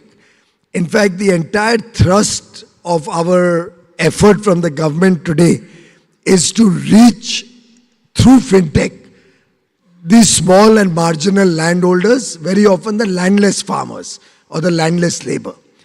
I'll give you a simple example and how I think this will have a huge impact on all these less privileged sections. I had gone just about 2 hours away from Jaipur to a tribal area about a year and a half ago. And in that tribal area, a number of families had been the beneficiaries of a free home under the Prime Minister's Awas Yojana. The Prime Minister has already built, the Government of India has built 40 million homes across the country for the poorest of the poor. The Dalits, the persons who for years were discriminated in society, backward classes, economically poor families. 40 million homes have already been built. Of course, we have a plan in the next 5 years to build another about 40 million homes, of which 30 million we have already approved in the cabinet. Now, when I visited a small it wasn't a small family actually, a small home. The family comprised a man who was physically challenged, his wife who was a laborer in the farms, and 8 girls and 1 boy, 9 children. But the joy when I met that family and everybody in the family, the eldest in the family girl was probably your age. I'm assuming, I can't with the lights make up, but I'm assuming roughly your age. I promise you, her smile was so beautiful. That girl proudly told me, I'm a graduate. She had a smartphone in her hand, maybe a hand-me-down, maybe, but she had a smartphone. She showed me the room, one room where they had a bed, and said earlier my father used to sleep on the ground, but now he sleeps on a bed because he was physically challenged. The lady, of course, being traditional Rajasthani, had her ghungat and all, but was around. All the children were frittering around me. They showed me a second room which was kind of the kids' room and a living room. Took me to the kitchen. It had a gas connection. And on that, tea was being cooked for me. And I promise you, it was the best tea I've had in my whole life. Tastiest tea I've had. चीनी ज्यादा थी, पर वो चीनी उनके प्यार की चीनी थी, उनके लगाव की चीनी थी. She took me out to a toilet block outside the house. There were there was a toilet block, toilet and bath area. There was a wash basin with water from a tap. Now all of these, they had received through financial transactions. So they received the money to build the house through a banking transaction, through a DBT transfer from the central government, from one department of the central government, the Rural Development Department. For the toilet, they had received a separate 12,000 rupees from another banking transaction through their mobile and banking account. For the gas connection, they had received a third remittance. All of these were through the efforts that you have all institutionalized and, as he rightly pointed out, democratized. The lady of the house during COVID had received affirmative, or let's say subsidy, to support her overcome the COVID crisis. The child was receiving an educational scholarship and was probably studying for B.Ed. She wanted to become a teacher. The children were going to school. Now, the story for the farmers, small farmers, or for the landless laborers like her, is very similar. They keep getting their benefits from the government without a middleman, no corruption along the way, nobody siphoning off 85% of the money we send from the government, like was claimed or was reported 30 years ago, that every rupee that goes from the central government in Delhi, only 15 paisa reaches the poor. The rest is gone along the wayside in corruption, middlemen and whatnot. Those days are gone. Now, when this money reaches them, when they're eligible to take a small mudra loan of maybe 10,000, 50,000, 1 lakh rupees for their urgent needs, when the small farmer receives 6,000 rupees every year in his bank account through the Prime Minister's Kisan Samman Yojana, and look at the choice of naming the scheme. He has not given it as some gratis or some favor, or जिसको हिंदी में बोलते हैं खैरात नहीं दी है. It's not a donation or some favor being given. It is the right of our annadatas, our farmers, who are making this country self-sufficient in food grain, ensuring nobody sleeps hungry in the entire country through thick and thin.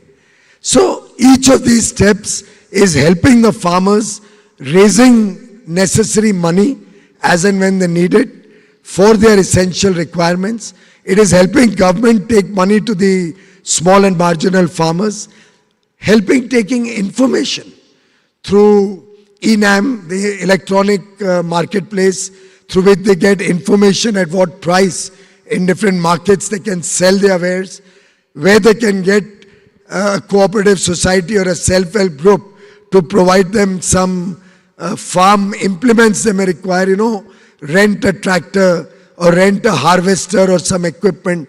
So all told, digitalization, and within that, Fintech is playing a tremendous role in our effort to increase the income of farmers, to help them integrate with modern best practices, and also help them and their children prepare for a better life in the future. Thank you, ma'am. I'll take one more question. Yeah. Honorable Minister, thank you so much for gracing us with your presence. My name is Ravi Sutanshni. I talk about fintech and building in the same space. Can you just hold the mic like this so it comes clear? I'm not able to understand. Am I audible, sir? Much better. Sure. I wanted your view on exporting India's DPI to other developed countries because we have been handling at this massive scale, and UPI, ONDC and couple of other public good has been scaled at this scale because these are not managed by private entities. So how do you see India's DPI being exported to other developed countries? Thank you. Friends, I can share a small personal experience. This was about 2 years ago, I think, March of 2022, just after COVID. The Dubai Expo was getting over on that day, and I had gone to Dubai for the concluding ceremony, and I met the chairman of RBI, His Highness Sheikh Hamid, who's also my counterpart in the high-level task force on investments that UAE and India have. It was meant to be only a courtesy call, but we got talking about the UPI and how it could have a tremendous impact, given that there are more than 3 million Indians who work in UAE. How it could make their life easier in terms of remittances, in terms of their ability to transact with their homes back in India. I also discussed with them about RuPay card. I said, you are paying such large amounts of money as transaction fees for every debit or credit transaction that your citizens and your residents in UAE are doing. Why don't you try out NPCI and use the RuPay card? I went to the extent of telling him that it may be a good idea. You have barely got 10 million people in your country. Just give everybody a RuPay card, all 10 million people resident in UAE, and see the savings that your people will have in their financial transactions. And we also talked about the direct trade between UAE and India through rupees and dirhams. So we are not all the time converting currency into a third currency and have 4 or 5 iterations of currency exchange, which costs our traders and our business persons 4 or 5% and adds to our non-competitive trading. So if we save that 4-5%, our competitiveness can significantly improve. And believe me, a 20-minute courtesy call extended for more than an hour and a half. The excitement was palpable. And we made rapid strides since then. Today UPI has signed up with UAE. I think India and dirham, rupee and dirham trade has started. Now these are things where obviously government to government interaction, interrelation, central bankers have to align their systems. That takes some time. But once it happens, it kickstarts very rapidly. And I think with different countries, we are at different levels of engagement. Prime Minister Modi is very clear that India would like to offer our DPI, our digital public infrastructure. It began with the India Stack and the UPI story. Then we did the COVID time Setu, Arogya Setu. We have ONDC now, which is also developed on the back-end protocol of Nandan. So India continues in its journey of preparing more and more modern and efficient digital public infrastructures. And India is not selfish. We would like to offer it to the rest of the world. We would like to offer it to less developed countries or developing nations particularly, to help them in their journey as they take their people out of poverty.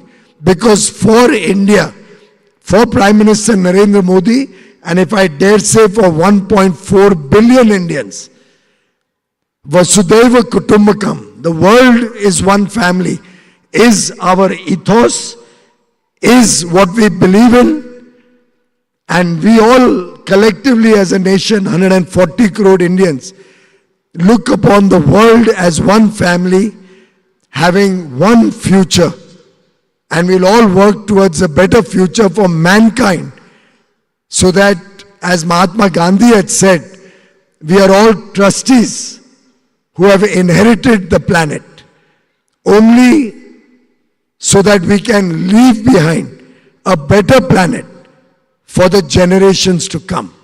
And I must say, your sector, the fintech sector, is certainly leaving behind a big, bold and beautiful footprint on the sands of time through your contributions to make the world a better place to live in and towards ease of living for the common man of the world. Thank you very much. Thank you. Thank you very much.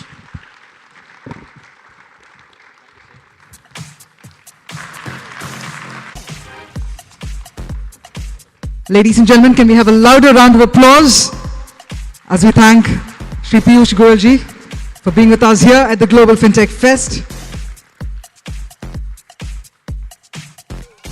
And thank you so much for cheering our imagination and our passion as well, sir. Thank you so much.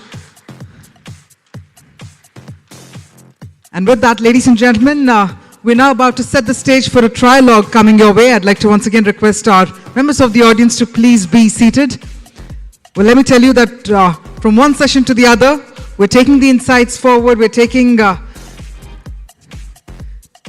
words of our leaders forward, and we are now moving on to our trilogue, for which the stage is being set. Once again, I request our members of the audience to continue being seated. In fact, as we know that, as we talk about payments ecosystem that comprises of multiple stakeholders, we've also seen how businesses in India that have been digitizing across value chains at breakneck speeds, which is why it is only pertinent we now address the future of fraud prevention and consumer safety in digital payment. That will be our next session, and we will once again be having Shri G. Padmanabhan sir joining in along with a host of dignitaries. So I'm going to request all of you to continue being seated. Thank you so much.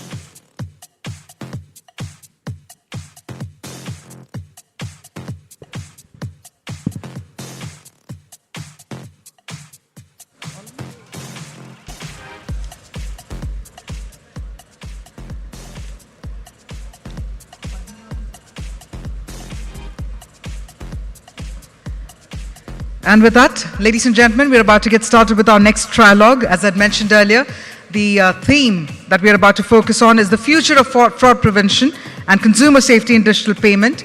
And I'd like to please invite all our speakers on stage. First up, we have with us Shri G. Padmanabhan, former Executive Director, Reserve Bank of India and ex-Chairman, Bank of India, who will be joining us in a short while, along with a host of other leaders. I've been informed that we're about to get the session started in just the next couple of minutes. I'm going to request you to hold on to that curiosity and that energy for the next few minutes before we get the session started.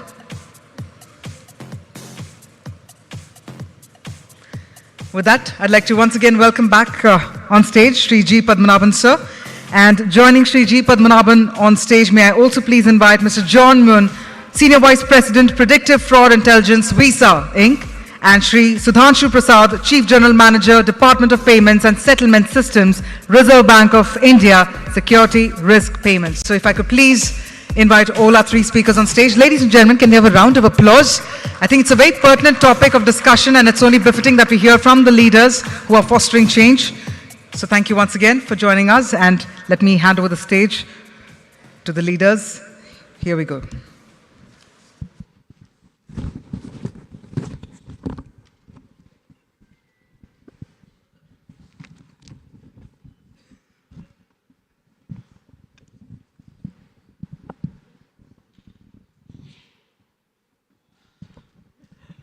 Right, so I'm back again. Good afternoon or good evening. Right, I mean, though it's the end of the session, end of the three-day conference, this I think is a very important issue that we are trying to discuss over the next 25-30 minutes or so. Because if you recall, both the governor in his keynote address, as also the Honorable Prime Minister did mention that as we become more and more a technology nation, what we need to make sure is that we are able to effectively address the issue of cyber crimes and frauds. Now, I must tell you that this is becoming increasingly difficult, and let me narrate a couple of incidents which can unnerve many people. Now, recently, if you have been following the press, a week ago, we read a news where a retired lawyer in the United States and US people, please understand, they keep substantial amounts by way of retirement money so that after retirement they have a comfortable life. So we are talking about a sum like $740,000, quite a substantial amount. This guy was made to believe by the scamsters that he is, because he was a lawyer, his help is being sought to nab certain cyber criminals who are trying to take some money from his account, and he was periodically asked to transfer sums of money from his account to another account, which he thought was the FBI's account or the government account. Now, till he lost his entire money and these people stopped conversing with him, he never even realized that this was a sophisticated scam. And if you look at the number, I think today in the US, I think it is the retired people, the aged people, 65 and above, who are being targeted. And the potential loss from the cyber crime in 2023 was $12.5 billion, which was a 22% increase, year-on increase. And this again could be an underestimate because there are many people who would not like to advertise, quote unquote, their foolishness. This is one part of the story. We also know about a story where a senior official from our own regulator was phished and considerable amounts of money was lost. Now the AI and the Gen AI, which everybody is talking about, and our theme also talks about a responsible AI because this can work both ways. It can be used ethically to tackle, take care of frauds, cyber crimes, etc. At the same time, the cyber criminals can utilize this to defraud the system. So probably I would imagine that the cyber criminals are also holding GFFs every year. Now this situation, actually the one we are facing, is little alarming, and it calls for coordinated effort from the industry and the authorities. And it is for this very purpose that we have two gentlemen along with me on the stage. One, Sudhanshu Prasad, who is the Chief General Manager in the Department of Payment and Settlement System in the Reserve Bank of India, and John. John has been a data scientist, right? Did I get that right? With the Visa, which they call themselves, and everybody acknowledges as the network of networks. So welcome Sudhanshu and John, all the end of the day, okay? Sudhanshu, to you first. RBI has become a world leader in the retail payment space. Safe, speedy, efficient, affordable, all this we have put in place in terms of payment systems. And Reserve Bank has been the leader in taking safety measures like two-factor authentication, tokenization, data localization. Now, all this has been towards, bringing better integrity into the system. Now, can you explain the thought process and the philosophy of the Reserve Bank of India in this regard so that the thinking of the regulator behind taking these measures, our audience would better understand? Sudhanshu. Thank you, sir. It is true that India's digital payment landscape has been witnessing an unprecedented increase in rise in the recent years. Now, today, India is acknowledged as among the leaders in the world, especially in the retail payments area with digital payment products, innovative products that has not only ensured increased adoption of digital payments, but has also facilitated rapid growth in digital payment transactions. So today, digital payments in India have grown by around 48% in terms of volume and 8% in terms of value during the last 5 years, that is from 2018-19 to 2023-24 in CAGR terms. And if you consider last 10-year period, these figures are around 52% and 12%, that is in terms of volume and value respectively. Now, though there has been rapid advancement in the digital payment landscape in India, along with advent of non-bank entities in the payment landscape, coupled with new technologies and increasing digital consumer demands, the number of payment frauds have been increasing. Of course, in percentage terms, it's not alarming, but it has shown an increase over the years now. One in about, say, 71,000 or 77,000 transactions, there is one fraud happening. This has been coming, these numbers have been coming down. That means the number of frauds are increasing. In percentage terms, it's very less. It's much less than any other jurisdiction, any other cross-border jurisdiction. But in a vast country like India, with varied level of education and access to technology, it's seemingly difficult for the general masses to really understand the technological advancements. And there comes the need for the policy-making institutions to really work hard to take adequate steps to protect the citizens from the onslaught of technological advancements. And there comes the issue of consumer protection.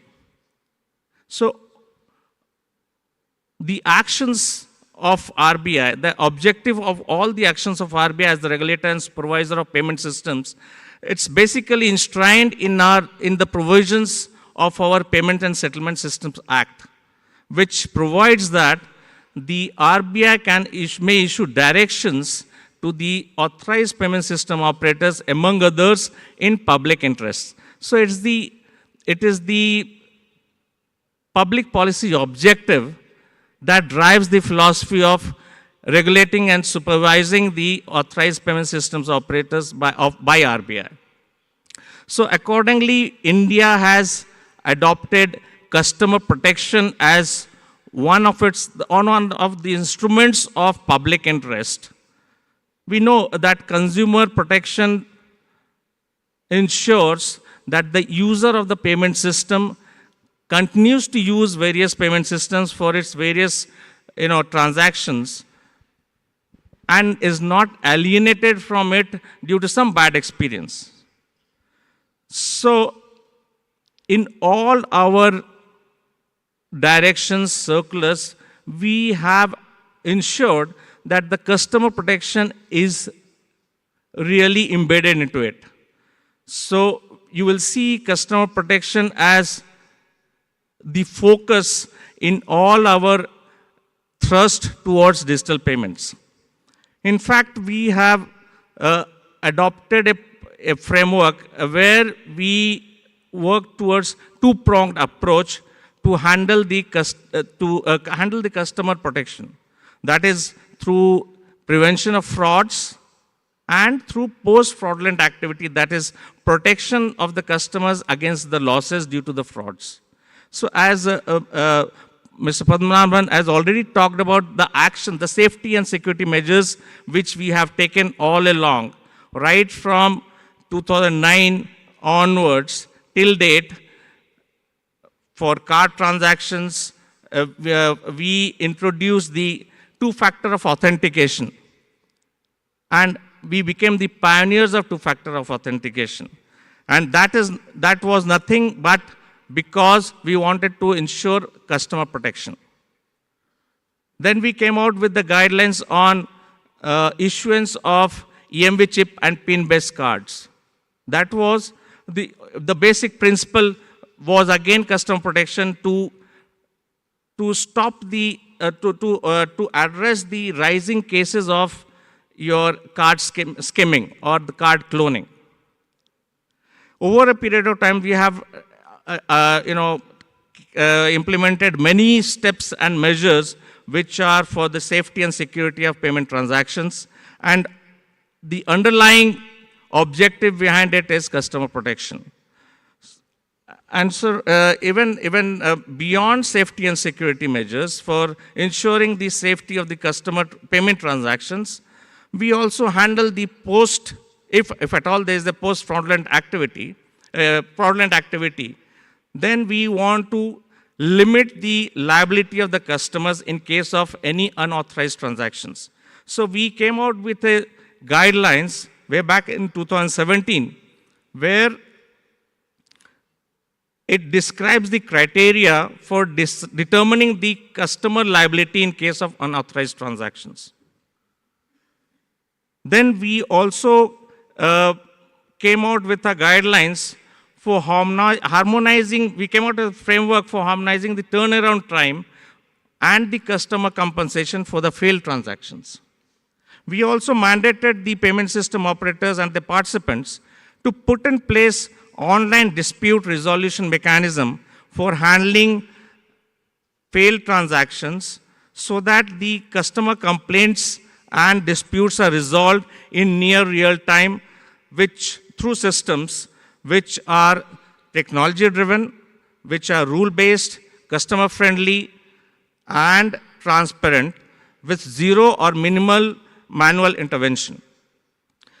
Apart from that, we have come out with integrated ombudsman scheme, which serves as a platform, as an alternative, customer redress platform, which for handling the customer complaints which have not been satisfactorily addressed by the regulated entities, that is the banks and the PPI issuers. Okay. I'll stop here. Yeah, thank you very much. I think it's very clear.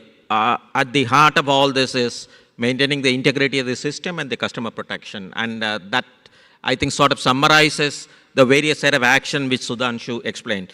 John, first of all, welcome to this country. Thank you. Cards are the most familiar digital alternative to cash. And today, you are in good company of two regulators, one former, one the current regulator. Now, Visa, as I said, is known as the network of networks. So you have a vantage point.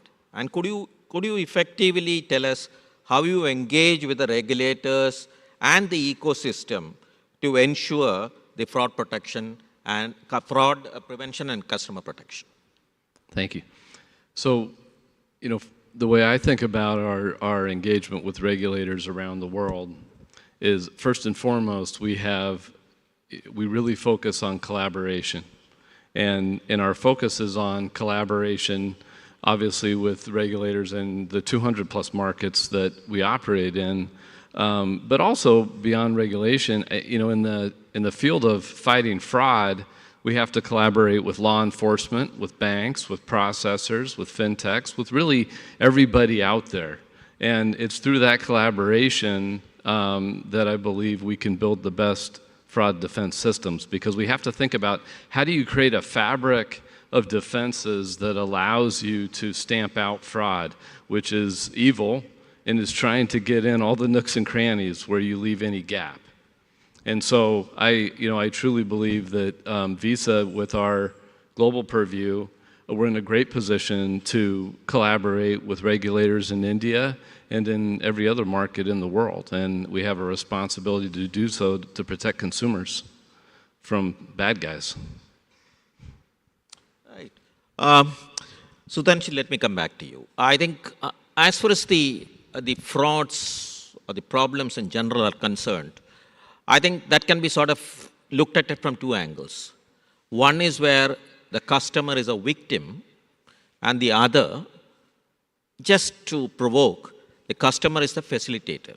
And what do I mean by being facilitator? Is that he has compromised his credentials, right? So in an interconnected world, in a technologically driven world, if the details are compromised, then I think it becomes very difficult for any kind of protection to be protecting that kind of customers.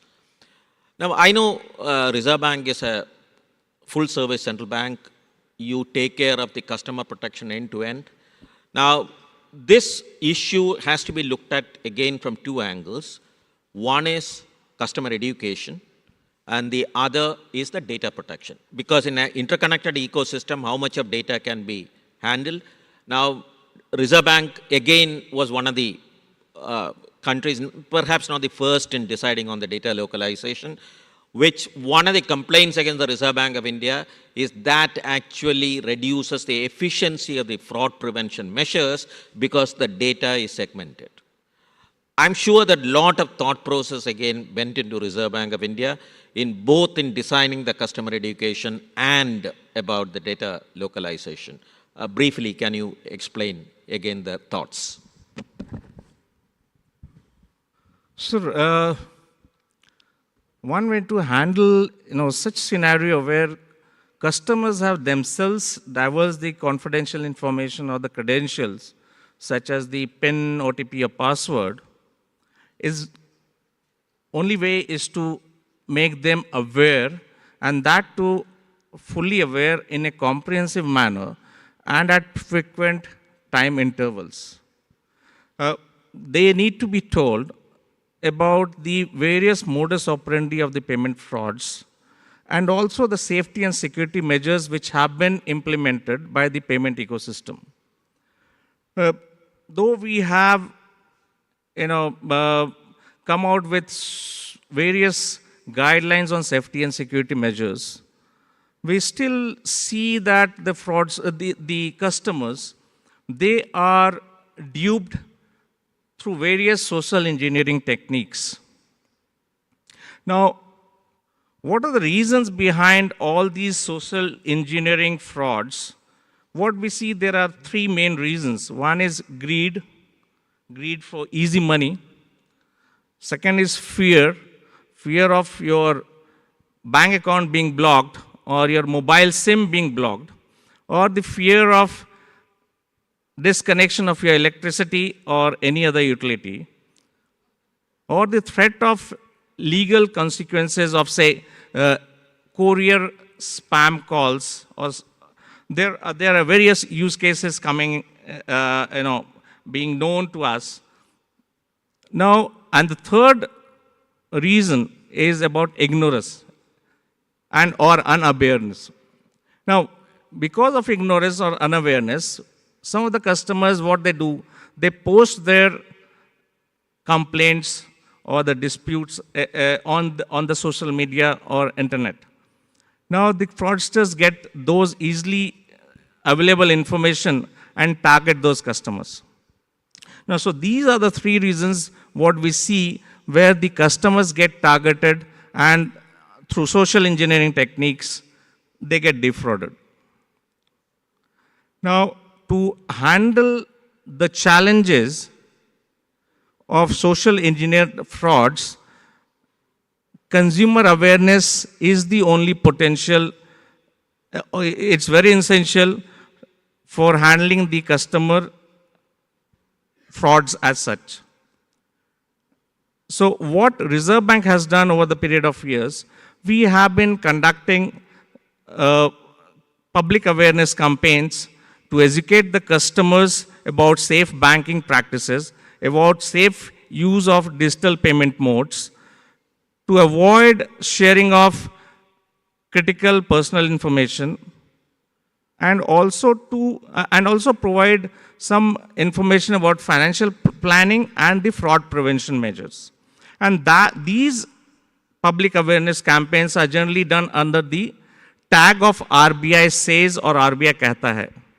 You must have seen under this we have been also going through television, through print and social media, through radio, through newspapers, and also we target the major festivals, major functions, and also serials which are very renowned ones. Like Amitabh Bachchan has been doing all along in the television. And in addition to this, RBI Kahta Hai public awareness campaign, we also conduct electronic banking awareness training programs through our regional offices across the country. And the purpose is about making the masses aware about the benefits of the various payment modes, the aspects relating to cybersecurity, and the benefits of moving from physical modes of payment to digital modes of payment. So we target primarily, the main thrust is are three, about making them aware about the digital payment products, making them aware about the frauds and risk mitigation, making them aware about the customer grievance redressal mechanism. In addition to this, we have advised all the banks and the payment system operators to regularly conduct or to undertake targeted multilingual campaigns for the benefit of their users on the safe and secure use of the various digital payment modes. Then we have also come out with a book on Be Aware and the Raju and the 40 Thieves, which have been published in English, Hindi, 11 regional languages, and placed on our website and it talks about the various modus operandi of payment frauds and also the safety and security measures which can be used so that they don't get defrauded. So in addition to this, now, as regards data protection, as you have already talked, sir, we came out with the data localization guidelines in April 2018, and we mandated that all the payment system providers who are processing payment data in respect of the payment systems operated by them, they should be ensuring that the data is stored only in India. I think, Sudhanshu, your first part of the answer probably in a way answers the second part, because when we are dealing with such a diverse set of people in terms of their education, understanding of technology, it is important that the data does not the access to data is not available to too many, because these people will obviously get targeted, the people who are in the fair bit of them. So if you permit me, let me go to little bit futuristic thing. And first I will start with John, and then maybe, John, I think one of the things that I think everyone, the entire ecosystem is starting to talk about when we are talking about really the prevention, rather than running around for the money, because the money gets moved out very quickly, is what is called the Digital Payment Intelligence Platform, DPIP. I think Visa, the industry, the regulators have a lot to play to make sure that this becomes a reality. Because, for instance, in the morning and in the governor's speech, he did mention about the Reserve Bank of India's effort in RBI Innovation Hub, where they have put together a model which is able to predict a mule account with 90% confidence, which is huge. So these are these models which prevent things which become important. So as far as the DPIP is concerned, I think you have done quite a bit of work. So your thoughts, and if Sudhanshu has to add anything, we can add. So mainly your thoughts, please. Sure. And I do think Visa has, and other multinationals have, an important role to play in this. I think, really, I'd make 3 quick points. One is, I think with a global purview, with a view of many, many markets around the world, it gives us the ability to see fraud trends as they happen. And I think that we can be a valuable source of intelligence for you here in India. Because while sometimes you may be the first to experience a type of fraud, sometimes that new fraud will happen in Latin America or in Africa or some other part of the world. And so I think Visa and other networks and other multinationals can bring that intelligence here so that you're more prepared when this type of fraud hits your market. I think that's one thing. I think the second thing is the more we can establish a common way of talking about fraud around the world, the more we speak the same language on these topics, no matter where you are, I think we can all be on the same page. We can be faster. We can bring innovations to market around the world faster and more efficiently. And so I would, I'd press us to involve multinationals and to learn to speak a common language. And I think the last point I would make is, in any fraud system, anti-fraud system, you want to do the best that you can to bring all types of players into the model. You want networks, you want fintechs, you want banks, you want startups, you want everybody involved. Why is that? Because you want to get the best of the best.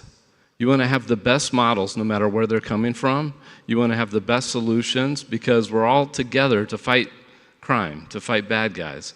And I think if that can happen here, then I think that'll give you the best hope of being the best in the world at fighting fraud.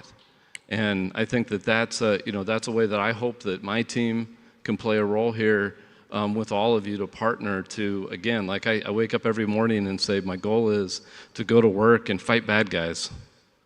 And that's what I want to do together here. No, so I think before I ask Sudhanshu whether he has anything to add, I have a question for you. Is that what you talk about is very interesting, but somebody can come back and tell, how does this work if every country decides to go in for data localization and the data gets segmented? Would you still be able to work with the system, or is that something which is going to pose a challenge? Because in our conversation, you had said that it is possible that even on data which are localized, rules can be applied and this can be taken care of. I think it's important that the audience knows about it. Yeah, I think that, while data may be localized, human beings can still cut across markets. And so while I may not be able to leverage data in one location and another location, I can bring the knowledge I've generated. For example, the team I work on, we have a combined 1,000 years of fraud modeling experience. We can bring that experience everywhere we go, even if I'm not bringing data with me. And so I think that that is, again, an important way that large organizations can help, no matter where this happens in the world, is through the sharing of information and collaboration. And I believe that, another example is if you have a new type of fraud that pops up, you can develop a rule in one part of the world and bring it to another part of the world, and that rule can help you have defenses in place even before that type of fraud shows up in your ecosystem, so that you're prepared for it when it shows up. Of course, when it shows up, it'll be present in your data, and your AI will pick it up, and it will quickly improve and learn to handle it.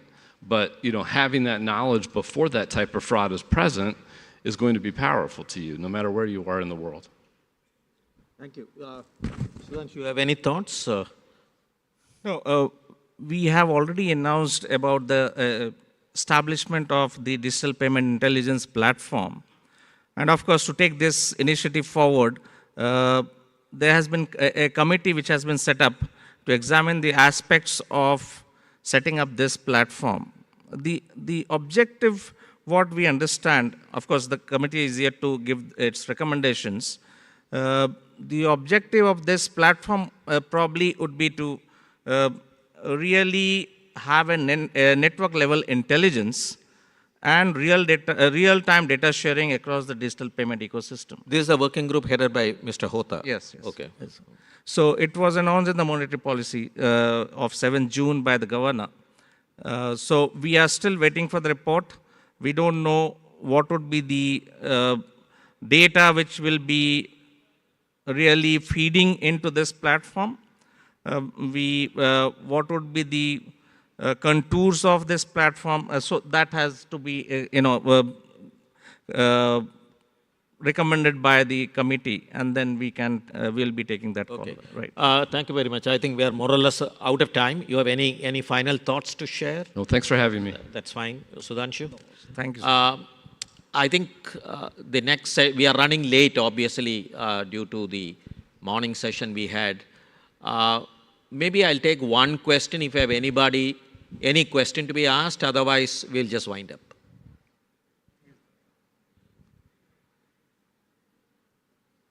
Who is that? Can we give the mic? Yeah. Hello. Yeah. Just a question to Sudhanshu ji. You just mentioned about the cyber security awareness, the programs which we are running, really commendable. But all the fintechs who are registered or who are working with the banks, and banks also specifically, is Reserve Bank of India making it mandatory for these banks to educate the number of customers we are adding more customers to the digital economy. But are we also looking forward to instruct them, like how they run CSR programs for multiple other things? So are we also looking at talking to them, hey, you have added 100,000 customers this month. How many, is there like a 5% or a 10% out of them you have done awareness program, or you have made them aware, a cyber security awareness program? Because if this is done slowly, this is just a suggestion, I may be wrong also, sir. Slowly, the customer gets educated, because there are senior citizens who are pensioners who are using digital platforms. Banks are adding a lot of things on mobile banking, multiple things to support them. But also if the same people, because you mentioned about the electricity or the utility bill frauds which are happening, and many of them are getting trapped to it. And hats off to the public sector banks, the initiatives which they have taken, where just like freezing the account when there is a mirror image happening. Like it happened with my mother, so I'm just sharing that with you. But an awareness program, if it is run mandatorily, Like, okay, you added 100,000, this is a number of people, the same out of them, you should make them aware. That will really help. Just a question. Thank you. Point well taken, but the direction from us is pretty clear that they need to, on a continuous basis, run these programs. Multilingual, awareness campaigns they need to do by way of SMS or way of advertisement in the print and visual media. So they have been, I understand, at least I keep getting SMSs that you should not be doing this, you should not be sharing OTP. All those SMS, I keep getting it. Probably all banks must be doing that. But yes, we can think of reiterating our instructions again to them so that they are on their guards for this. Let me just tell you, we are ramping our efforts in the EBAT programs, electronic banking awareness and training programs, which I talked, which our officers are doing it. We are ramping those efforts so that the training approach gets shifted from the passive and mass communication to customized and user-specific delivery channels. And we are also going to widen the scope of our campaigns, which we do under the RBI Kehta Hai programs. So we are going to ramp up our efforts, and we also may think of adding much more programs in different ways also. Thank you. So if I can take 20 seconds to add to what Sudhanshu said, I think this is a continuous process. And we must also understand that there is nothing called the customers onboarded by the fintech. They may be the front end, but ultimately they are the customers of the banks. So the banks will have to treat them, all of them, in the same manner.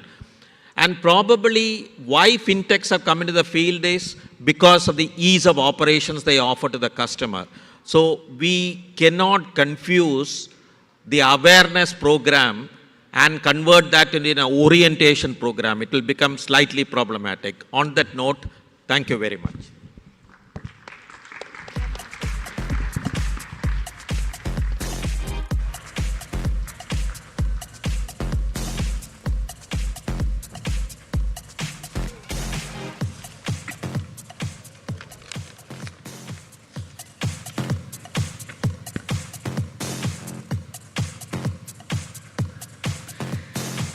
Ladies and gentlemen, we thank Mr. John Moon and Shri Sudhanshu Prasad. Thank you very much, sir. If I could request Shri G. Padmanabhan, sir, to please remain on stage for one last time, sir.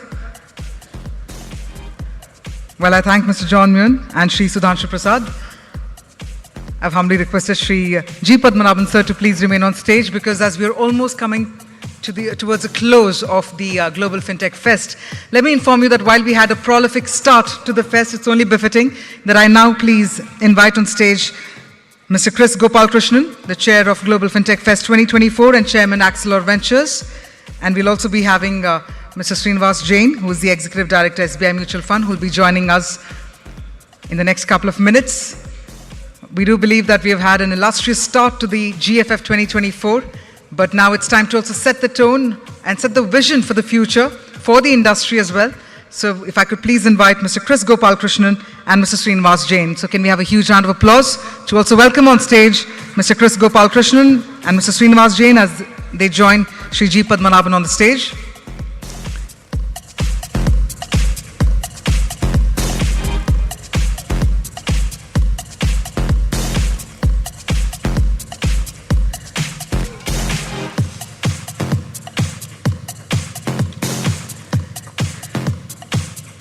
As for those who have just entered inside the hall, I'm going to request you to please take your seats. With that, over to you, sir. Srinivas, sir, if I could request you to please set the tone. Yes, sir. Should I come there? Yes, sir. Thank you so much, and what a lovely day. We've had jam-packed 3 days of sessions, starting from international speakers to global speakers, and of course, today's presence of Honorable Prime Minister has been cherry on the cake. I have some interesting data to share before I hand over the mic to Chris sir to talk about the event.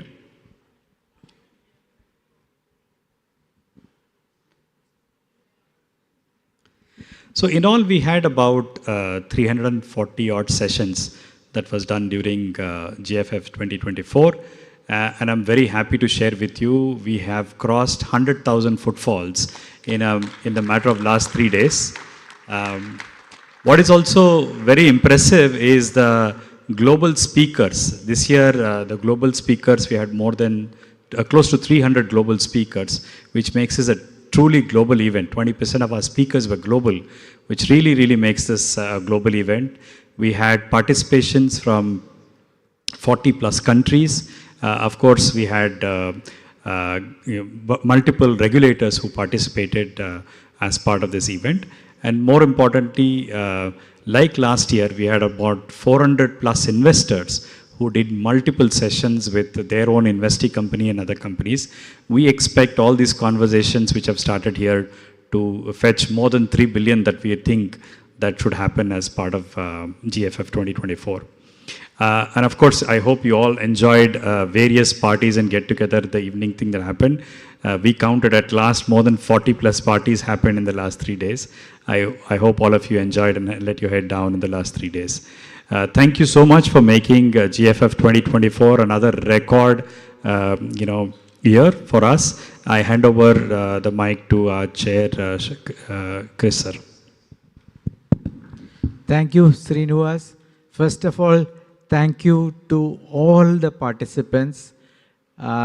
You made GFF 2024 successful. So thank you very much.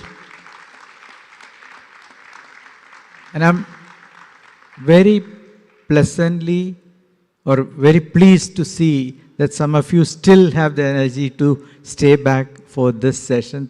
Thank you very much. This is what inspires us to now think bigger.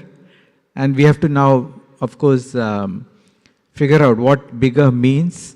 But hopefully we will also invent or innovate on this year's successful GFF. Second, I tried to go through the exhibition a couple of times, but overwhelmed with the crowd, the palpable excitement, energy, and so many, conversations, so many things to see, so many innovations to see. Again, thanks to all the exhibitors. Again, they made GFF 2024 successful because I know many people came to see the exhibition.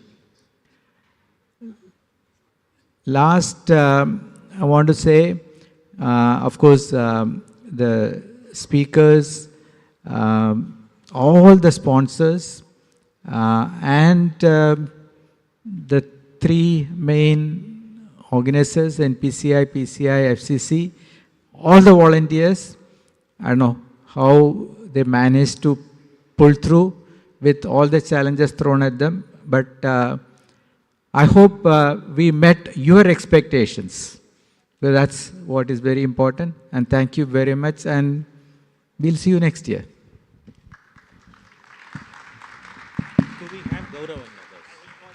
Okay.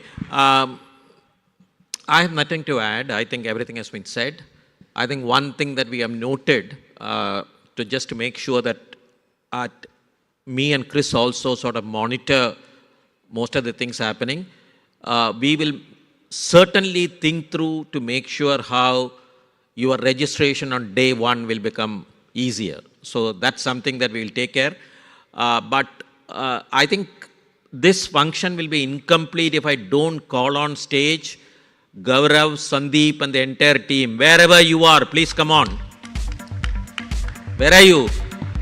And give them a loud applause because they are the people who made this indeed they are the people happen. who made this possible.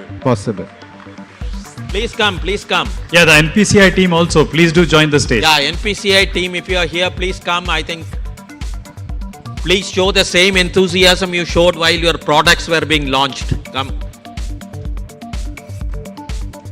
Also wanted to thank the entire advisory council of GFF. Some of them are not here, but their contribution has been immense. Thank you, Gaurav. Thank you so much. Thank you. Where is Sandeep? Thank you. Sandeep. He doesn't have the energy to get up.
Sir, this is not the full team. The team is of 104 people from PCI, FCC, and I'm sure there are at least 150 more people from NPCI which has made this show possible.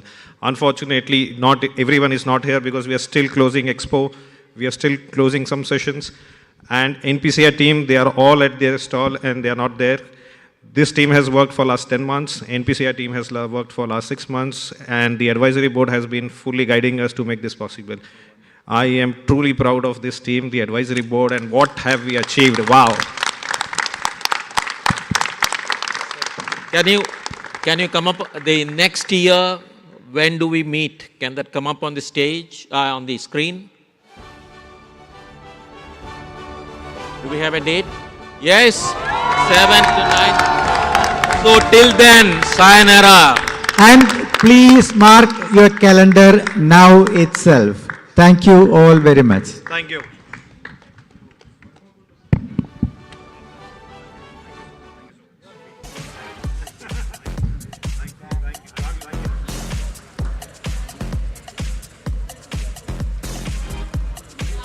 Ladies and gentlemen, let's mark our dates for next year of the Global Fintech Fest 2025.